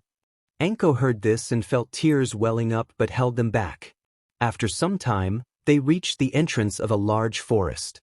"Welcome to the Forest of Death," Enko announced. Menma remarked, "It looks like a creepy place." Enko grinned. "You're going to find out today why this place is called the Forest of Death." Kiba scoffed, "You're just trying to scare us. This test is going to be a piece of cake." Enko smiled devilishly. Suddenly, she threw a kunai at Kiba, grazing his cheek and drawing BLD. Kiba was so shocked he didn't even notice the BLD. Then, Enko's frightening voice came from behind him, "You're quite cocky, aren't you? Guys like you are the first to die in this test." Kiba was terrified, nearly losing control. Enko left him and took out some forms. "Before we start the exam, you have to sign this consent form." "Why?" Menma asked. "We want all the details covered before the first death occurs. Sign this before you go in, so we won't be held accountable for your death. You wouldn't want me to get in trouble because of your death, would you?" Kana sighed. "Thank goodness I wasn't born here." Gray agreed, "Same." Enko continued, "First, I'll explain what the second exam entails. Then you can sign the form with the other members of your cell. Bring the form to the hut behind you and submit it. Got that?" Everyone nodded. Now about the exam. To put it simply, it's a no-holds-barred survival test. Enko explained the details and handed out 2 scrolls to each team. Every team followed the protector to their designated entrance. After submitting their forms, Natsu said to Laxus's team, "Good luck, guys," and to Yujito's team and Fo, "Same to you." Finally, the second test began. Natsu and the girls explored the forest, searching for nearby targets. "It's been 3 hours and we still haven't encountered anyone except some wild animals," Kana said. "Yeah, I'm getting tired of this too," Mira added. Suddenly, Natsu heard something. "Guys, I can hear 2 people running towards us." Finally, some action. Urza exclaimed, preparing for a fight. But when the figures appeared, they recognized them. "Correct me if I'm wrong, but aren't they Fu's teammates?" Mira asked. "They are. But where is Fu?" Natsu wondered. "Only one way to find out," Urza said, marching towards them and launching an attack. Within minutes, she captured both of them, struggling to control her strength to avoid ending it too quickly. "Natsu, Where is Fu? Fu's teammate won. Why are you asking us about that girl? Natsu, I will not ask you again. Just tell me where she is. Fu's teammates remained silent. Natsu, oh, have it your way. Suddenly, Natsu punched one of them, knocking him unconscious. He turned to another teammate. Natsu, now what is your choice? Seeing their teammate down, Fu's teammates decided to speak. Fu's teammate too. When we searched for another team, we encountered a large bear. It was too strong for us, so we pushed Fu towards it and injured her to buy ourselves some time. Natsu, what? Natsu quickly picked up Fu's scent and ran in that direction, with Urza and Mira following closely behind. Urza knocked out Fu's second teammate with a punch before they left. Kana noticed a black scroll drop from Fu's teammate, the same scroll they needed to pass the exam. She grabbed it and ran after the others. When Natsu reached Fu's location, he saw her lying dangerously close to the bear. Fu's POV, I can barely stay conscious. My teammates left me to die while injuring me. Is this really how I'm going to die? My life never meant anything. Chomei panicking, stay conscious, Fu. Everything will be alright. I heard my best friend's voice. At least someone is worried about me. A small chuckle escaped my lips as I thought of Natsu, my first human friend. Would he be sad if I die? I'll never know. I saw the bear approaching, preparing to bite me. My consciousness started to fade. I know Chomei is shouting something, but I can't understand her now. Goodbye, Chomei. You're my best friend. Goodbye, Natsu. You gave me a sense of security and made me laugh. I braced myself as the bear was about to attack, but suddenly, someone kicked the giant bear away. I saw a figure running towards me. I didn't know who it was, but I was relieved that someone came to rescue me. Then I fell unconscious. Third-person POV Natsu saw that Fu had fallen unconscious and was bleeding heavily. He immediately began to heal her as best as he could, but his healing speed was slow. Kuruma and Natsu could hear Fu's sister begging him to do something. Fu was dying at an alarming rate. Natsu saw her taking her last breaths, and suddenly his mind went blank. He poured all his magic power into healing her. The green light surrounding Fu began to turn white, and even Natsu's hair and clothes started to change. A white aura enveloped him. Slowly, all the wounds on Fu's body began to heal rapidly. Within moments, Fu was healed, and her breathing returned to normal. Natsu calmed down after confirming she was okay. He gently placed her on the ground just as Urza, Mira, and Kana arrived. Mira, Natsu, what happened? Natsu, nothing, I just finished healing Fu. Urza, we can see that, but what happened to your hair and clothes? Natsu, what are you talking about? Natsu looked at his body, which was already returning to normal. Natsu, I don't know how, but I think I just achieved a new level of healing God Slayer magic. Can you use that form at will now? Natsu, I think not. But if I keep practicing, I might be able to. Mira, that's good to hear. But first, we need to take Fu to a safe location. She's still too weak. Natsu, yeah, you're right. Natsu picked up Fu and placed her on his back. Natsu, let's go, girls. Urza, Mira, and Kana nodded and followed him. Third-person POV after a night's rest in the cave, Fu finally opened her eyes. At first, she panicked, realizing she was in an unfamiliar place. But she calmed down when she saw Natsu, Urza, Mira, and Kana making breakfast. Suddenly, Fu remembered how she had fallen unconscious and almost died. In that moment of despair, Natsu had come to rescue her, just like in the stories. Noticing that Fu was waking up, Natsu approached her. Natsu, look who decided to wake up. How are you feel? You all right? Fu looked at Natsu, unable to hold back her tears. She launched herself into his embrace and began to cry. But these are tears of happiness. Fu crying joyfully, thank you. Thank you so much for rescuing me. I lost all hope and then you came along. I thought I would never see you again. I felt like I would die without a little bit of happiness in my life. Fu couldn't finish her sentence before she felt two strong arms wrap around her, holding her tightly.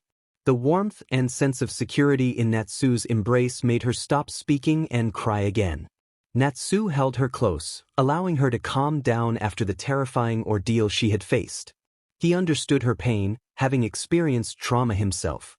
Urza, Mira, and Kana watched quietly, giving the two Jinchurikis their space. They felt sympathy for Fu, who had just escaped a horrifying incident. They questioned the cruelty of the world around them, wondering why people betrayed, abused, and sacrificed others as if it were normal. Natsu had shared many stories about the harsh realities of their world, where betrayal and sacrifice were commonplace, even among teammates and family. Mira had once thought Earthland was cruel due to her own experiences, but after witnessing the brutality of the elemental nation, her perspective shifted. She felt grateful not to have been born in such a place, and her heart ached for Natsu, who had endured daily torment from his former family and village. Fu eventually calmed down. Natsu reassured her, saying, "It's okay, Fu. I will always be there to rescue you. So don't worry." Fu managed a small smile at his words. Mira suggested, "Now, you might be hungry. Let's talk over dinner." Fu nodded, and they all began to eat. Kana asked, "So, Fu, what will you do from now on?" Fu's expression turned sad as she thought about her future. She had no longing to return to her village or face her former teammates. Fu sadly and angrily, "I don't know. I don't want to go back to those people or my village." Natsu proposed, "Then I have an idea. Your teammates don't know you're alive, so how about we fake your death and you come with us?" Fu looked at Natsu with curiosity. "Really? You would take me away from here?" "Of course, only if you agree," Natsu replied. Urza added, "You can even join our guild." Mira encouraged her, "Trust me, you will love our guild. You'll have friends who will never look at you with hate and will never hurt you." Fu felt hope at their words. "Really?" Natsu and the others nodded. "So what do you say? Want to come with us?" Fu didn't hesitate. "Yes, please take me away from here. I would do anything." Natsu smiled, "You don't have to do anything. Just finish your breakfast, and I will take you somewhere you can rest while we finish here." Fu happily, "Okay." After their meal, Natsu and Fu prepared to leave. Natsu said to the girls, "Stay here. I will be back before you know it." He took Fu's hand, causing her to blush. The others smirked at her reaction as Natsu teleported them away. Fu found herself in front of a magnificent castle, unable to describe its beauty. Natsu led her inside, where his mother was chatting with Kami, Shinigami, and Yami. They greeted Natsu warmly. "Lumina, welcome back, son. How is your Chunin exam going? And who is this lovely lady with you?" Natsu replied, "It's been boring without challenges, but I've made some friends. As for this young lady, let me tell you about everything Fu has been through and ask if she can come with us to Earthland." Lumina smiled, "Of course, sweetheart. She is welcome here. You don't need to ask my or Kami's permission." Kami, Shinigami, and Yami nodded in agreement. Natsu thanked them and Fu was in awe. "I am in the presence of Kami-sama, Shinigami-sama, and Yami-sama." She was stunned and began to bow repeatedly. Kami reassured her, "You don't need to bow to us, little one. Just stay calm." Natsu added, "Oh right, can Fu stay here while I finish my business?"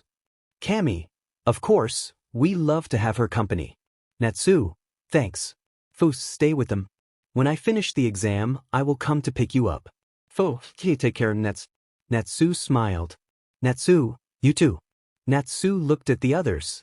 "Natsu, goodbye, Mom, Big Sis, Kami-sama, Shinigami-sama, and Yami-sama. Everyone, goodbye, Natsu." Natsu teleported back to Mira, Urza, and Kana. Not much time passed, causing time to flow faster in God's realm than in any other world. Natsu, "Hey guys. I'm back. Mira, Urza, and Kana, welcome back." Natsu, "Let's resume our second test. We still have to find our scroll." Mira and Urza, "Yeah, we have." Kana, "Actually, we don't." Kana said while taking out a black scroll.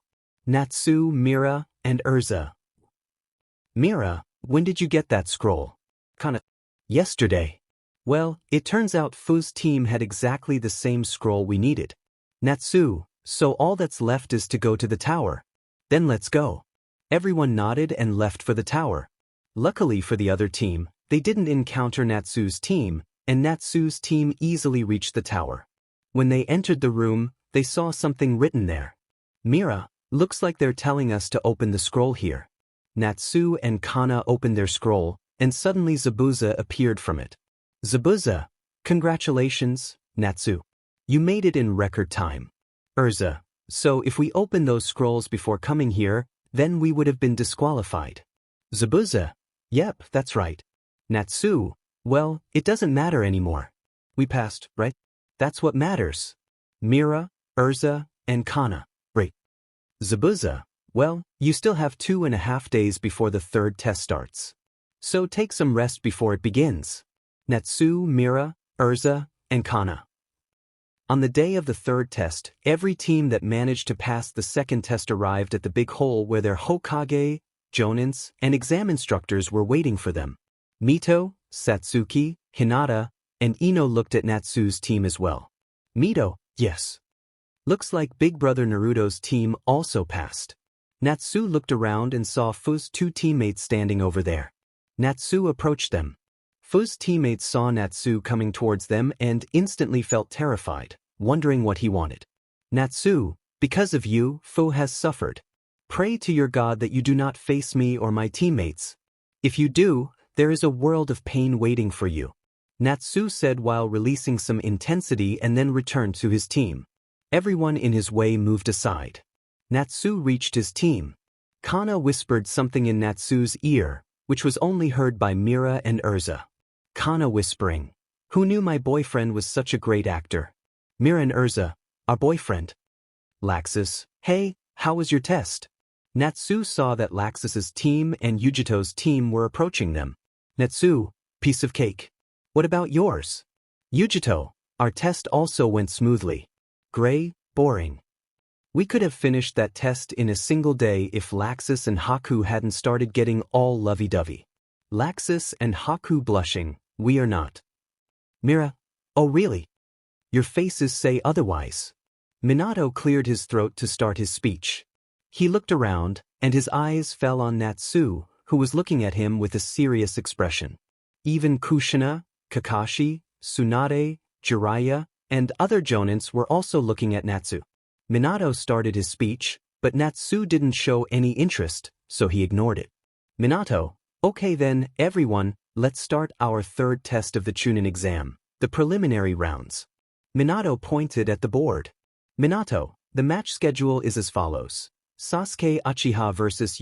Shino Aburame vs. Hakuzuka vs. Karui, Laxus Drayer vs. Iwa's Jenin 1, Kankuro vs. Satsuki Uchiha Mito Uzumaki Namikaze vs. Samui, Sakura Haruno vs. Kana Alberona, Ino Yamanaka vs. Fu's teammate 1, Ten vs. Urza Scarlet, Temari vs. Fu's teammate 2, Shikamaru Nara vs. Kinmenma Uzumaki Kamikaze vs. Iwa's Jenin 2, Natsu Dragneel vs. Kiba Inazuka, Hinata Hyuga vs. Mirajane Strauss, Niji Hyuga vs. Iwa's Jenin 3. Gara of Sand vs. Rock Lee Choji Akimichi vs. Gray Fullbuster, Dosu vs. Yujito ni Minato. Now, all of you can go and stand over there.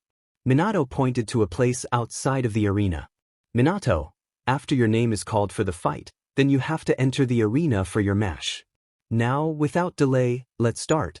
Natsu's team, Laxus's team, and Yujito's team went in the same direction.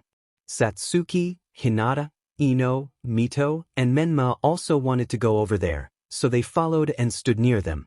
Sakura, Sasuke, Kiba, and Shino also followed their team. Kakashi and Kushina stood with their team, stealing glances at Natsu, who was becoming increasingly irritated. Mira silently held his hand, causing a stir among the others. Hinata thought angrily, who is that girl? Satsuki echoed her feelings, wondering how dare she touch Naruto's hand. Ino shared their sentiment, thinking fiercely, stay away from my Naruto. Kushina, too, was puzzled, questioning the girl's relationship with her son. Menma, Mito, Kakashi, and Minato, watching from a distance, shared the same concerns. Suddenly, a realization struck Kushina. Wait, her name is Mirajane Strauss. Didn't Natsu mention that his girlfriend's name was Mira? She is appealing. Satsuki, Hinata, and Ino were consumed by jealousy. Mira noticed their envious glares but remained unfazed. Deciding to tease them, she released Natsu's hand and cradled his head with both hands. The sight sent a wave of unease through Satsuki, Hinata, Ino, and Mito. Mira pulled Natsu closer and kissed him, drawing everyone's attention. Natsu understood Mira's intentions and smiled, returning her kiss with equal passion. Reactions varied. Satsuki, Hinata, and Ino simmered with anger. Satsuki thought, I will show her what happens to someone who steals my Naruto.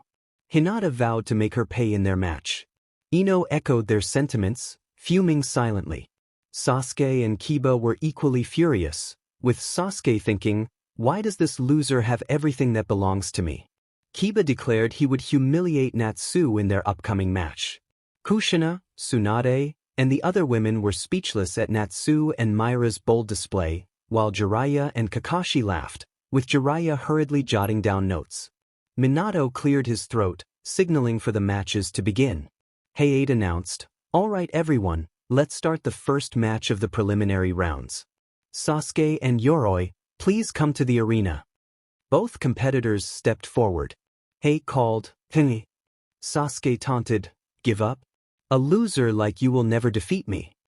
Yoroi retorted, Uchihas and their egos. Sasuke, angered, demanded, what did you just say?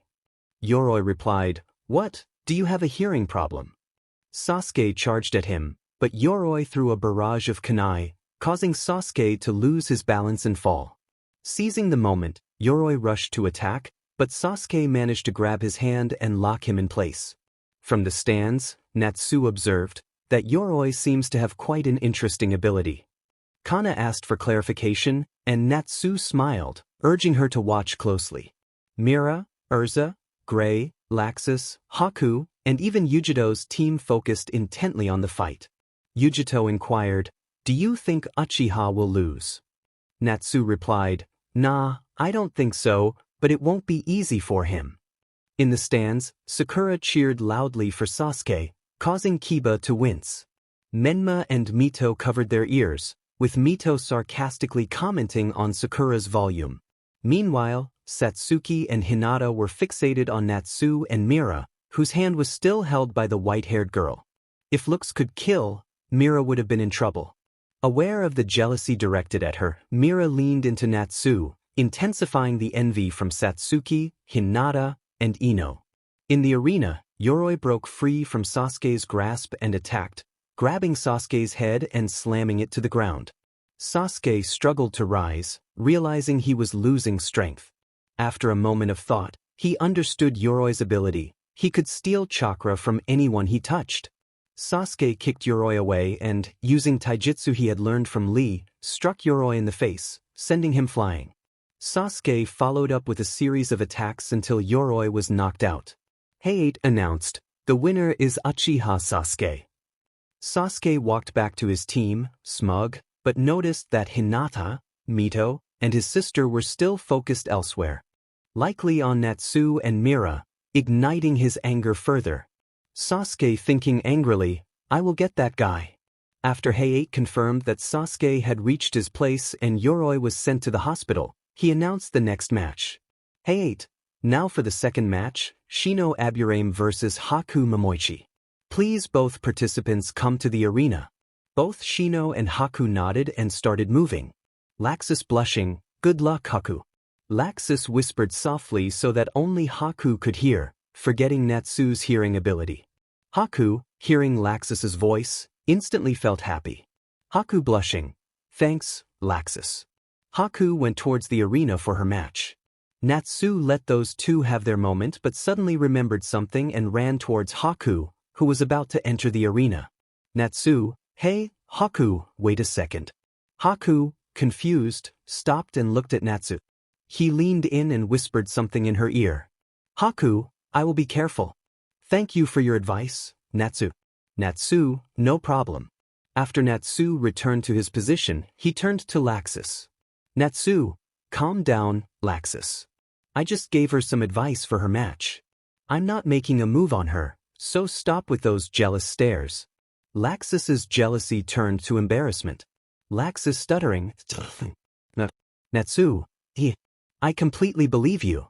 Gray, Urza, Kana, Mira, Yujito, and her team started to giggle at Laxus's behavior. Hey-8 looked at both Haku and Shino as they entered the arena. Hey-8, are you both ready? Both Haku and Shino nodded, indicating they were ready. Hey, okay then. Start. Shino, I advise you to forfeit before you get hurt. Haku, oh, I advise you the same. Do you know why? Shino looked confused. Shino, what? Haku, you'll find out soon in the match.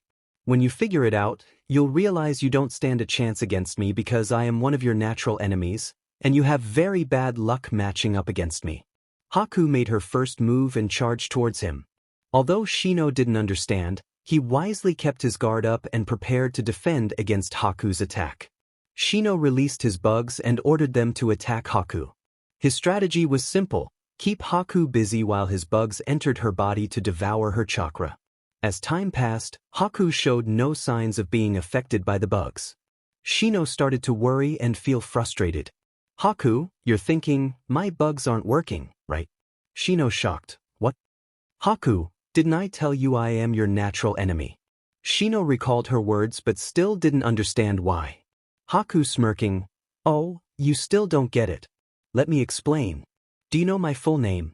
Shino shook his head. Haku, allow me to introduce myself. My full name is Haku Yuki Momoichi. Shino still didn't understand the significance, but the audience did. Kakashi, I can't believe she is a member of the Yuki clan. Asuma, yeah, I heard they were all wiped out. But it seems someone is still alive. Kushina, if she is really from the Yuki clan, then Shino has a terrible matchup against her. Kurinai started to worry about her student. Menma, Mom, what is the Yuki clan? I've never heard of them. Mito, and why are they so special? Kushina, it's understandable you haven't heard of them. We believed the whole clan was destroyed. Kakashi, they are special because they have a strong bloodline limit, ice release. Every member has incredible control over ice. Sasuke, if they were destroyed, they must be weak. Laxus grew angry at Sasuke's comment. Mira, her clan had to fight against the whole army of their Mizukichi. That's why they couldn't survive, unlike some clans that were wiped out by a single person, and that person is still alive. How can you compare that clan to the Yuki clan? Sasuke and Satsuki both bristled at Mira's indirect insult to the Uchiha clan. Sasuke angrily, shut up. Someone like you should serve elite Uchiha like me. Suddenly, Sasuke was thrown back by an invisible force and crashed against the wall. He stood up in pain and looked towards Mira, who remained in the same position.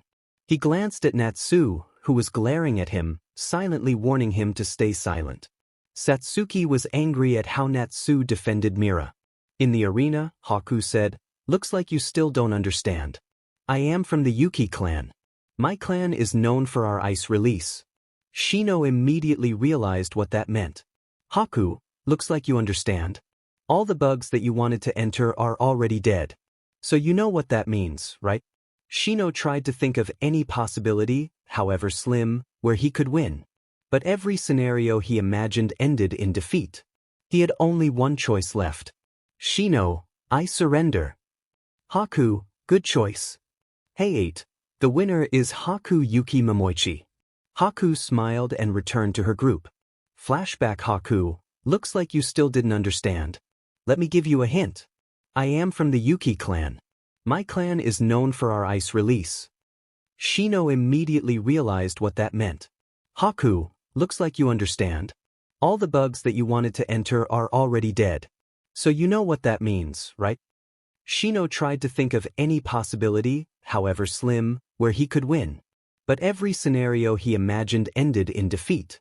He had only one choice left. Shino, I surrender. Haku, good choice. Hey-8, the winner is Haku Yuki Momoichi. Haku smiled and returned to her group. Flashback ends. Laxus, seeing Haku return without taking much damage, went to congratulate her. Laxus, congrats, Haku. That was an awesome performance. Haku blushing, thanks, Laxus. Laxus also started blushing after realizing how close he was to Haku. They stared at each other with flushed faces until Mira interrupted. Mira, cough. Both Laxus and Haku immediately turned away, their faces red. Natsu smiled at his best friend and put his hand on Laxus's shoulder. Natsu, hey Haku. This is the first time I've seen Laxus like this, shuddering and blushing.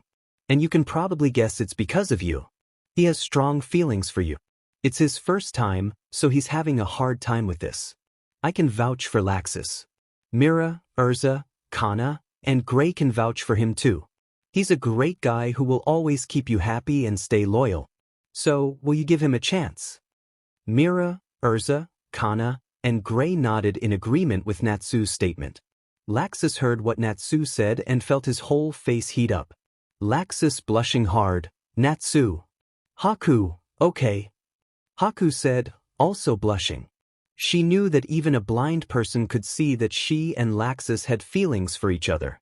They just needed a push, like Natsu, to confess. Laxus shocked. What? Laxus was stunned after hearing Haku's response. He couldn't believe she had accepted his feelings.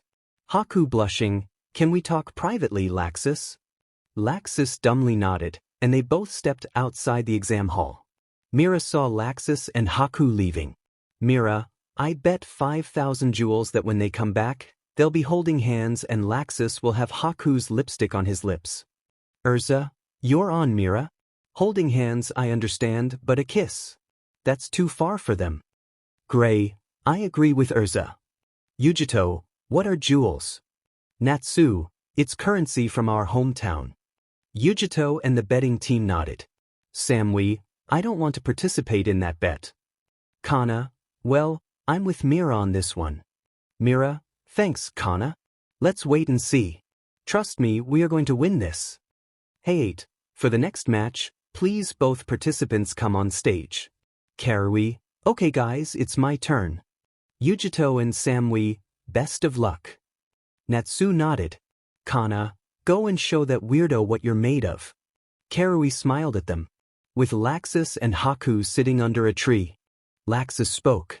Laxus, look at what Natsu just said was quite straightforward. But everything he said is true. Haku, I love you. I fell for you the moment I first saw you. If you are willing to give me a chance, I want you to be part of my life. I want to wake up every morning with you by my side. So, Haku, will you be my girlfriend? A tear dropped from Haku's eye. For a moment, she didn't say anything, just stared at Laxus. Misunderstanding her silence, Laxus spoke sadly. Laxus, I understand if you don't feel the same. Before he could finish, he felt something soft on his lips. His eyes widened when he realized Haku was kissing him. Haku, yes, you idiot, for millions of times yes. I also love you. And yes, I will be your girlfriend. Laxus's sadness transformed into happiness upon hearing Haku's reply. They kissed each other passionately for a while before separating. Haku, we should go, everyone must be waiting for us. Laxus, yeah. They returned to the exam hall, and as they approached their friends, everyone looked closely at them. Mira and Kana started laughing. Mira and Kana to Urza and Gray, told you. Now pay. Haku, what? Laxus, you guys bet on us. What did you bet? Kana, thanks, Laxus, but our bet is a secret. Natsu, congratulations you too. Laxus turned to Natsu and smiled. Laxus, thanks, Natsu. Natsu, no problem man. Mira, congrats, Haku and Laxus. One by one Urza, Kana, Gray, Yujito, and her whole team congratulated them. Hey 8, the winner is Karui from Kumogakure. After a while, Karui returned to them. Hey 8, next participants enter the stage. Laxus, looks like it's my time to shine. Natsu, I would say good luck, but I don't think you need it. Right? Laxus, DMN, right? Suddenly, Haku kissed Laxus on his cheek. Haku smiled and said, that's for good luck. Now go and show them who's the boss. Laxus replied with a smile, yeah, I will. Kana remarked, man, you two are completely different from before. Laxus ignored Kana's comment and headed toward the arena for his match. Jenin one taunted, "Give up, Blondie. You have no hope of winning this because I am your opponent." Laxus glanced at Hayate. "Laxus, can we just start? He already gives me the feeling that this is going to be annoying." Jenin one shouted, "What did you just say, you beefy? Hate, start." Jenin one began forming hand seals, but he was too slow. Earth style, stone bullet. But suddenly, a flash of yellow light appeared, and everything went dark for him. Laxus, having just finished his attack, sighed. "Laxus, he talks too much for being that weak." He looked at Hayate, who was still stunned by how easily and quickly Laxus had finished the fight. "Laxus, hey, aren't you going to announce the result?" The winner is Laxus Dreyer. Minato and the other jonins were left speechless, trying to comprehend what had just happened. Asuma's cigarette fell onto one of the jonins' bald heads, who was still in shock from Laxus's match. Everyone remained silent until Anko broke the tension. Anko shocked, "What the hell was that?" Kakashi stunned, "I don't know. No hand signs, no chakra movement, and so fast that even my Sharingan can't follow. I have no words for what just happened." Jiraiya shocked, "He might be as fast as Minato, if not faster." Shikaka thought, "I thought we only had to worry about young Naruto, but it looks like we can't underestimate his teammates. If they have even half of this guy's strength." He didn't want to consider that possibility. Troublesome. Minato thinking, these guys are Naruto's teammates and friends. If we manage to bring Naruto back to our side and make him join the Leaf, we might be able to recruit his friends too. We need to get Naruto back no matter what. I will ask the Mizukage to hand over Naruto nicely. If not, I won't hesitate to use some force. Their village just finished a civil war. I'm sure they won't take our threat lightly. Sorry, Naruto, but you have to come back either willingly or not. Jiraiya thinking, he's good. When we get Naruto back, I'll arrange his marriage with Mito. He'll be a good husband to her. Who wouldn't want to marry a appealing girl trained by two Chunin, the Great Yellow Flash and one of the strongest kunoichi, Kushina Uzumaki Namikaze? He'll immediately forget that black-haired girl for Mito. Danzo thinking, I have to get my hands on these guys as well. Just you wait, Minato. When I have Naruto and this guy under my command, your days as Hokage will be numbered. Among the jenin, Menma exclaimed, what a monster. Sasuke, feeling jealous and angry, shouted, why do those losers have power that only belongs to me? Natsu smirked, well, that's Laxus for you. Mira smiled, you don't say. Gray commented, he's just showing off. Kana added, well, he had to, don't you think, Haku? Haku, still blushing after witnessing Laxus's fight, understood why he displayed such strength. She knew he wanted to show her that he had enough power to protect her from all upcoming battles and obstacles. Her eyes began to well up, but her lips formed a grin. Haku was truly happy. Haku muttered, idiot. You don't have to. Yujito and her team were also shocked. Yujito thought, DMN. He is a complete monster. If any of us face him in the finals, we won't have a chance. Laxus returned after finishing his fight. Natsu said, that was awesome, Laxus. Everyone nodded in agreement. Laxus smiled, thanks guys. He went to stand with Haku, and no one made any comments, allowing them to enjoy the moment. Even Zabuza, standing with the other jonins, smiled at the sight of Laxus and Haku together, happy that his daughter had found someone who could protect her. Flashback Laxus stood up after finishing his fight. Natsu, that was awesome, Laxus. Everyone nodded in agreement. Laxus, thanks guys. He walked over to Haku, and the others let them enjoy the moment. Even Zabuza, standing with the other jonins, smiled at the sight of Laxus and Haku together, pleased that his daughter had found someone who could protect her. Flashback ends third-person POV Hayate. Next, Kankuro vs Satsuki Uchiha. Please both participants come on stage. Naruto, uninterested in the match, decided to chat with others. Satsuki and Kankuro arrived on stage, ready for the fight. Start. Both Satsuki and Kankuro engaged in a taijutsu battle. As the fight progressed, they began to reveal their trump cards.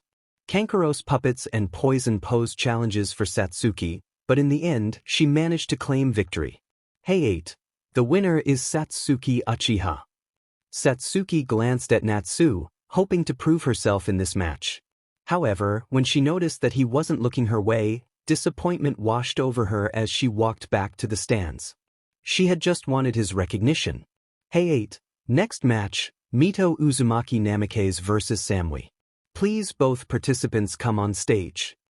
Both competitors were strong, but Mito's chakra coil had been damaged when Kurama's chakra left her body, and her Uzumaki heritage had faded. Despite her hard work, she lacked the special advantages needed to defeat Samui. Hey 8. Winner by knockout, Samui from Kumogakure. Medics took Mito to the hospital, and Kushina rushed to check on her. Samui returned to her spot, where she confronted Menma. Samui, what do you want? Menma, was it really necessary to attack her like that? Look how injured she is. Samui, oh, what a crybaby. Wake up, loser. People can get hurt in battles. Be glad she's still breathing. Menma angrily, I'll make sure you pay for this. Samui, I'll be waiting. But don't get knocked out as quickly as your sister. Menma looked at Natsu, who seemed indifferent. Menma angrily, hey, aren't you going to say anything? She hurt your sister badly. Natsu looked at him. Natsu, who me? Menma angrily, yay. Natsu, well, I do have something to say, but it's not to her, it's to you. Menma confused, what? Natsu, get lost and waste someone else's time. Menma felt disheartened that his brother didn't support him and decided to leave. Hey 8. Next match, Sakura Haruno vs Kana Alberona. Please come on stage. Kana, looks like it's my turn. Natsu, go and kick her forehead. He gave her a kiss on the cheek. Kana smiled at Natsu's comment. Kana, why just on the cheek? If you want to kiss, kiss here. She pointed to her lips. Natsu, win the match and your wish will be granted. Kana, that's going to be easy. Kana stepped onto the stage, where Sakura was already waiting. Sakura, took you long enough. I'm sure you're scared to fight me. Don't worry, I'll finish this quickly, and then Sasuke-kun will agree to go on a date with me. Kana sighed and looked at Hey8, who understood what she was implying. Hey, start. Sakura charged, but halted when she saw what Kana was holding. Kana revealed 3 cards, holding them with 3 fingers in one hand. Sakura laughed. Sakura, what an idiot, bringing cards to a match instead of kunai or shuriken. Even some in the audience chuckled at her. Sakura, what are you going to do with those? Play poker. Kana didn't want to argue, so she threw all 3 cards at Sakura. To Sakura's surprise, the cards exploded upon impact. When the smoke cleared, everyone saw Sakura lying on the ground, unconscious, with cards circling her forehead. Hey 8, winner by knockout, Kana Alberona. Kana rushed to Natsu and kissed him on the lips. After a moment, she pulled away. Kana, I can claim my reward however I want, right? Natsu smiled. Natsu, yeah. Satsuki, Ino, and Hinata angrily and jealously, get away you. Menma thinking, why are all the appealing girls around him? He couldn't help but feel extremely jealous. The first time he saw Mira-Jane, Kana, and Urza, he had fallen for them. He resolved to make at least one girl fall for him and marry her. But now he realized that Mira-Jane and Kana were already involved with his brother. He hoped Urza wasn't as well. Menma thinking, I should make a move first. Otherwise, even Urza will be taken by my brother. I'll talk to Dad and Ero-Senin as soon as we get home to arrange my marriage with her. Kushina, returning from checking on Mito, was shocked by what she witnessed. Kushina thinking, does she also have a relationship with my son? Sasuke and Kiba glared at Natsu with a mix of anger and jealousy, but Natsu and Kana remained unfazed by the attention. The next match was between Ino and Fu's former teammate, who surrendered as soon as he entered the arena. He wasn't afraid of Ino, he simply wanted to avoid the possibility of facing Natsu and his friends, knowing it would lead to a world of pain for him and his teammate. Hayate announced the next match, 10-10 versus Urza Scarlet. As Urza approached the stage, she leaned in and whispered to Natsu, "Will I get the same reward as Kana if I win?" Natsu smiled and replied, "If you want the same reward, then yes." Urza responded, "I'll be waiting. Unlike Kana, you have to approach me for the kiss, and it shouldn't lack anything. Understand?" Natsu chuckled, finding her commanding nature endearing. Menma, observing from the sidelines, felt a wave of panic wash over him. He thought, please don't let this happen. If Urza and Natsu kissed, it would be a nightmare for him.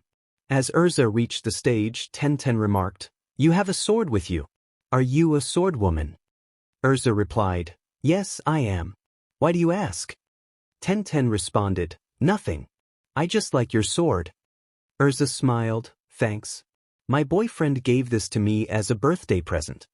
Menma's heart sank at her words, realizing she was referring to Natsu.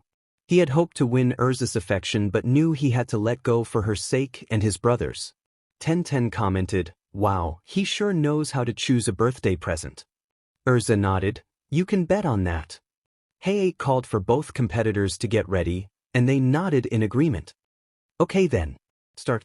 The two charged at each other, but Urza quickly overpowered 10-10 in the sword match. "You are good, but you have a long way to go to defeat me," Urza said, increasing her speed and strength until she knocked 10-10 out.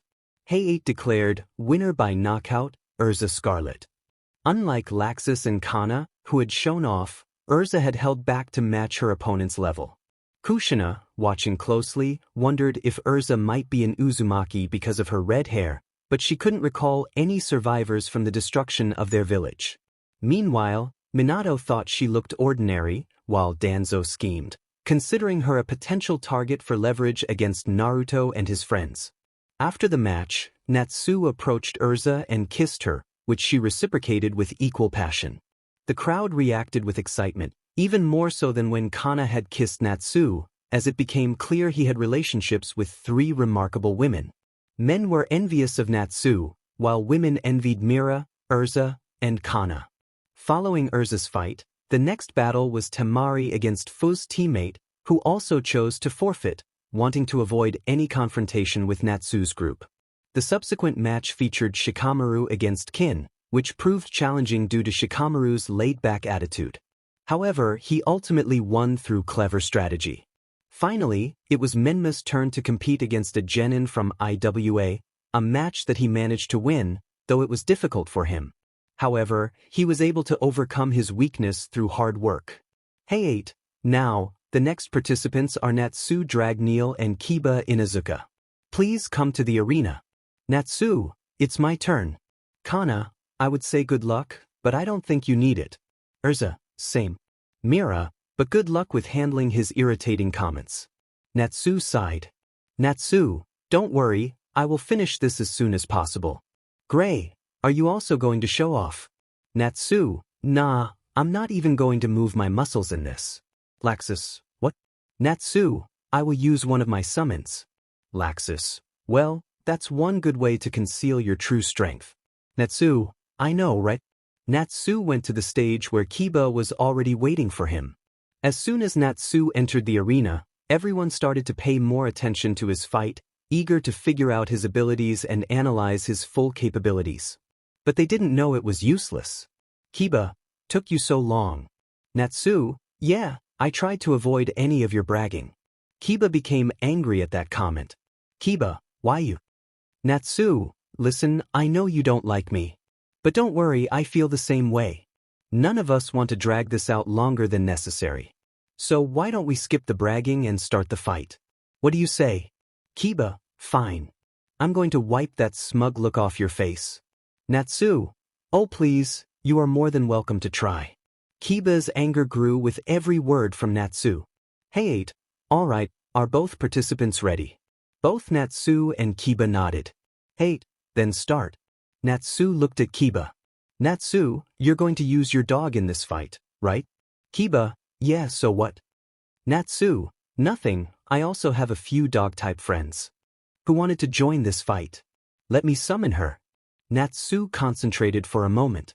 Natsu, summoning, Sway Cane. Suddenly, an unknown creature appeared. It was sky blue with white rhombuses around its body and a white belly. It had an aquamarine crest on its head in the shape of a hexagram, and behind it was a purple mane with thick, smooth fur. Two white, ribbon-like tails sprouted from its back. The spectators were shocked by the appearance of this appealing creature, having never seen anything like it before. Minato and others knew that Natsu could summon various creatures known as Pokemon, but they had never witnessed this ability. As soon as Sway Cane appeared, she roared towards the sky. Suddenly, the atmosphere began to change. Even though the matches were held in an indoor stadium, black clouds started to gather above, creating lightning. Soon, it began to rain. At first, it was light, but it quickly intensified. Everyone was too shocked to speak, as they had never seen anyone or any creature with the power to change the weather, especially in a closed room. This creature seemed almost divine to them. Minato shocked. Just what in the world is that creature? Others were too stunned to respond. Natsu, so should we start? Kiba, still in shock, stared at Sway Cane. Natsu, looks like you gave them quite a scare with Rain Dance. Don't you think? Sway Cane looked at Natsu and smiled, then turned back to her opponent and roared again. That roar snapped Kiba and the others out of their shock. Natsu, last chance, dog breath. Surrender, or someone has to break the ice to take you out. Kiba panicked upon hearing that. He knew he had no chance against such a powerful creature, but his ego refused to accept it. Kiba, like I will. I will definitely defeat you and take that creature for myself. I am the Alpha. Akamaru, let's go. Akamaru followed his owner and attacked alongside him. Natsu and Sway Cane sighed. Natsu, Sway Cane. Sway Cane looked back at him. Natsu, Blizzard. Sway Cane nodded and began to use her Blizzard move. The audience gasped at the new developments in the match. Cold air rapidly flowed around Sway Cane, creating a powerful tornado. Ice blocks formed as raindrops froze. The tornado grew larger, reaching the clouds summoned by Suikane's rain dance. Kiba and Akamaru, soaked and cold, began to feel numb. Soon, their bodies were completely frozen. Sway Cane held back her power to prevent the ice blocks from raining down on them, knowing that would be disastrous. Natsu, that's enough, Swing. Our opponents can't even move. You did a great job, pal. Go and take some rest. Sway Cane smiled and nodded. As soon as she disappeared, the environment returned to normal, except for the scattered ice and the frozen bodies of Kiba and Akamaru. No one could believe what had just happened. Some still thought it was just a dream or an illusion. Natsu looked towards Hayate, who was still in shock like the rest of them. Natsu, hey, announce the result. Hayate blinked twice, still in a daze and unable to comprehend what Natsu was saying. His mind was trying to comprehend what had just happened and what he had witnessed. After some time, he finally managed to snap out of it. Hayate shouted loudly, "Winner is Natsu Dragneel." This shout was enough to bring everyone else back to reality. Some participants struggled to believe that the whole battle was real. If it was, they were certain they had to withdraw from the exam. They never wanted to face an opponent who could control such a powerful creature. They had heard tales about the power of Natsu Dragneel, and to them, Natsu and his friends were unfathomable beings, an existence they never wanted as an enemy. Even Danzo began to doubt his plan. He lacked confidence that he could make Natsu submit to him after witnessing the power of a single summon. Reports indicated that Natsu had many other creatures at his disposal. Even without summoning any of them, Natsu alone was powerful enough to face any challenge. Danzo thought to himself, Natsu, you are the key for me to become Hokage. I will use his hatred for his family to my advantage. Minato, Kushina, Jiraiya, Mito, Menma, Tsunade, Kakashi, and others shared the same sentiment. Initially, they thought if Natsu didn't listen peacefully, they could use force. However, after witnessing his actual combat power and the strength of his summon, their confidence had plummeted. They could only hope that Natsu would come to them peacefully. Natsu returned to his team and kissed Mira, Urza, and Kana. Laxus remarked, "So that was your low-key." Natsu replied, "Hey, It's not my fault, okay? This is the first time I summoned Suicane. I didn't know she was this powerful. Mira chimed in, that's why they call her a legendary Pokemon. Hey, 1 second. You know that Suicane is a legendary Pokemon, and you still summoned her to fight against a loser like him. Mira teased. Natsu, feeling embarrassed, said, now that you mention it, this does feel like I went overboard. Gray added, as always. I know that. You don't have to rub it in, ice prick, Natsu shot back. What did you say, you flame brain? Gray retorted. Do you have a hearing problem, ice prick? Natsu replied. Flame brain. Gray countered. Ice prick. Flame brain. Ice prick. Urza interjected. Stop it, you two. Both Natsu and Gray exclaimed, he started it. Kana remarked, well, some things never change. Mira agreed, yep, never. Laxus sighed, others are still in shock, and these two are arguing like kids. Finally, everyone snapped out of their thoughts after witnessing Natsu's summon. Some still couldn't believe if it was real or not. Hate announced, moving on to the next match. Hinata Hyuga and Mira Jane Strauss, please come to the arena. Mira said, guess it's my turn, guys. Kana encouraged, show her hell, Mira. You don't have to tell me, Kana. I plan to, Mira replied with a smile. Urza warned, Mira, please stop smiling like that. It's creepy. Gray added, yeah, I get chills just looking at it. Mira stopped her creepy smile and replaced it with an innocent one. What are you talking about? She asked innocently. Laxus said, no, nothing. Mira walked over to Natsu and kissed him on the lips. Hinata, who had just arrived in the arena, saw Mira kissing Natsu.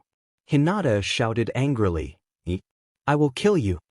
Natsu responded, well played, Mira. Mira smiled at him, you know me too well, Natsu. She kissed him again before heading into the arena, where Hinata was waiting, glaring at her with anger. If looks could kill, Mira would have perished countless times by now. Meanwhile, Mira enjoyed the jealous and angry stares from everyone, including other girls who thought they could win Natsu back by feeling guilty. Hinata yelled, stay away from my man.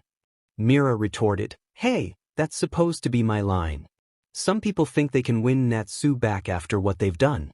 You and the rest of this village don't even deserve to speak to him, let alone beg for his forgiveness, especially his so-called family. You've all hurt him enough. It's time you got the message and left him alone. I know Natsu well enough to say he'll never forgive you, and I'll make sure of it. If it were up to me, you and this entire village would already be ashes. You should thank us for holding him back. Everyone reacted differently to Mira's words. Minato, Kushina, Mito, Menma, Tsunade, and Anko felt a harsh reality check. For the first time, they tried seeing things from Natsu's perspective. Even though Mira's words were harsh, they carried the truth. But it was pointless. Minato still had people like Jiraiya behind him, people too stubborn to change. For people like them, only a fist could communicate effectively, and with Jiraiya by his side, Minato would never give up on Natsu. Satsuki, Hinata, Ino, and other girls from Konoha felt guilty but were also furious, angry that someone would dare stop them from pursuing Natsu. Kakashi, Kurenai, and the other jonin felt some sympathy for Natsu, but not much beyond that.